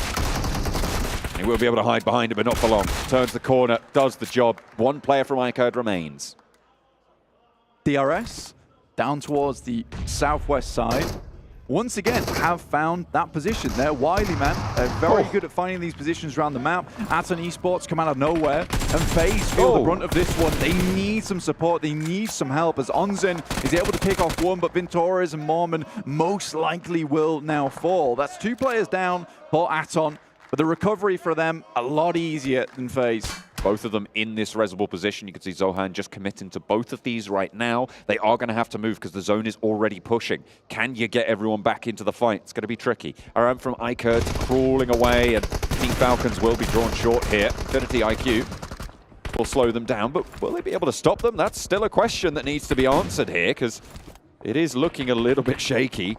Ferrari and Kaidula both having a say into the fight, but shots across the way, the third party's there. Naturally, Aram chimes back in, and an aid from the Falcons seals the deal. What happened though? But it was indeed iKURD who was able to pick up that final elimination over towards Team Falcons. Aton, they're on the high ground currently. Romeo Boy comes up, and Zohan has absolutely no idea. He needs to go to confused.com and sort something out, because goodness me, he was in a different world. Looking for some sort of payout there, but it's not really going to be too easy to make that claim. Southwest side, DRS, 4 players alive towards the top of the tables as well. We spoke about how D+Kia were pretty close to the Vampire totals, but DRS, they are also on the knocking on the door there. 2 eliminations already, all 4 of their players alive, looking fairly healthy, have the compound, and the circle has shifted their way 3 times in a row now. DRS, very happy with this position. Very happy they're able to take that engagement with Vampire as well. Considering Vampire had this spot in the first place, you know, this was such a crucial fight that they had to take versus them. Really good grenades, very good hold from outside the building. Realistically, Vampire had a lot of space to play with. And again, it's a little bit of that greed sometimes that we see from Vampire, where they just like to play very fast into these engagements and have fun with it. Unfortunately, it comes back to bite them here. Stoned is, though, laddering up. Already in towards 6 teams remaining, a top 5 position for Stone. He'll be very happy with that one. On top of the fact that they've got 4 eliminations, you know, that is still going to extend their lead and give them time today to extend it even more. The teams cowering behind the ridge line with the blue zone pushing them, eating each other alive now. AGONxI8, Infinity IQ, both going very low, but it's Infinity IQ who stay alive and try and keep themselves together here, but with only 2 players, you've got to wonder how much further can they go, because they're going to have to break across this ridge. They will have to cross the road to get to the next circle. You know, with the way this actual compound set up, it's going to be so hard for any team to beat out versus DRS. They have such a strong spot going forward. 4 players alive, so many diminished teams who had to face the brunt of everything. Like I said, this circle is absolutely brutal. Aton, though, vicious with these grenades over the top. Infinity IQ as well, managed to pop a sniper shot. I think there was an M24 landing into the back of S2G. Not ideal. They will fall fully. Stone now under pressure from DRS and will fall in the face of it. A nade in through the window. Delta picks up the point, and DRS now have got the tower to overlook towards everything else here. Aton do still have a pretty solid ridgeline to play along, though. I mean, 4th place there for Vampire Esports. They're not going to be happy with that one. Killer, though, on the swivel at the moment. A literal human turret. Spotting several different players. Drops the nade up topside and will just some acrobatics to get away from that. A bit confusing. Does let it go off. Now looks over towards Ferrari. Will get the shots in. He drops the deck, but you are visible as anything. With the building high ground position, it's just impossible to get across there unscathed. I'll find out about that. One player remaining for Infinity IQ. 9 eliminations for this East Side team roster. Yeah. This is really good results. I mean, it's from really 10th in the table at the start of the game. Yeah, it's really nice to see the dichotomy between DRS as well and Gladiators and the fixes that they've made since yesterday. Really good execution towards these end games. They know exactly what they want to do. They know that this circle is difficult, so they do have to be a bit more passive in this game. Bensu goes down, and for Aton, it's all over, because coming out over this ridge is like wearing a high-vis jacket, and DRS are ready to zone in. Oh, he's seen one. He's leading out the window. They're going hell for leather, all or nothing, and Delta runs it down for the last. DRS swell the battlefield, take home a big chicken dinner. And that is going to put them fairly close to Vampire's mark. I think that's not back-to-backs, but 2 double chicken dinners for 2 teams today. Really awesome stuff coming through from DRS. The Nepali fans at home have to be proud of these guys. They have done fantastically well for their country here in All-Stars.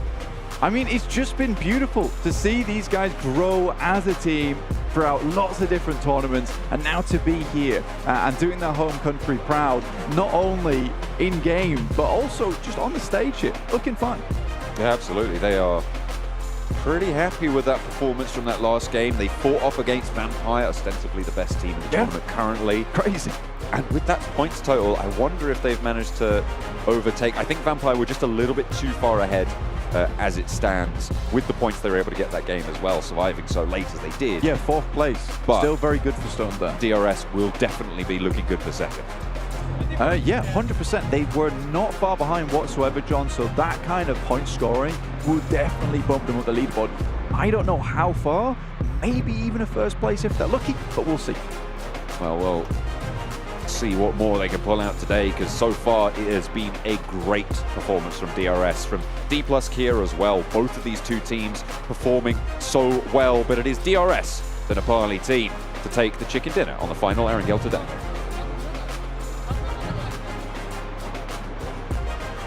DRS, DRS, DRS. Man, the team from Nepal, 2 chicken dinners today. We talked a lot about them yesterday of, oh, they're playing a little passive. They're just going for the late game. They heard us on the bus, man. I'm expecting some money for this. We have just become the all-time best coaches in PUBG Mobile. I think they were just baiting us yesterday. I think they were like, you know what, we're gonna make people think that we're just gonna be playing slow, and today we're just gonna turn it up.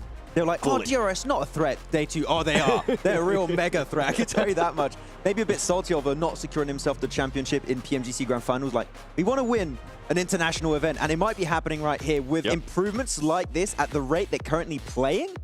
Like, they're not scared to go for fights anymore. They're not. And they're just such a massive threat. I would be scared to go in a 4v4 against them. And the way they are taking those fights, the way they are covering their angles too, so far it's impressive what they're being able to do. Hey, maybe we can set it up, a 4v4, the talent versus DRS. No, I'm going to stop you right now.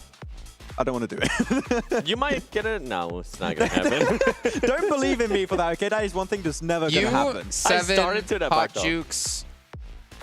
You. And Kalaris on the bench. Yeah. No, actually, maybe we'll change it up. Maybe we'll do like all 7 of us versus 4 of them. I see you play games before, Probably Jason. not going to be enough. I think you do good. You did decent. Say it with a straight face, 7. He can't. Well, they're not seeing you on camera to do it anyways. I don't want Jason on my team. Last time we played, you rolled over me with a car. I tried to. You tried. It was against you. It was against you. Yeah. And I tried. Oh, no, I did try to hit you, actually. Never mind. I remember that now. Actually, it was last year at PMWI. I tried to run you over. But obviously, DRS, like, this has been a big turnaround for them so far in... Well, not even necessarily a turnaround. They weren't doing bad yesterday, but they basically took what they did yesterday and improved on it. So let's actually take a look, if we can, really quickly. Before we... Actually, no, we'll see match results first. How about we see that first? Then we'll talk about DRS a little bit more, because I kind of wanted to compare their stats yesterday versus today. But here we go. Match rankings coming your way here and see how many points they got, but as well as the other teams. 18 points. So not one of their biggest elim games, but still, it's chicken dinner. It's still 18 points, and that gets them 18 points closer to being into the main event. Yeah, and a lot of teams closing that gap against Vampire Esports. It's still 8 points, right? They're still making sure they're going to be in the top 6 at the end of the event. That's fine, but there's a lot of teams that are closing that gap and they're aiming for that 125 secure after the All-Stars. And that's the thing, right, with Vampire Esports. They were able to do so well yesterday, and they were able to pretty much perform the way that they needed to start off day one. That here, even though they are not getting those chicken dinners, even though that they're not being the most fragging team when it goes to games, they're doing just the right amount. Remember, Sir Tanning told us 10 points per game. Yeah. So far, I mean, if we average it out, they definitely be exactly. hitting The average is definitely over 10 points. I think it's fair to say, yeah. I don't trust you doing that calculation. Me neither, actually. Now I think about it, not sure. All right, so let's take a look then at DRS yesterday up against today. Because I'm imagining they're going to have, I mean, they have relatively the same points that they're going to actually probably even more, right, with 2 chicken dinners. But I think what we're really looking for is a difference between eliminations and damage yesterday to today, because that is something they've massively been able to step up. And that's something I was kind of criticizing them for, I think, quite a bit yesterday, of saying, like, right, you can get to late game, but if you can't get the eliminations to back it up, you don't have that sweet, sweet marriage between the two, they're not going to be a CCT. Well, you know what? I have to eat my words. They've proven they could be a CCT here today. I mean, as you said, they were able to make it to the late game, but when they made it to that point, it's like, what's next? And it seems like they didn't really have the will to go aggressive, but they're able to do it right now. And I really, as you said, Jason, I want to see the elims and the damage that they were able to get here. So let's see. They're already pretty much tied up. There's still 2 matches left to come, right? So that's what makes it even more impressive. Yeah, almost tied up, and they still got 2 full-on matches to go here. 7 and damage. Okay, that's the money maker right there. That's right here. I mean, even 34 elims? What? And this is what we were saying too, like, going back to what you guys were saying in regards to them being more aggressive, is that yesterday they were already putting themselves in such a great place to take on 2 fights that they were a little bit passive, they just weren't willing to take them. And today we're seeing them, they're turning on that aggressiveness. They're being able to actually fight. Aggressive. Did you go back to your cheerleader days? You didn't believe me. I did not. And then I whipped out one of my little songs. I saw the Leon hearts. So much Jason law has been dropped this event. I'm loving it. We don't need to discuss what that means for people at home. You don't need to know about that one. DRS, like, I think what's impressive is you look at Vampire yesterday and you look at them today. They really kind of, they fell off.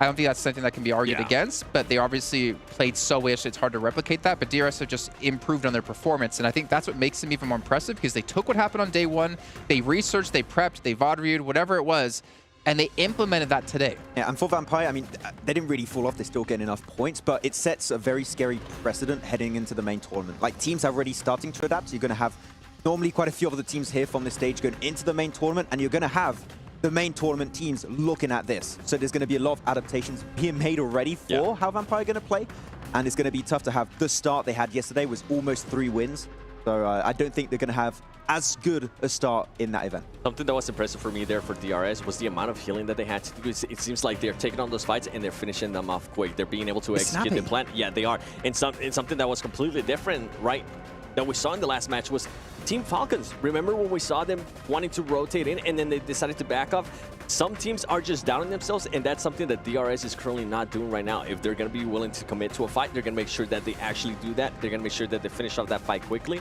and right now it's working out great for them. Yeah, the stats were so impressive, we have to look at them twice. Yeah.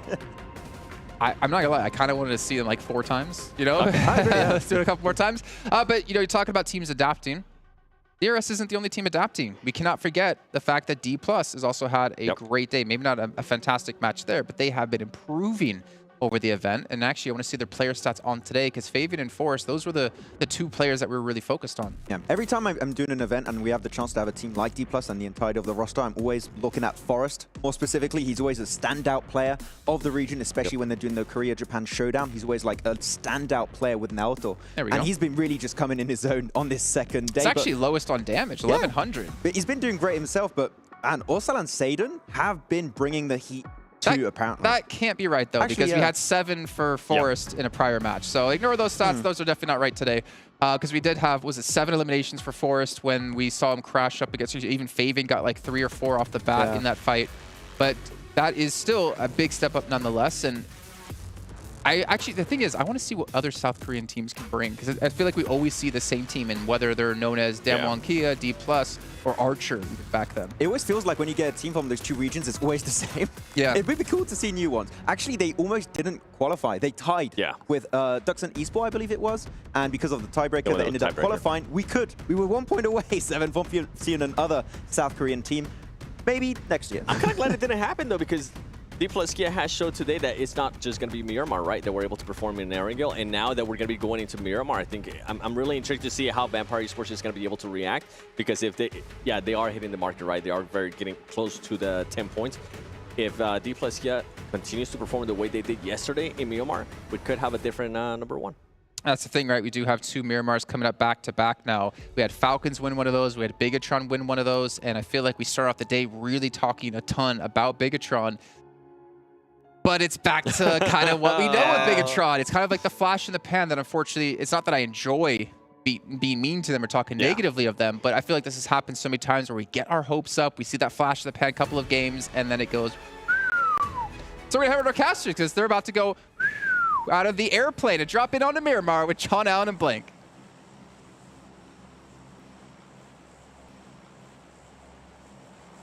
Yep, well, I mean, we're hopefully not going to be dropping out of the plane too fast. I mean, we're not going to be hitting the ground like that, but hopefully we'll be staying alive, as will most of these other teams. Certainly one of them will be staying alive the longest. Someone's got to. Absolutely. Someone's got to stay towards that top side. Because otherwise that whole plane's going down. It's got to make the return trip too for dropping those crates. True. These guys on the plane, they've got a tough job. Shout out to the plane pilots. Yeah, I mean, shout out to the pilots. Shout out to the players. All right.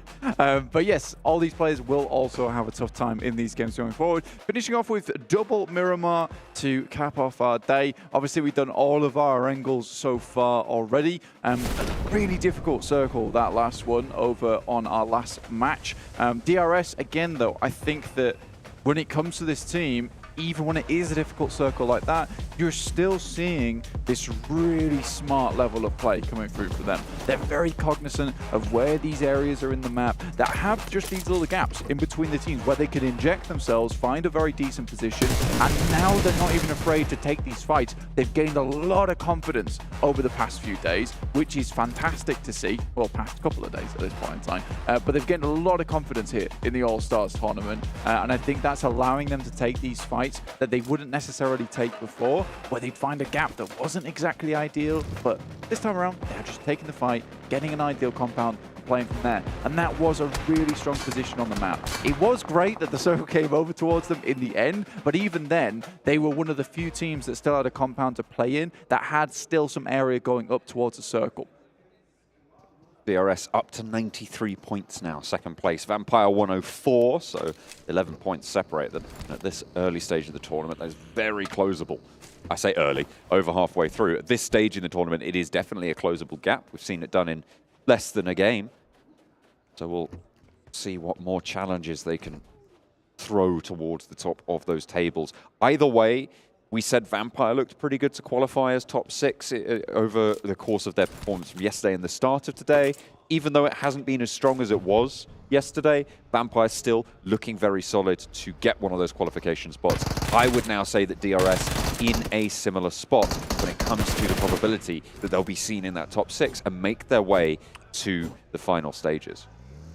I'll swing over towards the Infinity. Ferrari goes down quite quickly there. So the Infinity will be playing on with 3 members going forward. That playing path did force a lot of these teams off towards our eastern side. Our circle did head over towards Monte Nuevo and El Pozo that way. So again, for Gladiators, we just saw them on our screens. A team that would really like to get some points this time around. I think if they can end the day with maybe a 10-point average over the next 2 games, they'll be very pleased with that one. Sem9 also rocking up over towards Alpha7. Revo down, star player on the side. Immediately, their smoke's down. They're getting their boy back up because he is certainly important to the livelihood of this squad. A very, very key part of the roster right now, and Alpha7 need all the strength they can get, to be fair, because they have been, I think, underperforming their expectation, almost certainly. This was a team that people were predicting to win over on the main stage, and right now, they are middle of the tables overall. They're in 9th place. It's not the team that we wanted to see. No, not at all. 50 points currently, sat in 9th place, so 3 points away from qualifying if they could, because they already are in that main tournament. They've already qualified for it. You know, you could be that one guy that says, oh, they're just reserving their energy for the main tournament. But I think that the way we've seen Alpha7 play in the past, it's quite effortless the way they take control of a lot of these maps. So I'm not sure what's going on here, but there's certainly something that needs fixing a little bit. And I think for the guys on Alpha7, they'll be looking into that rigorously. You know that the coach over there is looking to see what's going wrong after so much success. You come over here, which is arguably, I would say, a little bit of an easier lobby, right? We do have some teams within here that I think that Alpha7 should absolutely trounce, but they're just not. So I can no longer have that kind of say into these games. Matic sending off once again. This guy's got into a fair few fights so far of a couple of teams. Had to drink a little bit of an energy drink to get himself back up to full, and then takes another engagement with the guys from Alpha7, who are just harassing them time and time again. North George now heading up towards La Cobradilla. He's sent that information back, and the rest of Gladiators starting to group up just a little bit. The Gladiators making their way down a little bit further, hopefully, to regroup. Tixie's still very isolated as it stands, about a kilometer away, which means that any push onto his position basically is on his own at this stage. So a little regroup in the near future, you'd imagine, but not really pressing right now. No one looking to try and take that position. On the northeast side, the Gladiators went down to them last game on an unfortunate set of trades, 1v1s, and giving a little bit too much on their push. Yokohama Donuts, the team that took them down last time, moving in through Torre Armada and potentially moving parallel to the Gladiators. Yeah, the play was certainly sloppy, right? I think that's the best way to describe it. It didn't feel like Gladiators. A lot of times Gladiators win out on fights just by setup alone. I don't think, and I will continue to say this, I don't think that they have the best gun skill in a lot of lobbies internationally. I think what they really reveled on was that macro side of things. They were very good at controlling where their rotations were going to be, which third parties they wanted to take, and which were going to be inefficient to their game plan. And that's what Gladiators were very good at. So when you see a setup to an engagement like that, which is just essentially tossing the vehicles at the building, and then praying that you win the fight out mechanically, just does not make sense to me. And again, Gladiators are one of these teams that really does want to qualify through in that top 6. It's important to them. In the meantime, you've got R8 down towards that south side west of San Martin, quite close towards the central area. S2G have also been getting quite far into a lot of these games, but that's mainly by just hanging on towards that center side and trying to fight out against any team that rocks up on them. They're going to go for a similar kind of strategy. It isn't really banking them a lot of points. You can see it on your screen there over on the right-hand side. 48, so they're really in that middle pack at the moment. He's really having trouble here. Oh my goodness, Ali finally able to get out of the ditch in the party bus. I think that was about a 17-point turn, but in the end, the axles cooperate, and he just abandons it anyway. Doesn't need it anymore. It's given him enough trouble. That is unfortunate. He probably could have just ran there in the first place, picked up that vehicle and got on his merry way.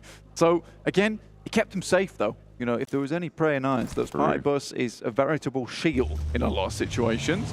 Infinity, we saw them lose a player earlier on, John. Down to just 3 now. Not ideal. Here are our pilots back again to drop off some goods. Where will they gift those level 3 augments to teams' arsenals? Circle just about to pop as well, as we're sitting on the west side of Miramar. 2 teams out on the southeast side, D+, Kia and Aton as well, playing over near Puerto Paraíso and on that south edge. The biggest shrink that we see on Miramar, this zone 2 shrink, goes over towards Monte Nuevo and cuts La Driera with a slice of the pie too. Yeah, really kind of an awkward circle for these teams because it's not fully down towards that Driera side. So taking advantage of these high grounds is a little bit more dangerous for some of these teams. You can see Falcons heading over that way to begin with. I think your main worry is that most teams will know of these pretty priority compounds over towards La Driera, and if you start making your way down those mountainside, there should be a lot of eyes over towards that position. Whereas as you head down, though, over towards Monte Nuevo, it's quite barren around that edge of the city itself. So with 18 teams still alive, 69 players still in the lobby, there's certainly going to be a lot of shooting here on forwards. I don't think that this is the kind of circle that can maintain that amount of teams for very long. Vampire lost a player to Mezexus on the eastern side of this circle. They do manage to get a building into the next circle, though, so they'll be okay for now. Gladiators being forced out by Yokohama Donuts to play a little bit, actually very split from one another. They really don't want to be locked into an engagement right now. They'll have to make their way past El Pozzo. Yeah, a regroup like this is not easy for the guys from Gladiators. They're going to have to send several different directions. Kitsune is heading all the way over towards this western side, whereas Meku is exploring the edge towards the east. Most likely will recall Kitsune now to head towards the rest of the team now that they found a path through that is safe. i8 in the meantime, UZM gets cut down by Ravenclaw. Well found. Vampire still hold on the southeast side now. AGONxI8 backed off for the time being. Misclick there from Blade. Wanted to get into the buggy. Popped a shot. Either way, they knew he was there, so it's not too much of a surprise. Mezexus still being held out further southeast, despite already having taken down a player from Vampire. They haven't opted to go for that full push in. Yeah, obviously Vampire losing a player like this isn't ideal, and I think that Vampire most likely will switch into a more elimination-focused game for themselves now. It won't necessarily mean they're getting a high placement like Stoned went for last game, but I think that they do need to start picking up some eliminations because the 3 players on this southeast edge, it's quite awkward terrain to head up towards this northeast side anyway, northwest side anyway. So I think for Vampire, yeah, try and take up this position, which is very, very strong within the map. We see a lot of times teams picking up this spot just because of the high ground it offers you up towards that top side. It's got great little spots you can take shots towards teams, potentially pick up a knock here and there, maybe elimination, because getting further than this for Vampires will be tough. What's Kitsune still doing up there? He's having a picnic, I think. Either way, the Gladiators, well, 3 of them, have moved down south, just on the northern prong of Monte Nuevo now. They've got a pretty solid position, with the circle shifting up northwest as well. Cuts Ladriera out. So they will have to be teams moving up from that southeast side into these hills. Mezexus going up against AGONxI8. It's not going too well, really, for either of these 2 rosters. They're both having trouble with it. Absolutely. There's a lot of sightlines actually looking down here. I mean, DRS are in this location, Vampire in this location. I think DRS was just a little bit further ahead of Vampire. So for Mezexus as well as i8, a little bit of a rough return in towards this circle. But a Monte Nuevo finish, perhaps even an urban finish coming into this end game. You see a lot of teams picking up these compounds. Now, this is the type of circle that if you can get in quickly, yes, you can maintain quite a massive amount of players and teams in this lobby, but it's getting into it in the first place. There's so many other teams that were ahead of you in the queue. They've swiped their ticket. They're already in these buildings. Oh, lovely nade in through the window from Murnat. Nails it. Absolutely blasts them away. Not really too much you could do about that. And another nade nearly takes down the player, but stays alive for now. Cute Loki. We saw him clutch it out last time around. We'll be able to go for the flush this time, but instead leaves someone up and ready to frag. Hoigar is ready and ready to go, but now as a Lone Ranger against 3, it's going to be really tricky to get this one done. We've seen it done before, but doesn't seem to have the DBS in the arsenal and faces off against them. It's the M249 in the end to land the shot, and that's Infinity IQ eliminated.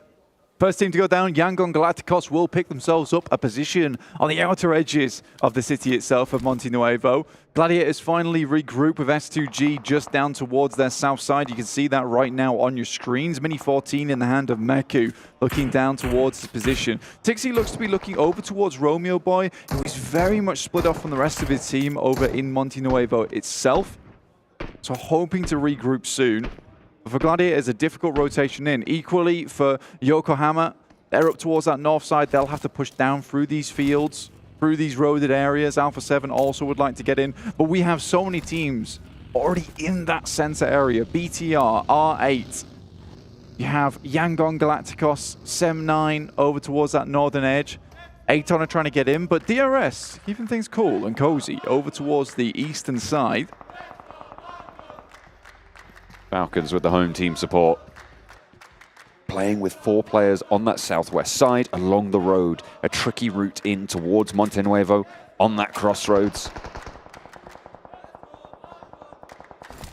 trying to make their presence felt, but they have to shift up north. This is good news for Yokohama Donuts, for Gladiators, for Alpha7, because all of these teams on the south going to cut each other down to size and make them bite-sized for these teams up there. Massively. If you are Team Falcons, Aton, iKURD, Vampire, you know, a lot of these teams in Monte Nuevo, they won't be leaving anytime soon. They would much rather clear up the mess that is this southern side, massive players, as opposed to leaving. So you're already seeing FaZe, BTR all taking shots out. Surprisingly, King's able to take a shot backwards over towards BTR themselves. And I think D plus Kia have actually rocked up on their position and looking to dismount them from Monte Nuevo. A really nice push in. Satan, Fabian, and Forrester all in already.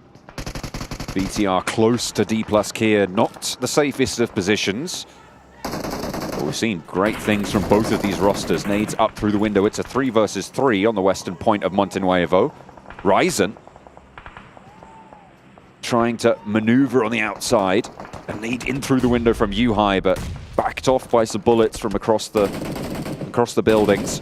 Satan wants to answer, but neither team wants to pull the trigger fully on this fight. And to be fair, you probably don't want to in terms of that overall strategy. You're in the next circle anyway. Losing players now is just bad. It's just a bad time for your route out of this circle, route out of this urban environment. Yeah, for a lot of these teams, they'd rather group up now and play that teamwork to get rid of a lot of these teams over towards that southern side of the map. D plus Kia, they've been allowed in.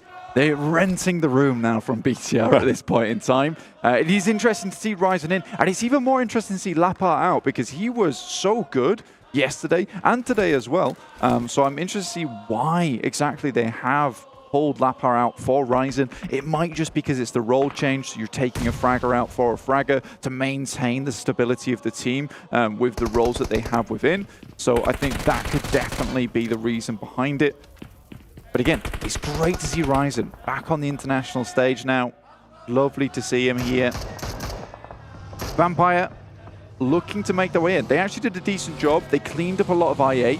They will have to flip around the side now, but unbeknownst to them, DRS are up towards their northern edge, but they've just started to make a move outwards over the road. This is a dangerous push. Tony K with Stoned in tow. Going across open ground, but they're fairly confident in it. Nearly takes a tumble, but they're up to the rock. This is, I mean, it's very exposed, but nobody is looking this way right now.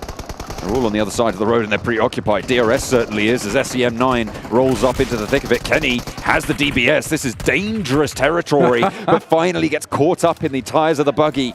2 players down for DRS. They're currently resable, but you imagine that's going to get taken away from them very, very quickly. Tam gets across and pops a nade back in. Killer falls down to a nade. The res going to be enacted for DRS, and they haven't gone for the flushes yet of SEM. Kenny does not get picked up there by teammate. He has the backup instead. Moving on through, wants to try and keep the pressure up and deny these reses. Tam goes for the flush, but there's a shot from across the way, and now Delta can start to cook this nade. Mikiel is low. It pops it out through the vehicle and pops it as well with the flashbang. Delta taken down to half HP, and 2 players on the inside, 1 player active on the out. DRS looking to try and stay alive now with 2. It's a difficult task, but it is a team that is up to it. 2 players now. DRS played some real good shenanigans in this fight. Killer with an excellent pre-fire over towards these players from SEM9. Ooh. He has another nade as well. Has to back off as shots come through from Alpha7. Will place another one around the side. Somehow, Mikiel is still alive inside this container. Goodness me.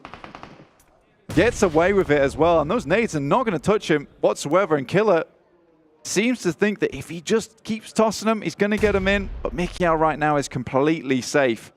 And that's 6 grenades down. I don't think there's any cheeky little terrain bumps there that can bank it off and get it into the dumpster, into the skip. But still, DRS cut down, cut in half, as the circle keeps the urban environment into the fight and actually makes the fields to the north of Monte Nuevo, the open ground, a little bit more treacherous and forces these teams to the north to have the problems of their own.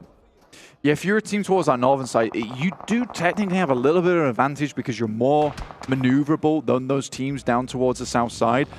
The issue for these guys is that you really have to just stay on the edge of this circle now, because you start to get a little bit too close to this open area. The teams from the south, that is not team fight.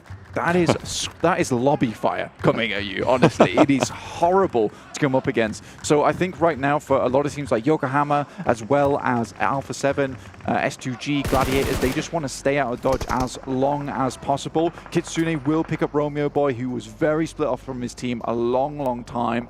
And now they can fully focus over towards S2G, who are in the compound underneath them. Mafioso trying to put nades downhill, and a lot of damage felt. There's the knock finally. Ali taken low, and Mafioso still with the happy feet on the mountaintop.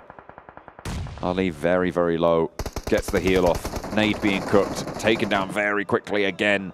Unknown is there on the off angle. Mafioso just can't catch a break. Cannot peek this ridgeline. Yeah, like I said, that lobby fire is coming in clutch. Look at all those players off in the distance, all wielding those 3Xs, those 4Xs, taking shots their way. Even Team Falcons have to expend as many smokes as possible. In the meantime, Gladiators are somewhat safe because they are just hiding behind S2G, but at some point they will either have to push over towards Yokohama's position or over towards S2G. Mafioso isolated now, wanted to deal with iKURD, drop down and regroup with the rest of the roster for Alpha7, but at this stage, they have been severed. That supply line is not there anymore. Cut off by Falcons. What more can you do? Drop down, I guess, just go for the fight. That's going to work out. First aid, is it going to be in time? Just misses it, unfortunately. It was just too slow. Can you crawl on through there? He might be able to get to the zone. Center Texas wants to move out, but if you can get through, good, but no, cut down, out in the blue. That is really unfortunate for Alpha7, losing Mafioso there. Yeah, it's a difficult push for him versus iKURD. They had to really speed up that engagement between them and iKURD, but Team Falcons obviously had oversight. And speaking of Team Falcons, what a wonderful run from them. I mean, maintaining 4 players from that side of the map on the southern side versus a lot of these teams that have had sightlines towards them. Really good use of utility and smokes, getting those vehicles through and finding those positions that they can play in. Up against Yangon Galacticos is Vampire already. Burnout Boy comes out through the side with the DBS, which seems to be their kryptonite, but Kitsune, he's got overhead. He's taking shots down towards him, already takes down 1. Only gets the 1 player from Vampire all the way flushed, and I don't think Stones knew where those shots are coming from, but S2G are going to make Gladiators' lives just that little bit harder. The nade goes a little bit long towards the back lines for S2G, but the forward 2 are not so lucky. Razy, Kelsey, both going to fall down here. Tixie gets lit up. Silas with the SKS. A lot of ammo in the back pocket as well. Plenty more damage to do as Kitsune taken down to half HP. They back him off. The Gladiators are going to have to get this res right now if they want to keep 4 players alive, if they want to move forwards to the circle at full strength. Even then, it might not be at that level. Getting as many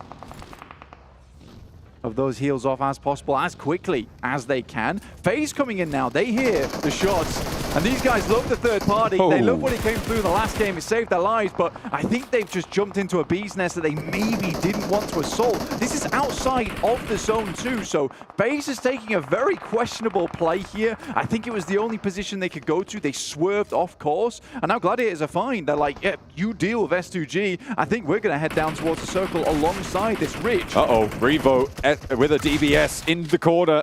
It's devilish to deal with, and too much for the Falcons. They move up, 1 goes down, Revo half HP on the corner, but it's not going to matter. 1 more now to step into the breach, but it's not going to happen. Not this time anyway. He needs to pop the reload. His teammates falling around his ears. Cenetex has been knocked. A nade on the corner could be good to find a little bit of damage, but not really going to get too much more than that. The heal from Revo could start to be enacted, and on the western side, they're still in the zone. It is terrifying going up against this guy. He dances the beat of the DBS as he comes around the corner. I think right now Team Falcons have met their match with 6 off in the distance. Obviously, A7 will have 1 player down. And there it comes. Yokohama took down Gladiators last game. Gladiators just went up against FaZe, were able to clear out the majority of them, but they're out in the blue now. With teammates suffering, they should just be able to get into the circle, have to drop some smokes, but Maku will be flushed out entirely.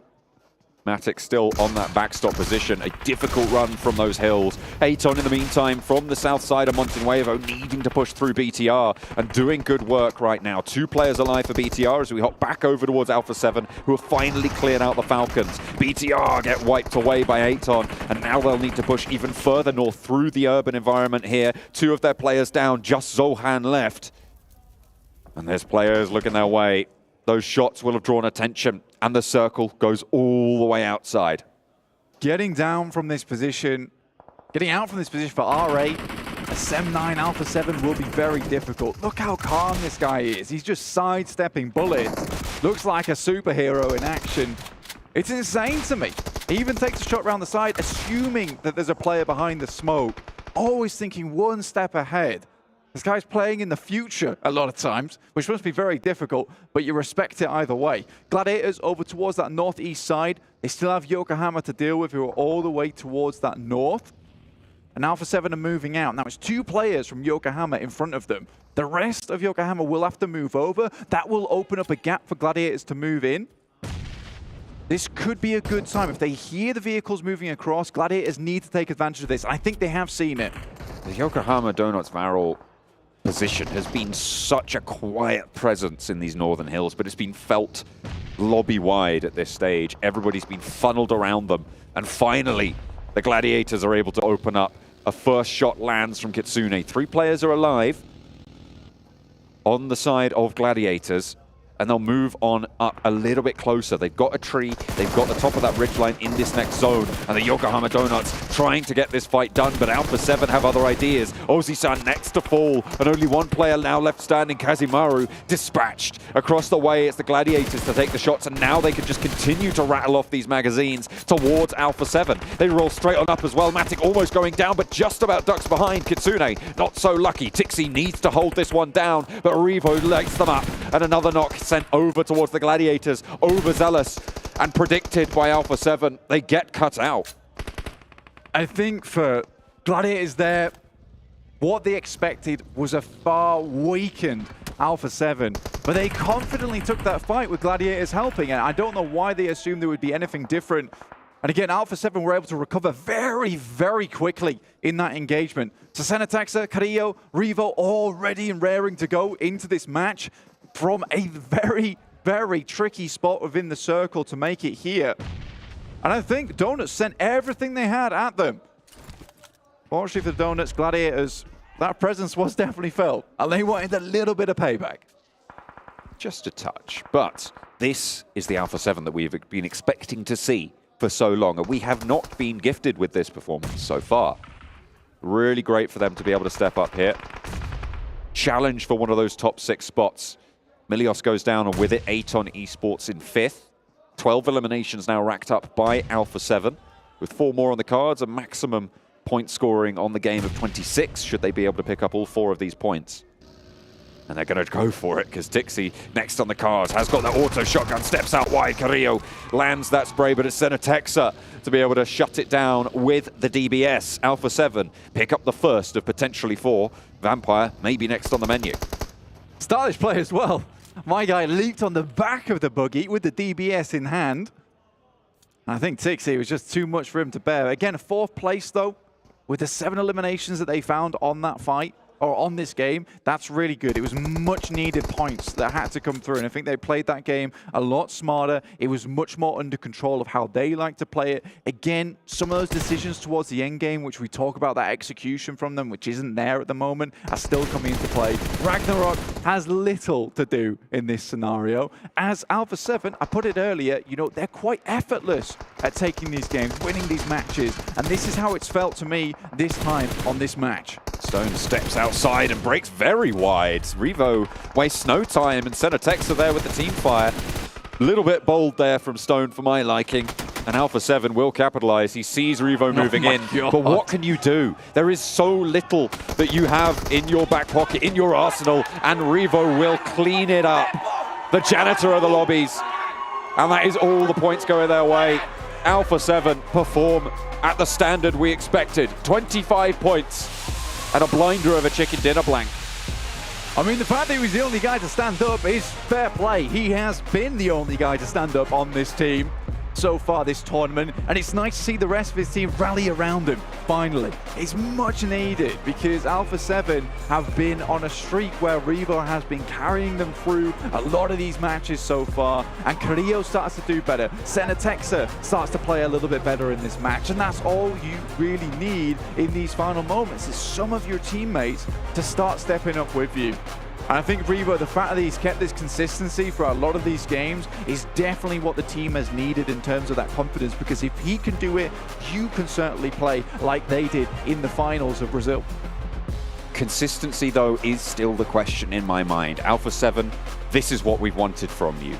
How much more can you continue to give this performance, right? Because you need, if you want to be playing up there, sure, you've already qualified to the main stage after the All-Stars, but if you want to have a chance at claiming the lion's share of these prize pools, you need to be performing like this consistently. Certainly more than they have done so far. So this is an excellent first step, but the staircase still stands in front of them. Can they summit it? Can they make it up towards the top? I mean, they're still quite a fair few points behind. This is a good start for them, and it bodes well for the main tournament as well. And I mean, there's still one more match today on Miramar where they have just found some good success. I think the Yokohama Donuts did pretty well, all things considered. I think they had a very good control over that northern side. There was a few other teams in there, particularly Vampires. Second place, another second place for them. And I think that we're switching back over towards that Vampire play style of you can't catch me. You simply cannot catch me, because they continually put up these points every single game, and it's difficult to catch up to a team who is so consistently good. Yes, they might not be perfection like yesterday, but they're still doing decent. Certainly still putting in that shift, and that's what I wanted to see, as I said, from Alpha7, consistency. We'll see how consistent all of these teams can be in their bid for the top 6 spots, but Alpha7 have just entered the chat.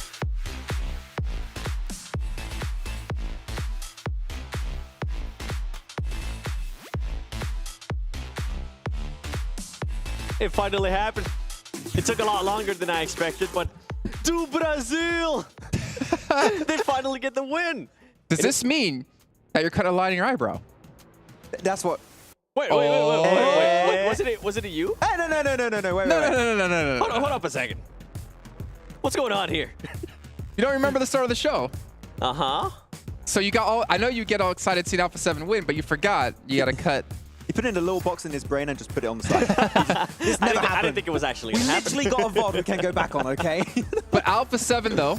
Yep. I think that was Mafioso was the lowest fragger of the team. We saw Carrillo step up. We got Revo in there as well. We got Senna too. Like Alpha7, you know, I don't want it to be a flash in the pan, but it is a start for them, and we know what they can do with momentum. It is, and this is something Max and I were talking about too, watching that game, is that hopefully they are going to be able to start carrying this momentum, and maybe this is the win that they needed. It kind of sucks, right, that it happened second to last game on day 2, but I'm glad it finally happened. But you know, I mean, you covered Alpha7 for so long, right, Seven? And at this point, you know that there's that tipping point in every single international event where they start to do better, and then they just start to build that consistency game after game after game, and I think it's going to continue. And sometimes for a team, all it really takes is one player. I truly believe that one player is Revo that's just been able to hype up the team in some ways, keep the team alive a little bit longer, and hyped up the whole squad. And now the team as a whole is doing so much better than what we had yesterday. I'm kind of actually disagree with you. Really? I don't think it's Revo. I think it's actually Carrillo. I think that he's been able to put up good performances. I feel like Revo today, especially at the start of the day, he kind of slowed down a little bit more, and Carrillo was actually able to kind of keep this squad alive in a way that give him momentum. And this is a player that they can rally behind, right? With Carrillo being such a veteran, being such a big name, and we know that he can frag out. It's good to see that he's finally starting to put up those numbers. You know, Alpha7 to me are like the epitome of a team where any single player could be the star player on any given match. The problem they've had with is like getting that consistency, mostly under Carrillo's belt, to be consistently, or not consistently be able to do that, but to be able to do that as often as they need to. It feels like when they need someone to step up, he's not the one to necessarily do it over the course of the last couple of seasons. But let's take a look here at their stats, because this is going to be important, as we do see Revo is going to be top on damage. Carrillo's not going to be quite there, but he's going to be around 700 mark, same with Senna. But the limbs, I think, is what's really the important part of this. It's actually really interesting because every time we're on the POV of Revo in a game, I don't even have to read Revo's name to know it's him. I just look at the DBS skin and I'm like, oh, that's Revo. that's the Revo playstyle we're expecting to see. But Revo's still having some good moments. But Gadio, as you said, been stepping up. Like every player as an individual has been able to fill in some moments when they had to. And something that I've seen more out of Carrillo is that he does end up playing by himself a lot, and I think they're finally starting to utilize that by being able to put him in a certain place where he can get those off angles on the other teams, and I think we got a chance to see that there in Miramar. Something I do want to go back to, because in a way I do have to agree with you. Revo has been able to get the biggest clutch ups for his team. He has been able to get those big pop-up moments. So I can see where you're going there with Revo. Yeah, I mean, every player is a star player, as you said, right? So yeah, but, you know, I think you said something to me earlier on, Seven. I don't think we were on air at the time, that you feel like Carrillo tries too hard sometimes. He tries too hard to make, like, a fancy play where he doesn't necessarily need to. And maybe that's just like channeling back to like the Loop squad, where he kind of would be the player to make things happen, and he has to maybe realize that I don't need to do that. I just need to do my job, and we're going to win games. Yeah, and at times I feel like he's still just getting used to his role. As I mentioned, I keep seeing him alone more and more and more, and sometimes they send him the scout. And for the longest time, before Revo became the player that he was and all the other players were able to back him up, I was like, why are you sending your star player to be the scout? Why are you putting him, why are you exposing him to be able to do that? He's always in danger, You don't want to do that, and I feel like he's now maybe starting to fall into that too. And I think we kind of have to get into the mentality of the team. They already qualified for main event. Yeah. If they had not qualified for the main event, I feel like we would be seeing a completely different Alpha7. So I think it is starting to play into their mind that they don't have to try as hard, even though there is a lot of money on the line. Yeah, I mean, looking back on this game in particular, I was going through the entire last 3 to 4 circles thinking, okay, this is a Donuts Barrel win every single day of the week. There's no way they lose this. And at one point, they regroup.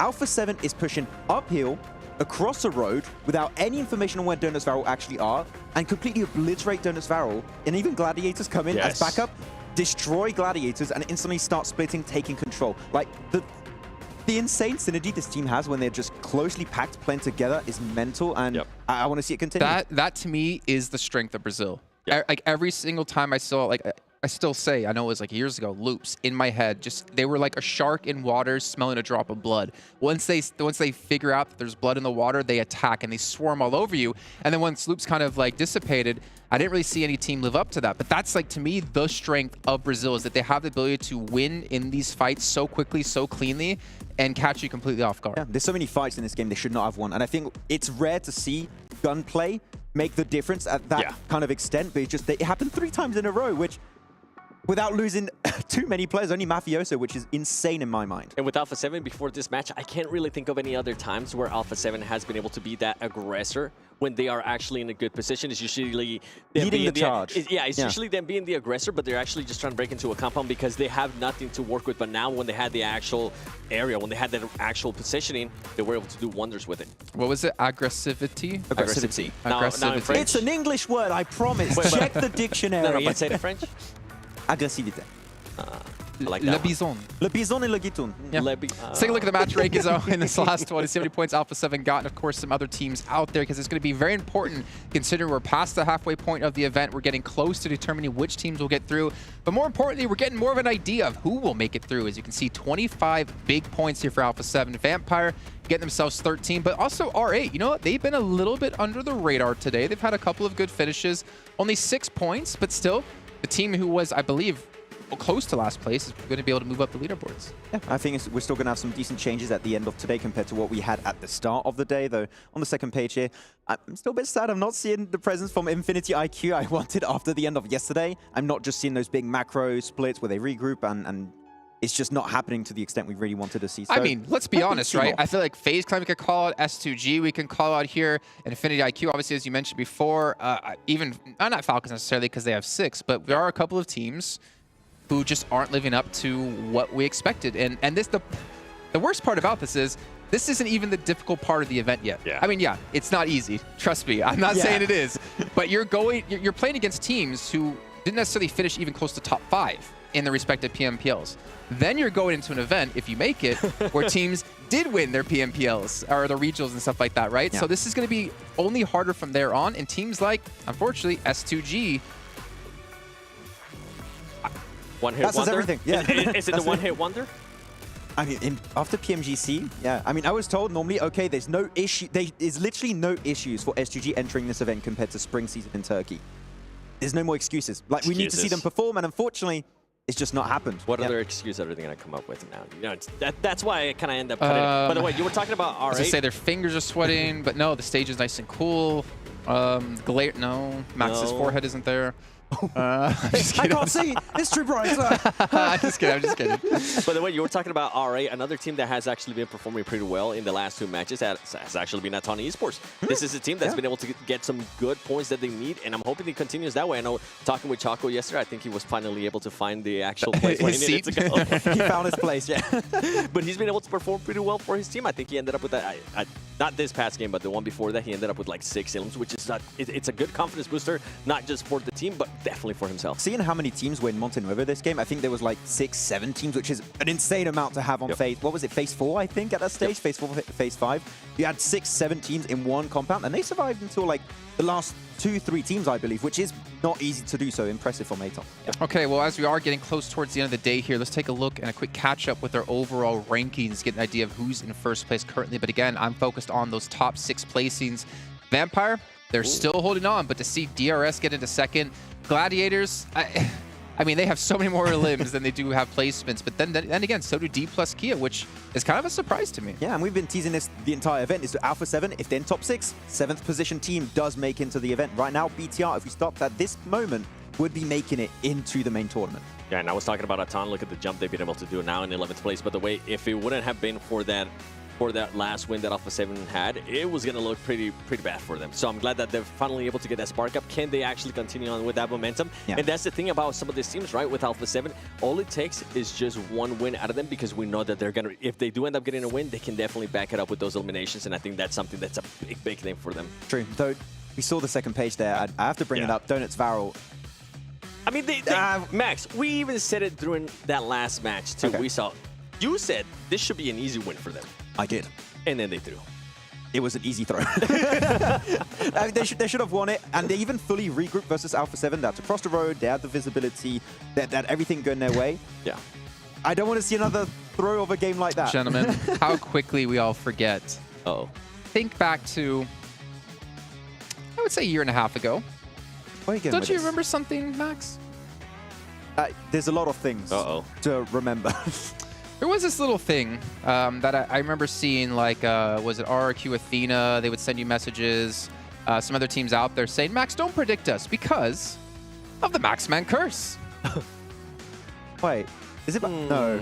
It's not the curse. No, Could it is be? it? Could it be? Is it? No. What was that team? I'm going to close my Instagram. Actually, he did say Vampires was going to end up getting a win. So far, they haven't gotten a win. You have cursed them, Max.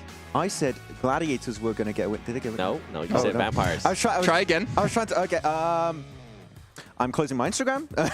You cannot DM me anymore, okay? Don't come after me.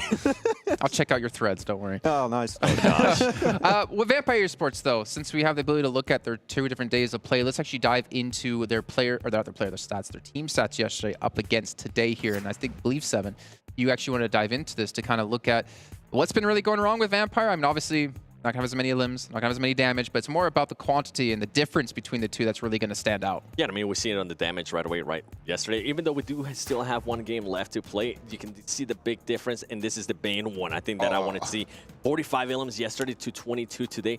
That is a massive, massive difference, and I think we really haven't seen the likes of Tony K. I actually expected him to have a much, much better performance coming into today.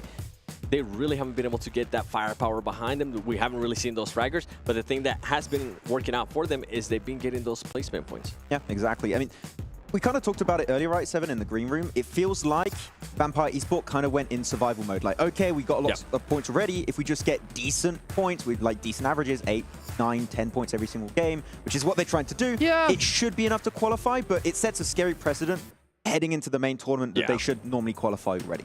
Yeah, I think you actually brought up a really good point, right? Maybe I'm just being too harsh to them in my own head because, they had a great day 1, right? Winning 2 chicken dinners off the bat. They're still first place. They're still looking like they're going to qualify.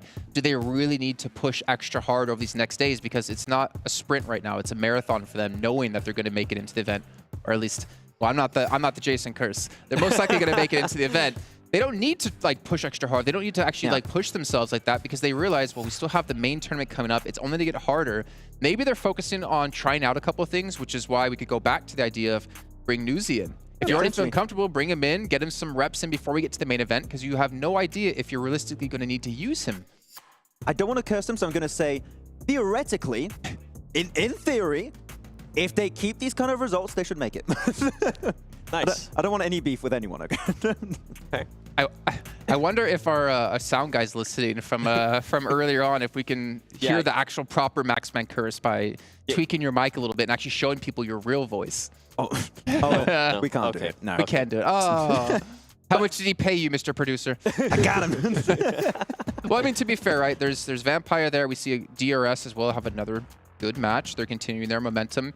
But I'm thinking outside of the bubble. Can we actually take a look at the overalls one more time? Is that possible? Because we want to talk about not in the bubble. What about the teams outside of the bubble and actually look at what we're currently looking at as that threshold here? You can see 6th place, 75 points, Alpha7. Bigetron knocking on that door. FaZe Clan, they have the potential. Infinity IQ, they've had a very rough day, I feel like. I see them on the second page more than the front. I still really believe here, Seven, that Infinity IQ can get a chicken dinner, but they've been a little bit inconsistent throughout today. I want to see the Infinity IQ we had at the end of day one, like where they go for these big splits and tend to regroup in really strong positions. It could happen, but yeah, I mean, a lot of teams can still make it. The point gap is still extremely small, but do these teams on the second page outside of top 6 have what it takes to make changes like we've seen teams like DRS, etc. make today? I mean, if we really had to pick a team, right, the team that everybody would have to go with, especially from this space right here, would have to be S2G. Just because of PMGC winners, we would expect them to be being able to get to the main event. So far, they really haven't been able to do anything. PMWI confirmed harder than PMGC? This is All-Stars, though. This is All-Stars, though. Yeah. I mean, I would say PMGC is harder because this year you had, last year you had 50 teams to try and qualify, and that was rough. Yeah, but they had to be popular to get here. That could be harder. That could be harder, to be fair. I remember my high school. Wasn't fun. There was some shady strats going on to try and make it in. Like, teams were like getting all their contacts in, so if you made it in, fair enough. Everyone saw you in a leotard and was like, I'm not going to talk about my frosted tips that I used to have back then. Ladies and gentlemen, we're going to head to a short break here while we do fix some couple of technical issues that we are having. But I promise you, as soon as possible, we'll be getting back here to get into our final match of the day. We'll see you guys shortly. You have frosted tips? What?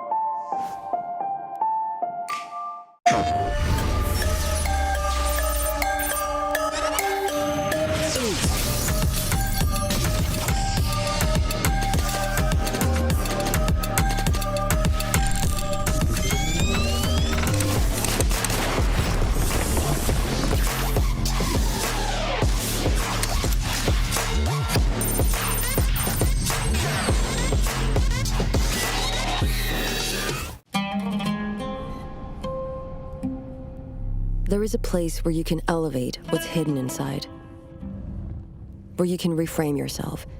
Sonomi means the new you. The you can step into. Because when we know who we really are, we become unstoppable. Enter new dimensions of you. Sonomi.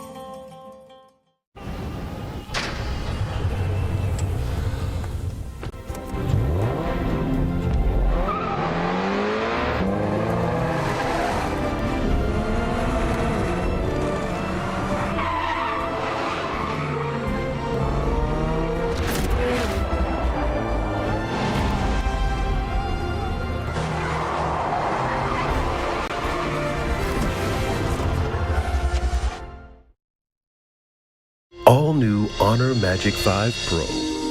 Freeze even fleeting emotions in just milliseconds. Take marvelous night shots with lightning-fast exposure. The display reveals more details in bright areas with an astonishingly long battery life that just keeps going. The latest flagship chipset brings you exceptional performance Unleash the power of magic.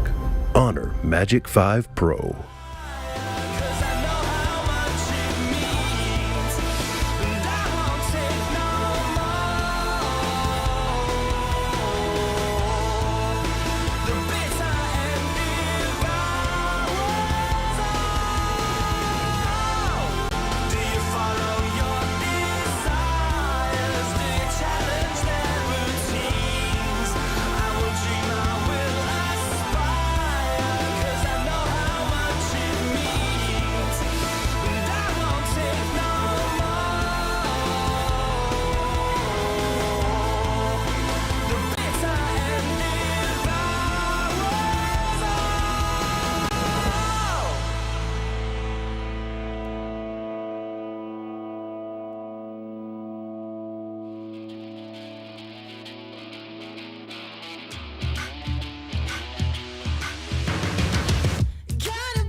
Command the show. I can see it in your eyes. I can feel you watching.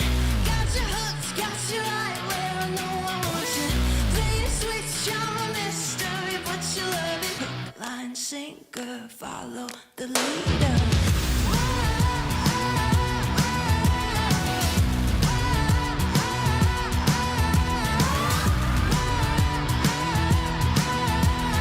Hook, line, sinker, follow the leader.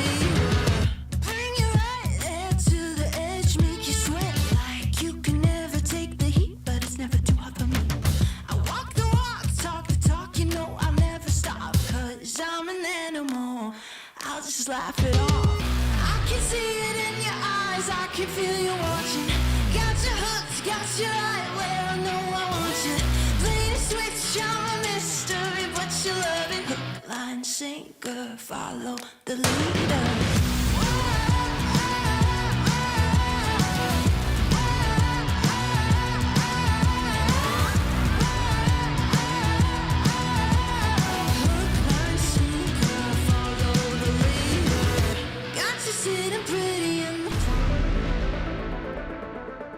Hi everyone, my nickname is Kitsune and we are from Serbia. Yeah, I'm very excited to be here, especially that last time I was in Riyadh, I won the tournament here. It's a LAN tournament, so of course it brings like warm like memories from here.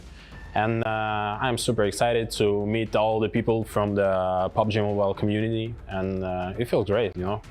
First of all, we bought the phones that will be here on the tournament, and we had like really rough time adapting to this, but now we feel.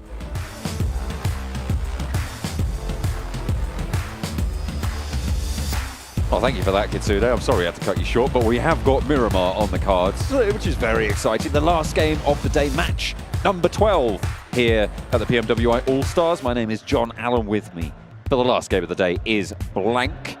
We're ready to go back to the desert. There we are. Horrible playing path, by the way. Awful.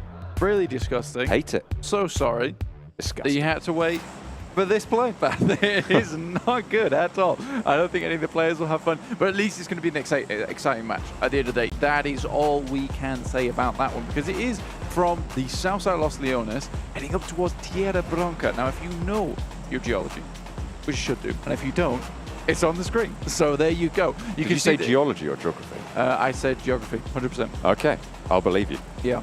It's like geology also would work. There's a lot of rocks here on the map. I'll tell you who does know his geology. It's Stone from Vampire. He's been cracking a lot of rocks on skulls this time around. One of the highest frags in the tournament. That is true. As have Vampire in general. Yeah, they have been doing very, very well. I think today is a difficult metric to kind of just get a good idea of what Vampire's doing, honestly. I think that yesterday is just such a firecracker of a start of a tournament for any kind of team. Vampire starting the day with 2 chicken dinners in a row. It's very hard to follow up on that type of thing, man. And I think for them to get into today and then put up a pretty stellar performance, like you're on around about, I think it's 55 per day points for them right now. 55 points per day, I would say, is pretty decent. You're just under 11-point average, which is realistically what you want to see.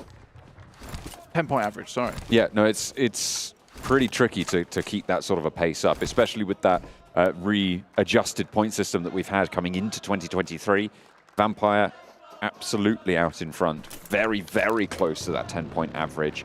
In fact, after currently, this game, yeah. Yeah, currently they are over that 10-point average, yeah. which is nice, like you were saying. So, can they keep that up? 120 would be the mark, so 3 points, and they can keep that 10-point average going. Behind them, DRS, Gladiators as well. These are 3 teams that, at this stage, have started to solidify themselves in. Although we do want to see more from Gladiators, their capabilities have been displayed before, and it feels like in this tournament, I mean, they haven't had a chicken dinner so far. They haven't been able to convert as well as we've seen them do in the past. So that's what we're going to be looking out for Gladiators in this last match and going into tomorrow's games as well, because if there's one thing that Gladiators hate the most, it is not qualifying for the next stage of these global tournaments. It happened back in PMGC twice. Yeah. In very, very dramatic fashion. It happened here as well, actually. Yes, yeah. Yeah.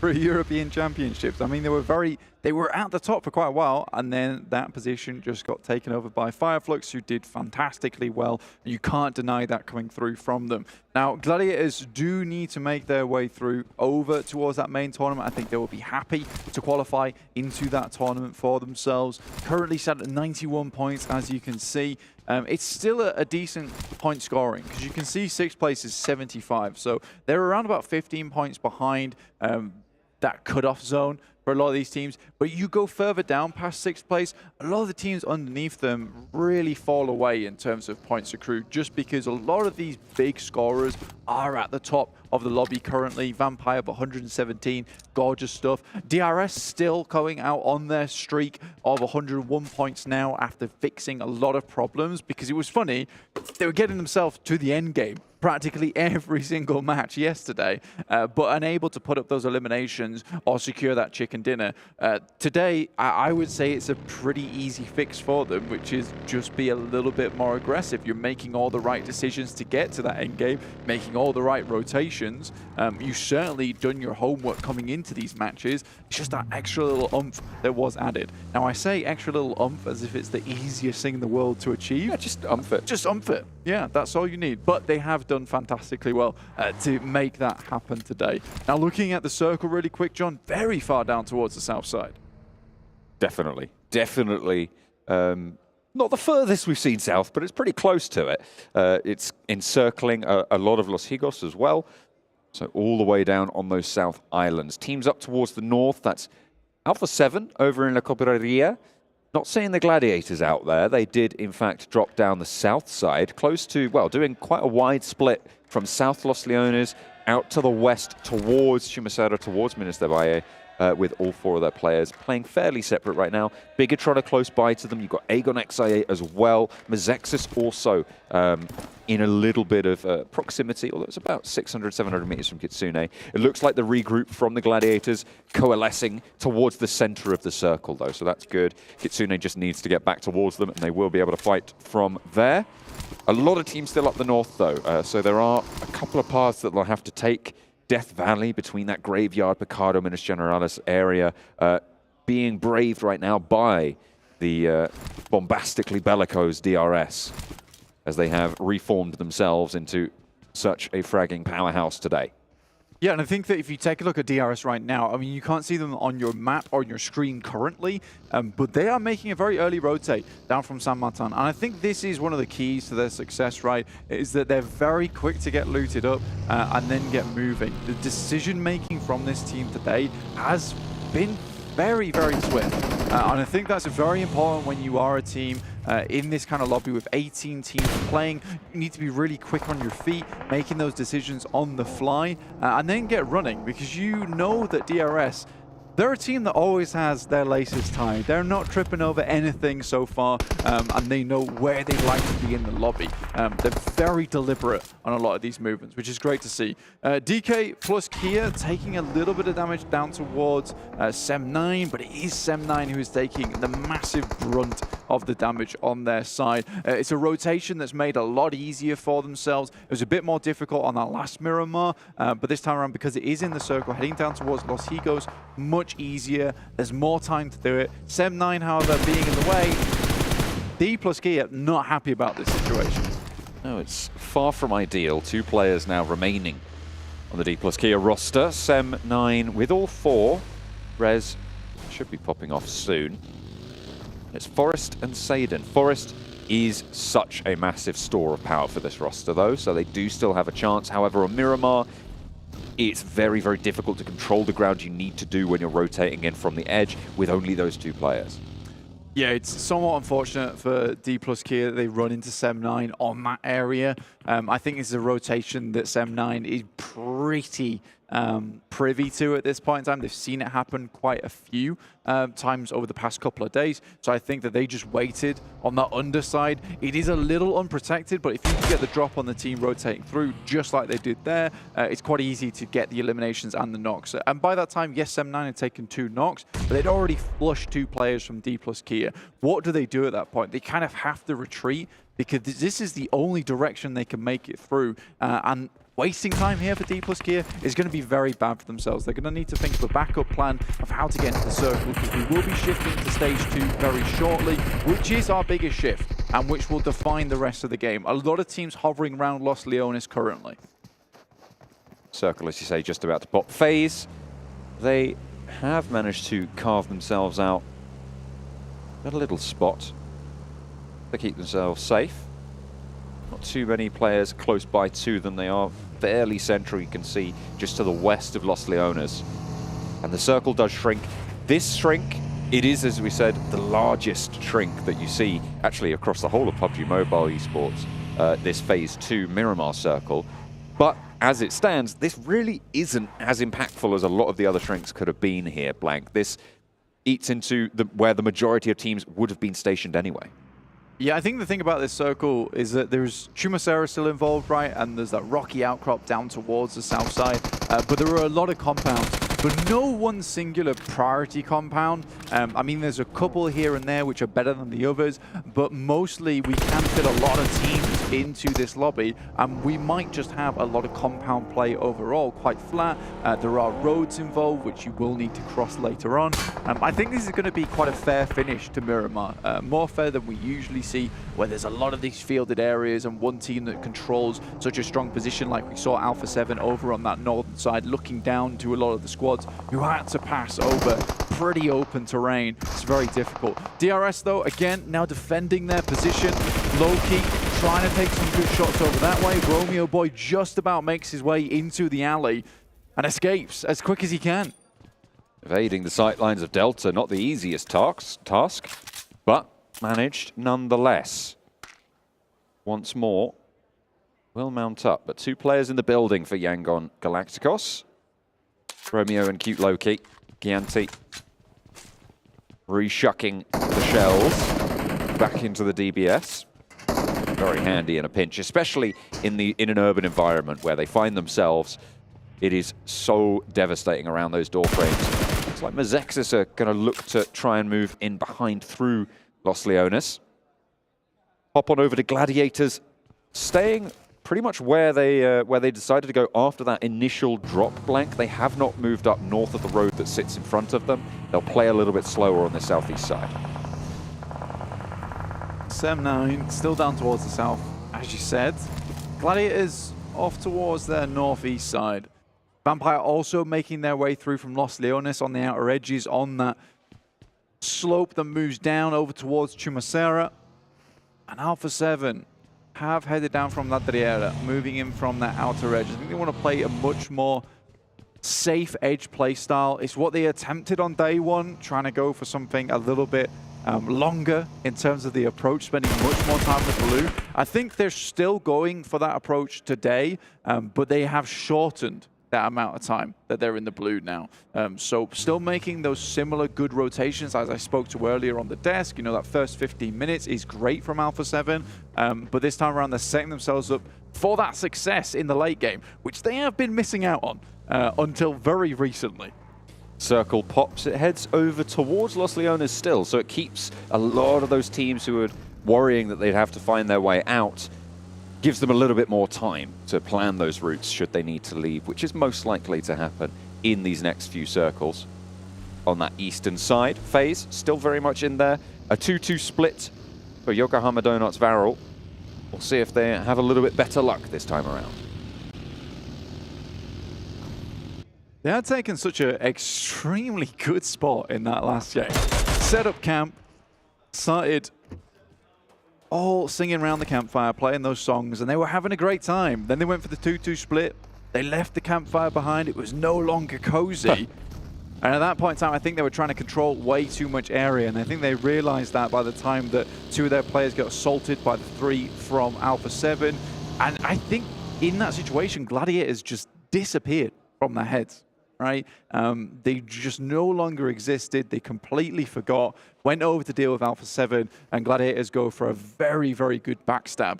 And again, you have a similar situation where Gladiators are like, Alpha7 no longer exists in our heads. And race on over for the loot, in which case they do get taken down. So some sloppy play here and there, but I think overall Gladiators had played quite a fantastic match last game from what was a pretty rough position on their side of the match, pinched between Yokohama Donuts as well as S2G. So it was quite interesting to see them play out. And I was a little bit more confident in their approach until they just sent it. And they still got a decent point record on that last game either way, so not the end of the world, but it would be good to see the Gladiators get a chicken dinner. No, just a mini apocalypse, really, at this point in time. It would be good to see them get at least one chicken dinner during the All-Star Stage for the Gladiators. It would be. Now, one team that I cannot look down upon is Team Falcons. They're doing really, really well. I think they've made some pretty hard rotations into the line of fire of a lot of strong teams, but they just push through it a lot of times. I think that, yes, they don't have extremely good team fighting capability, but it's good enough, and they have set themselves up for some really good fights in the past, very good utility usage, I would say, and their terrain control is more often than not quite decent. Now, could we get against Alpha7 off the back of that momentum?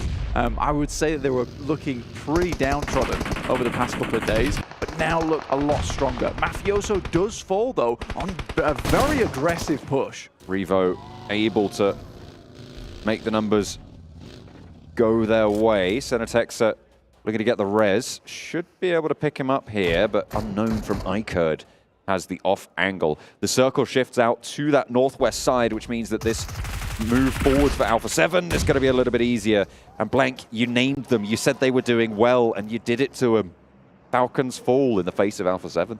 I think they're giving it all they've got, Captain, by the end of the day. And I think it's okay to go down here at 18th place. I think they've done very well over the past 2 days, especially on those latter parts of yesterday, to bump up their scorings. Because currently in 5th place, 85 points, I would say that that is not bad whatsoever for Team Falcons. They were not looking great at the start of the day yesterday, and they have really picked things up, something proper. Very much making the crowd proud.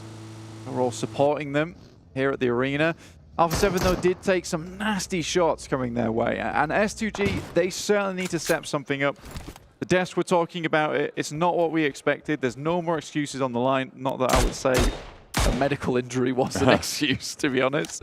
But I think this is where they can start to show us all that homework, how it's paid off coming up to this event. All this time they've had to watch these teams.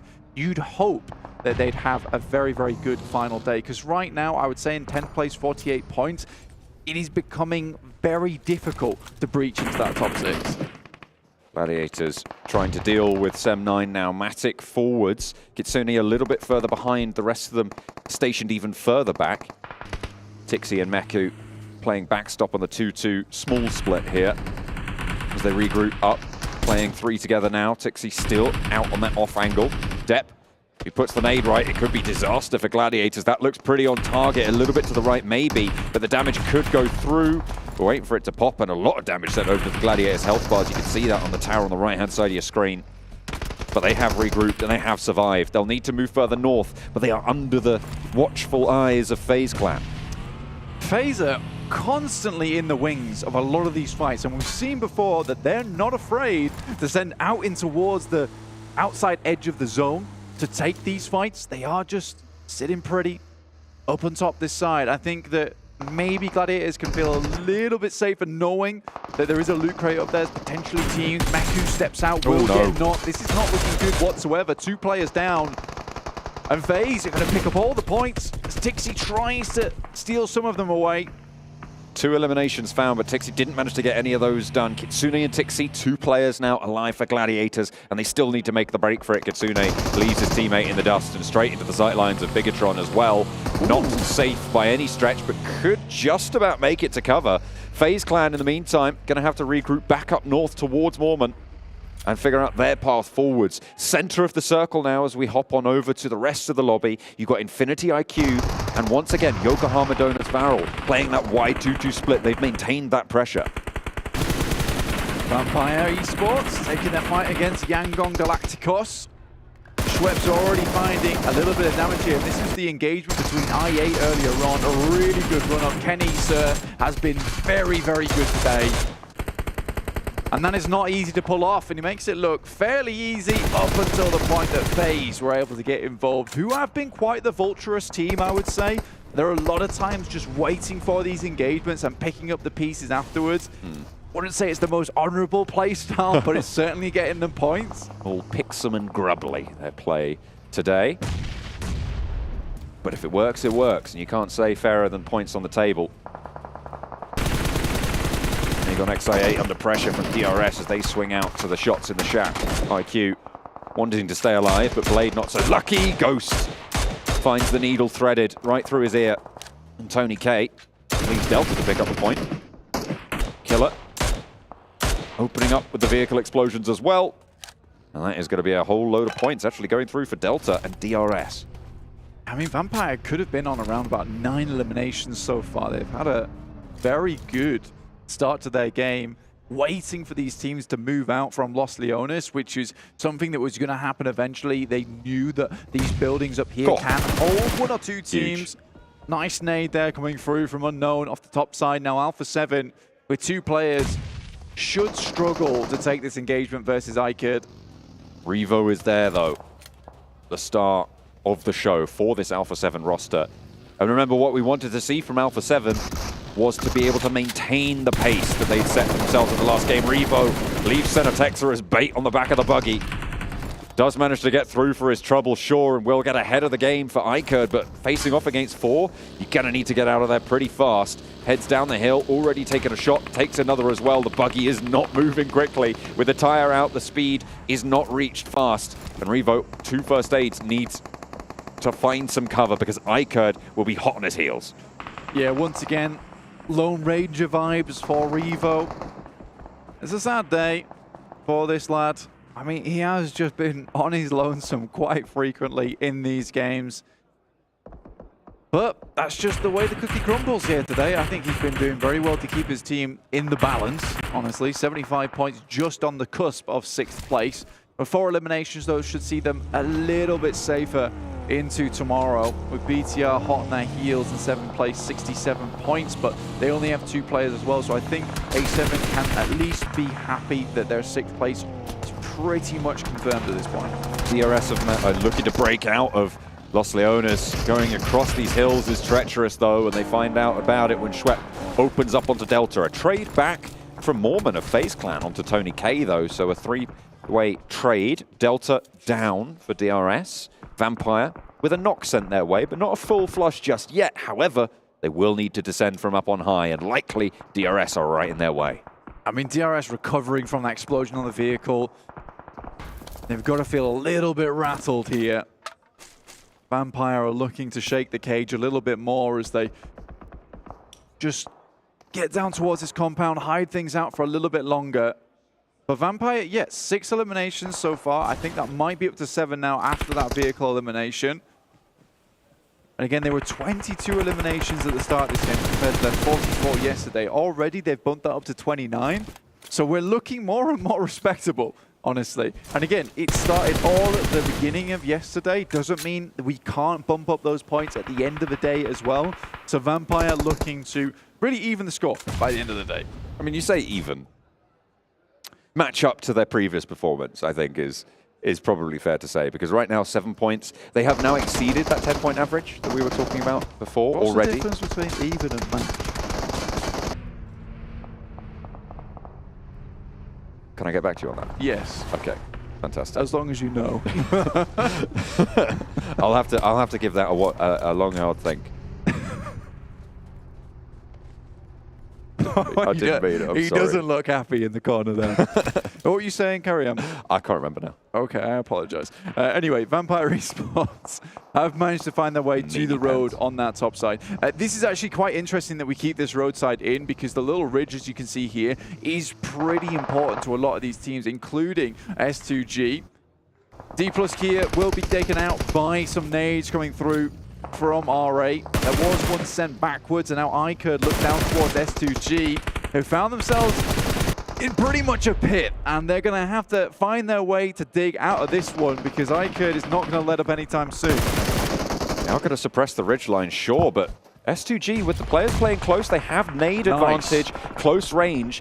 The enemy players from iKURD will find it a lot harder to place these nades correctly down the hill close because of the way the slope falls. So the backup position there is good, and the trades are working out for S2G. Although it does go both ways here as Calci falls down. Razy up to that ridgeline as well. Maybe looking to send out wide. Aaron behind the pickup truck there, an unknown on the off angle. Silas caught on the back lines, has to hit the deck and stay out of the fight for the time being. Aaron spotted against 2 from S2G, will not be able to stand up to the test. Unknown not able to trade it off. Calci is still down, but it's not going to matter. And a masterfully handled fight for S2G keeps them in the running. It is incredible to see that kind of stuff come through from S2G, because you just get these glimpses of the PMGC champion sometimes, and you just wonder what has gone wrong. In the meantime, Carry Boy trying to make things right as Yokohama attempt to assault his position on this side of the map. Ragnarok has to step off to that backside. There is one not gone through. Carry Boy really hanging on to this nade for dear life. Ragnarok as well, cooking one up. Carry close and in danger to the Yokohama Donuts Barrel squad. This is the team that has held quietly on both Miramars so far today and really not been able to convert on the previous one. So let's take a look at how they're going to do here, because they're only facing off against 2 from R8, and Missile down again here. Ozzy-san trying to hide on the inside. Kazimaru, a sneaky little off angle and might prove pivotal in the fights to come. A nade towards the back, but it's not going to find any value. Naoto on the top floor as well. Ragnarok repositions, breaches the corner now. Kazimaru doesn't spot it. Into the fire, thinks better of it. Sends out wide, bolting through the window, sees the player now. Kazimaru needs to get this knock if he wants to keep his team in it, but goes down instead. Finally, there's a trade, and they are not going to let this one slip away. They are desperate to cling on. And now just Carry on the inside. Goodness me. Ragnarok got the jump scare of his life as one of the players from Yokohama just jumped on his back as he attempted vault through the window. Trying to drag him out to speak with the rest of his friends. That is terrifying stuff. I can imagine he did definitely regret that one. In the meantime, Carry Boy keeps pulling the pin on that grenade like a stress ball. S2G starting to move through on the western side. Mormon behind the vehicle. Not going to be answered with a knock there. They're looking for the flushes, and S2G pick up more now. 5 eliminations so far on the game, but FaZe Clan still have threats in the hills. Mela with the Groza, with the DBS. This is a difficult player to get rid of, but with the number of barrels pointed your way, it's going to be all the harder. Finally, they're able to dispatch it. Hamzy G, the only casualty, and there's cover for the res. Once again, we see this coming through from FaZe Clans. They absolutely melt when it comes to just a one-on-one fair fight between 2 teams. They are very much looking for these third parties all over the place, and it's definitely getting them points. And If that's the way they want to make that money, absolutely fine. I would love to see them to really try and take some more of these opportunistic plays in these fights. Yokohama spinning in the vehicle mid-air, though. Seems to have worked out pretty well, because S2G got completely spun for 6. Goodness me. How on earth do you make that work? I've no idea. I've no idea how that happened. But either way, S2G get flipped on. And that is absolutely insane. Who does that? I am astonished by what I've just seen. Who does that?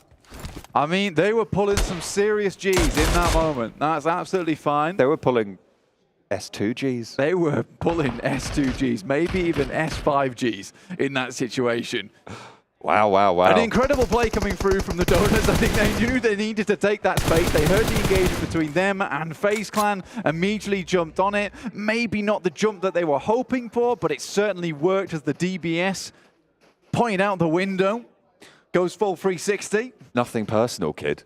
Teleports behind you. Yeah, 100%. I mean, who expects a backflipping vehicle to just go over the top? But anyway, we're going to tune back into these 3 full 4 rosters as DRS does finally get dispatched here. Infinity IQ, 4 eliminations so far in the game. Vampire Esports riding strong with 9 on the southeast side, as well as Yokohama Donuts Varel, who are playing pretty spectacularly after that last engagement. 6 on the game. It's good stuff. And I think Max on the desk really wanted to see Yokohama actually pick themselves up a chicken dinner. They've been securing themselves some good positions here on Miramar quite a few times, but Tony K stands up, will completely confirm that elimination over towards Missile. Now, 10 eliminations, there is a potential of another 7 on this match, I believe. If I'm not incorrect, which I'm not. So 17 eliminations total are available now for the Vampires. And I think if they can pull that out the bag, they will have massively extended their league here. And tomorrow is going to be really difficult for any team to try and secure first place. Point was stolen away there by Infinity IQ, so that brings it down to 60. But still, I love that they instantly look at Infinity. You've done us wrong. Give me those points back right now. I'm coming to get them. Ravenclaw actually backed off the ridgeline, though. Vampire, for now, seem to have a controlling position, but if Yokohama Donuts Barrel can move through the ground here, they might be able to stay alive with 2, but Ravenclaw has the angle. Ozisan goes down. Can the point be claimed this time, though? Or will Infinity IQ pinch it away? No. The flush comes through, and Schweppes picks up another as well. With a nice little headshot from the M4. 4 players on Infinity IQ and 4 players on Vampire Esports. Once again, Ravenclaw on the off angle.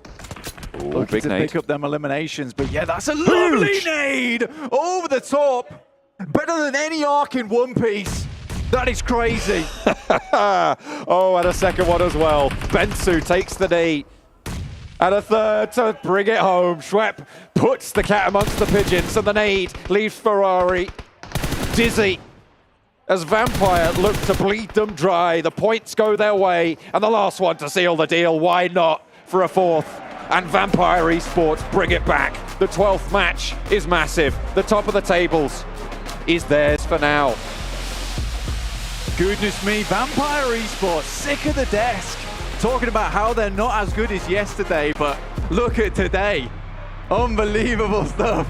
Jason's put up his hands. He's retreated, he's surrendered to the absolute dominance from these lads. They went so far beyond on that last one. You know what? I thought it was hard to top the flipping car. The flipping car. The flipping car was hard to top. Yet that nade was something else. That was divine. I like that. That's my favorite game so far of this tournament, Yeah. I think. Those final circles, they played out so interestingly and magnificently. My guy's in his pajamas. It's too easy for him. Are you joking me? He's certainly putting the lobby to sleep with those nades. Goodness me. The Vampire are on a tear. They are doing so well yet again to bring it home.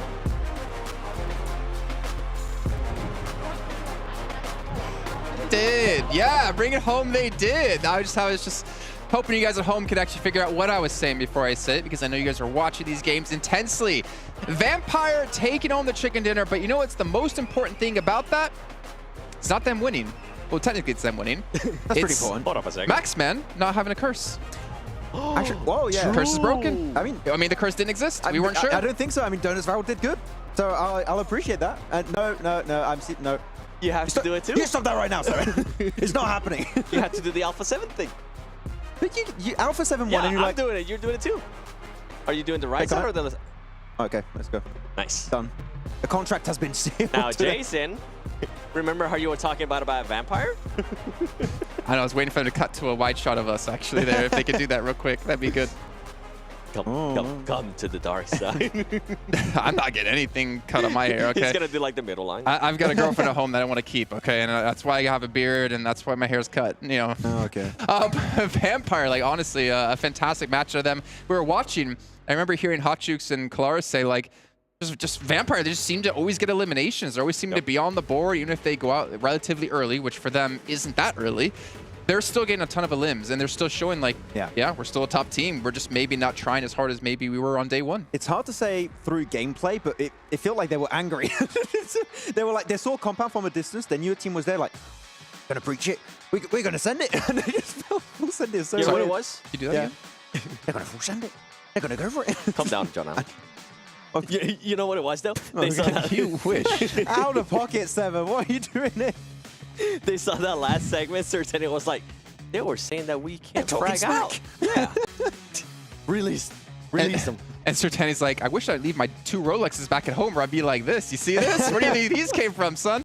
Take a look at some of the highlights here from this match. And yeah, I mean, we do see Japan as well start to rise up here with Donuts Viral. And we've been kind of wondering, when are they going to show up? And not a bad time to do so. Obviously, the final match of the day. But now that means they have to replicate it tomorrow. And to continue to replicate it tomorrow if they want to break into top 6. I was a bit scared in the first Miramar today when they took that fight versus Alpha7. I feel like they shouldn't have lost it. So it kind of made me rethink if they were able to take these head-to-head fights. And now they could do it. They had a really good fight versus R8 in particular, 7. We saw in the compound across the road up north of those later circle changes. So they can still fight, which is great, but when you have Vampire to start initiating the splits, and that initial nade from Tony K was mental, it just pretty much seals the deal at that point. To be fair, though, for Donuts Viral, that is back-to-back matches where they are able to kind of outlast a lot more than they were able to before.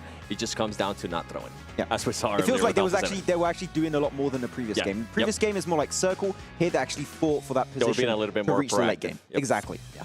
All right, let's take a look at the match rankings to get an idea, again, of the points that the teams did get, because it sets them up perfectly going into tomorrow with just 6 matches left to go. You can see 12 out of 18. Vampire, 26 points.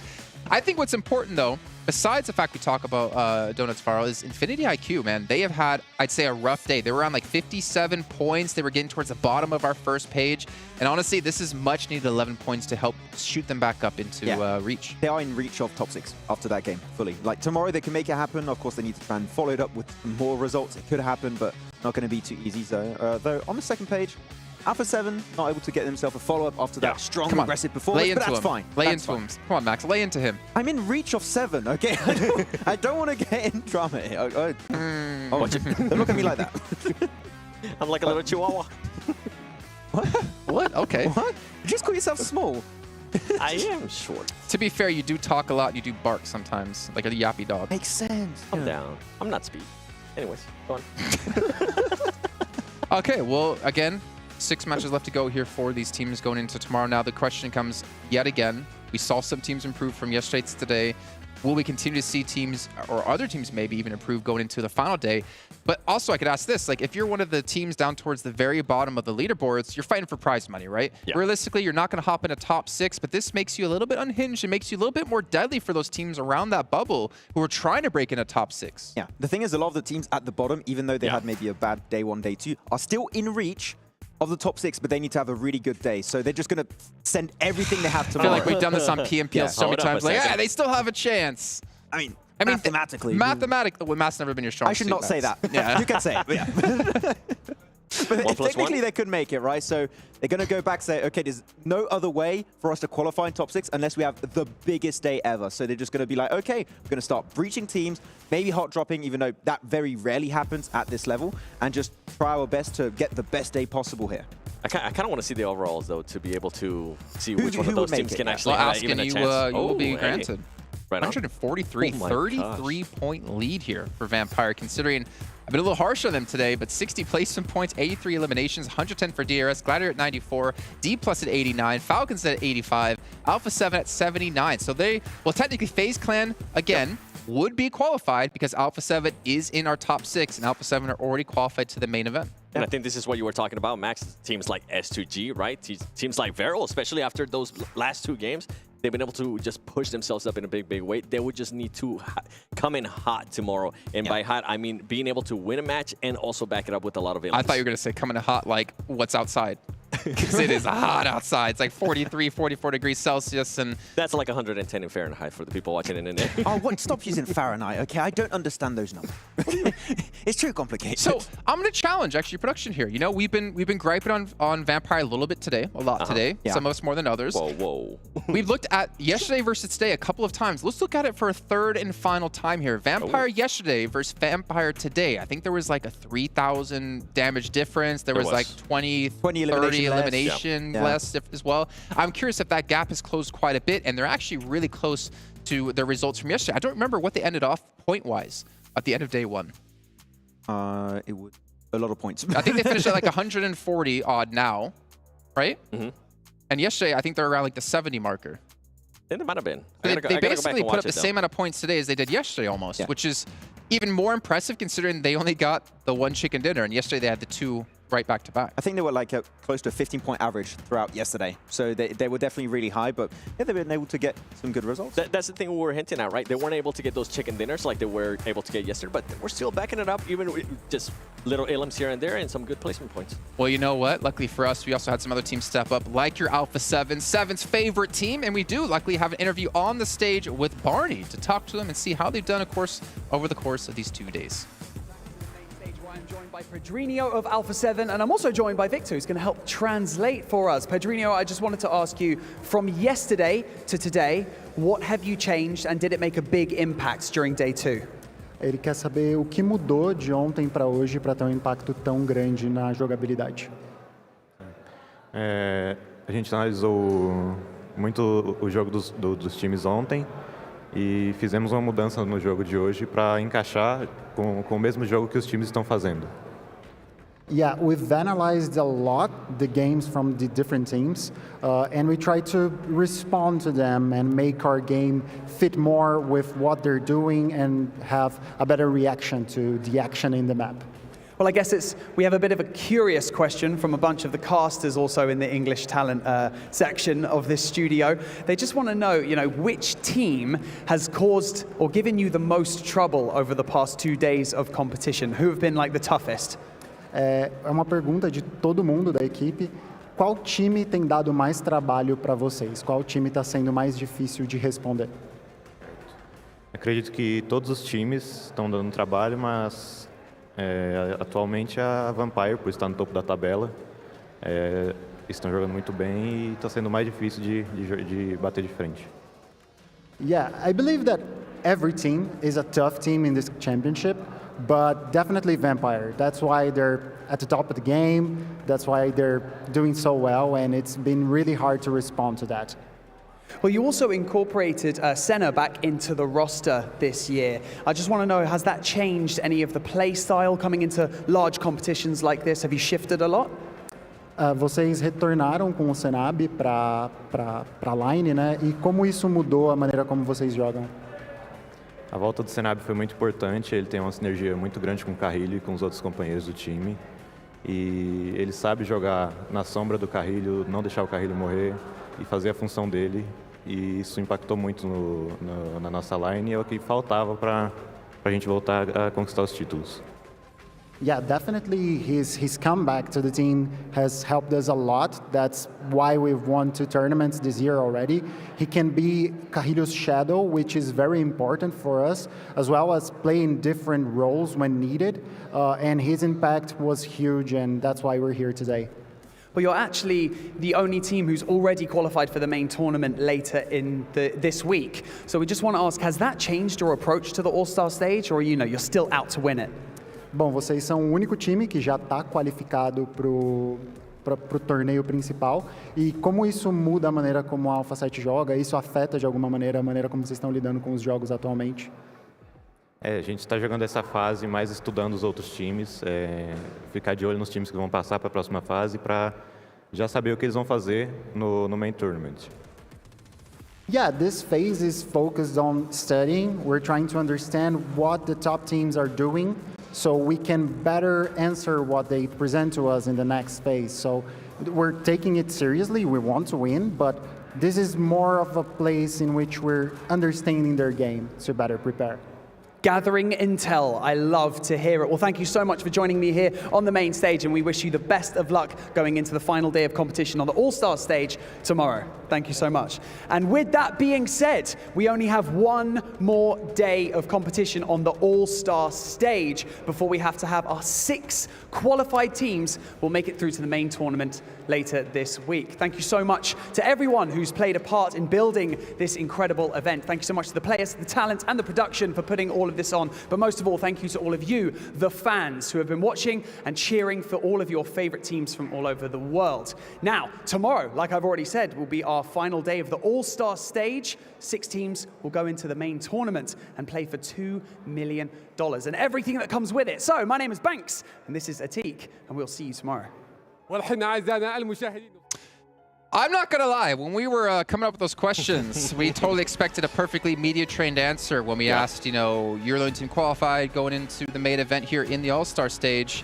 We totally expected the answer of, well, we're going to try to win because every tournament's important. No, to actually hear that they're trying to use this as a way to study, I think is kind of important. I think is also a sign of them looking at the bigger picture.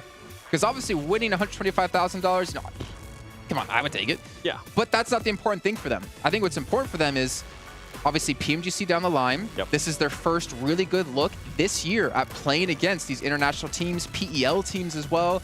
This is like a big study moment for them to use in the PMGC to win the title of the best team in the world. It is, but I think the main thing too that they need to worry about is that it's only going to be 6 teams from All-Stars that are going to be moving to the main event. They need to watch out because there's going to be 10 strong, and I mean very, very strong, as we've been hinting at, teams coming into main event, and that's what they need to be careful for. So if you're going to be trying out new stuff, if you're going to be studying, I feel like this is the perfect time. And we kind of have seen that, right, from Alpha7.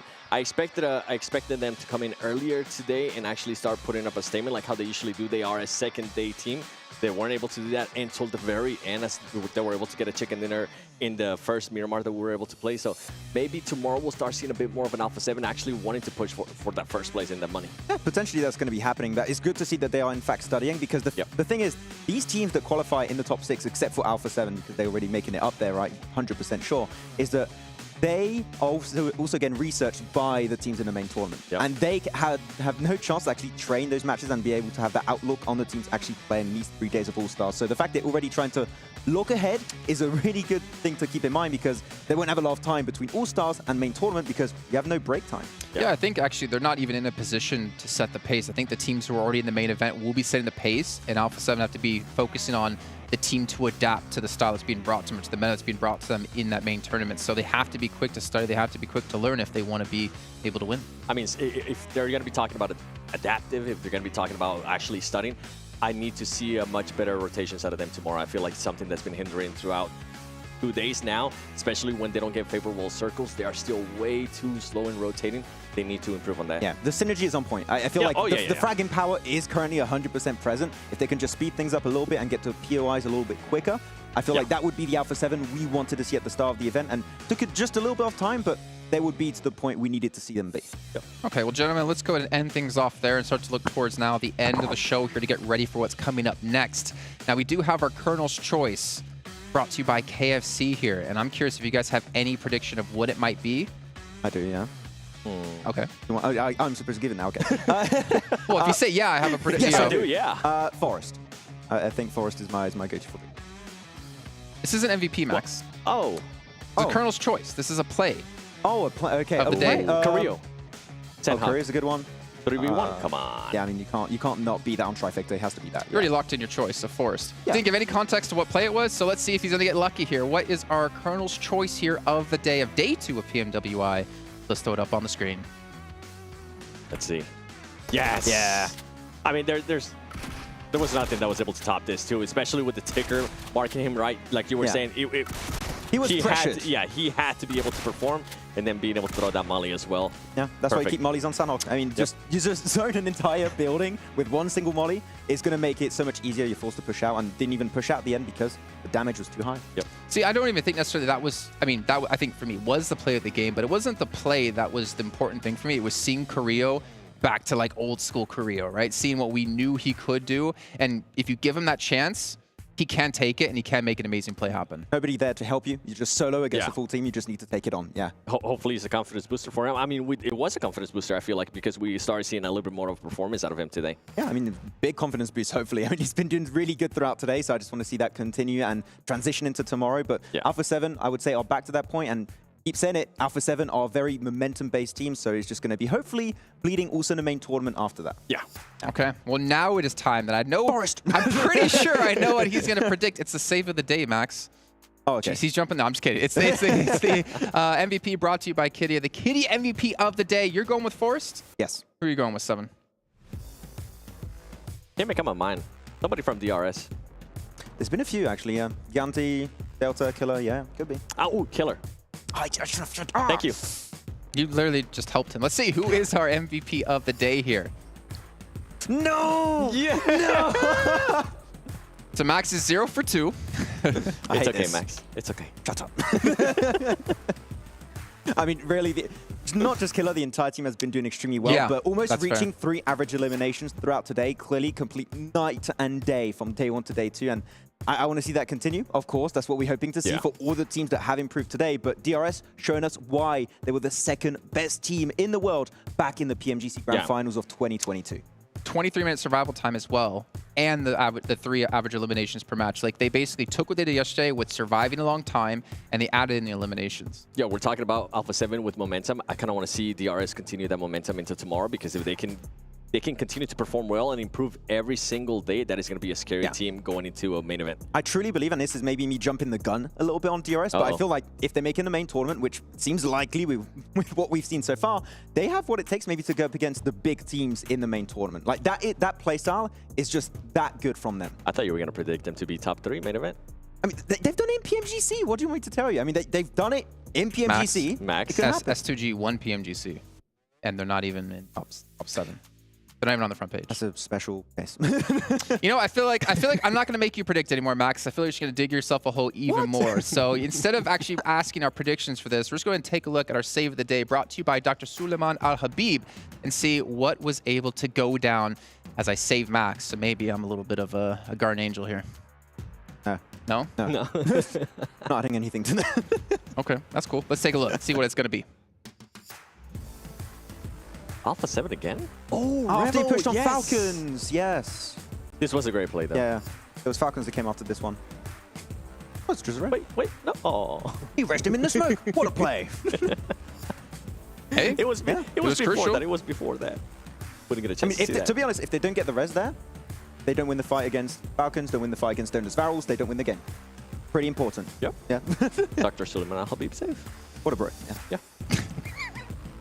Well, if I'm not mistaken, 7, funny enough, you did ATV riding here last year, which won't be our ride of the day. Don't worry, because that was not a good ride of the day. And I don't know which hospital you went to, but did it happen to be that one? It actually was, and it was really, really nice. The staff was awesome to me. But I'm just going to disappear as I get flashbacks of me just falling off an ATV. It was a sad moment. Yeah. He's actually not disappearing. He's just stepping off his box, just to let you guys know. Oh, yeah, I can come back up now. Oh, man. It sucks being tall, because, like, I'm not on a box. You know, normally when I work desks, I have to actually sit because I'm too tall. But we got boxes here. We got boxes on boxes on boxes. We're not going to talk about how many he's got under him, but he's got enough. Until you see how tall I'm going to be tomorrow. Just every day getting taller and taller and taller. Every Alpha7 win, an extra box comes in. I like that. Yeah, that's cool. Man. Yeah. All right, well, we do have one more today, and this I'm also not going to challenge you on. Forrest, no, okay. It actually could be. That's the funny thing. The one I'm not going to have you predict on could be it. Okay. You ready? Yeah. I mean, what are you going for? So it's going to be our ride of the day presented by Abdul Latif Jamil Motors. And I'm actually curious what it's going to be because we did have a couple of ride buys that were fantastic, a couple of runovers as well. Let's take a look at what it's going to be today. I don't know which team it's going to be, though. I remember one that stands out, but I don't want to predict it because I don't want to be wrong. We had DRS that did one. I was thinking about DRS The thing is that too. I don't know who was controlling the car. So I think it's that. It has to be DRS. Oh, BTR. Bigetron. We didn't even get a chance to actually see this. I don't remember. No. Oh, what? Okay. Oh my gosh. A fadeaway. in the car. That's Oh, we got more than one. Oh, we got multiple. So maybe we should clarify. It's the rides of the day, I guess. Rides of the day. Ooh. That's the one I was thinking of. GG's. And that one. And that one. Where's the DRS ones? It's going to happen. No way. Oh, gosh. That boy had no chance. That was the full push on from... that one. That last one right there won it for me. You know, to be fair, I think going forward, maybe at some point, we should actually give extra points for runovers. And you get 1 point per elimination, maybe get 2 points per runover. Just drop the weapon. How about style points? 3 points for a pan. Oh. You know how many teams would actually try to go for it? Especially at the end, like 4v1? That would have been fun. Oh, we have seen a pan before. I think it was last year, wasn't it? I can't remember. I think it was last year. The only one I remember, we had a finish that happened ages ago. I think it was in Indonesia. Yep. And it was a pan finish. You just threw it out random and it actually hit somebody? Yeah, got him. Is that the sound it made? Yeah, bonk. That's pretty accurate. Yeah. You didn't see this, but I don't know, maybe you did see it. It's not quite a pan, but we can see what kind of sound it makes. Maybe it's going to make a French Stone sound. Cold Steve Austin. I think it would be pretty accurate to the sound, actually, yeah. Well, you know what? We wouldn't be able to be here without STC Play here, bring us the analysis desk, bring us here to Saudi Arabia as well, so we can make sure to have some fun here and hopefully bring you some analysis paired and sprinkled with some fun, and some of it at the expense of Maxman. Forrest. Wait, was it? Did I mess it up? Okay, sorry. I think it's actually coming up. Oh, wait. I think he's going to wake up in the middle of the night and just like from a dream, a nightmare, just be like, Forrest! It's him! He's back! Da, da, da, da. All right. Well, you know what, gentlemen? I want to end off the day by asking, do you have any particular highlights that stood out to you today? Do we not say DRS? Yeah. I think I say Forrest, to be fair. That one time you actually had a chance. Yeah, the one time you had the chance to actually use Forrest properly. I love messing up segments. That's what I do best. No, really, DRS for me. We had so many improvements, and the fact they improved significantly on the aspects of the game we mentioned, and they've been retaining that great macro rotation early game and starting to be a lot more aggressive in the late game. For me, they're going to be qualifying with this playstyle if nothing changes tomorrow, and main tournament, they could also do really well with this approach. I think for me, it has to be Vampire Esports. The way they were able to finish off the day, especially after, in a way, we kind of started doubting them a little bit. Even though they were able to perform really, really well today, we actually go back and look at the numbers. It's a great statement to everybody else saying, hey, we're in first place for a reason. Don't forget about us. We're still here, you know? I mean, the desk might forget about it. Sertani told us about that. We had to remind them to shut up and look at our Rolexes on our wrists. But ladies and gentlemen, that's going to end up our second day here at PMWI, the All-Star Stage. But we still have one more day of the All-Star Stage left before we find out which 6 or maybe 7 teams will be joining the main tournament with $2 million on the line. So make sure you guys tune in tomorrow for some more PUBG Mobile action.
Hi everyone, my nickname is Kitsune.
Follow the leader.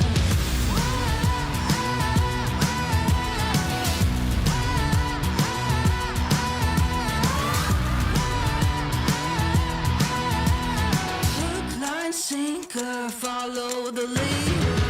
Bring you right there to the edge, make you sweat like you can never take the heat, but it's never too hot for me. I walk the walk, talk the talk, you know I'll never stop, 'cause I'm an animal. I'll just laugh it off.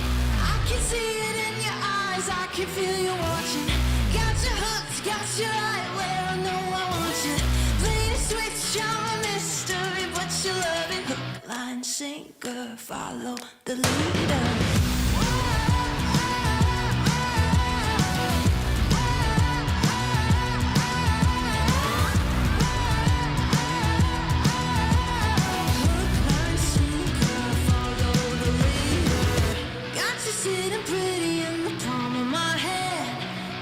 Busy, got you missing me, you can't stand it.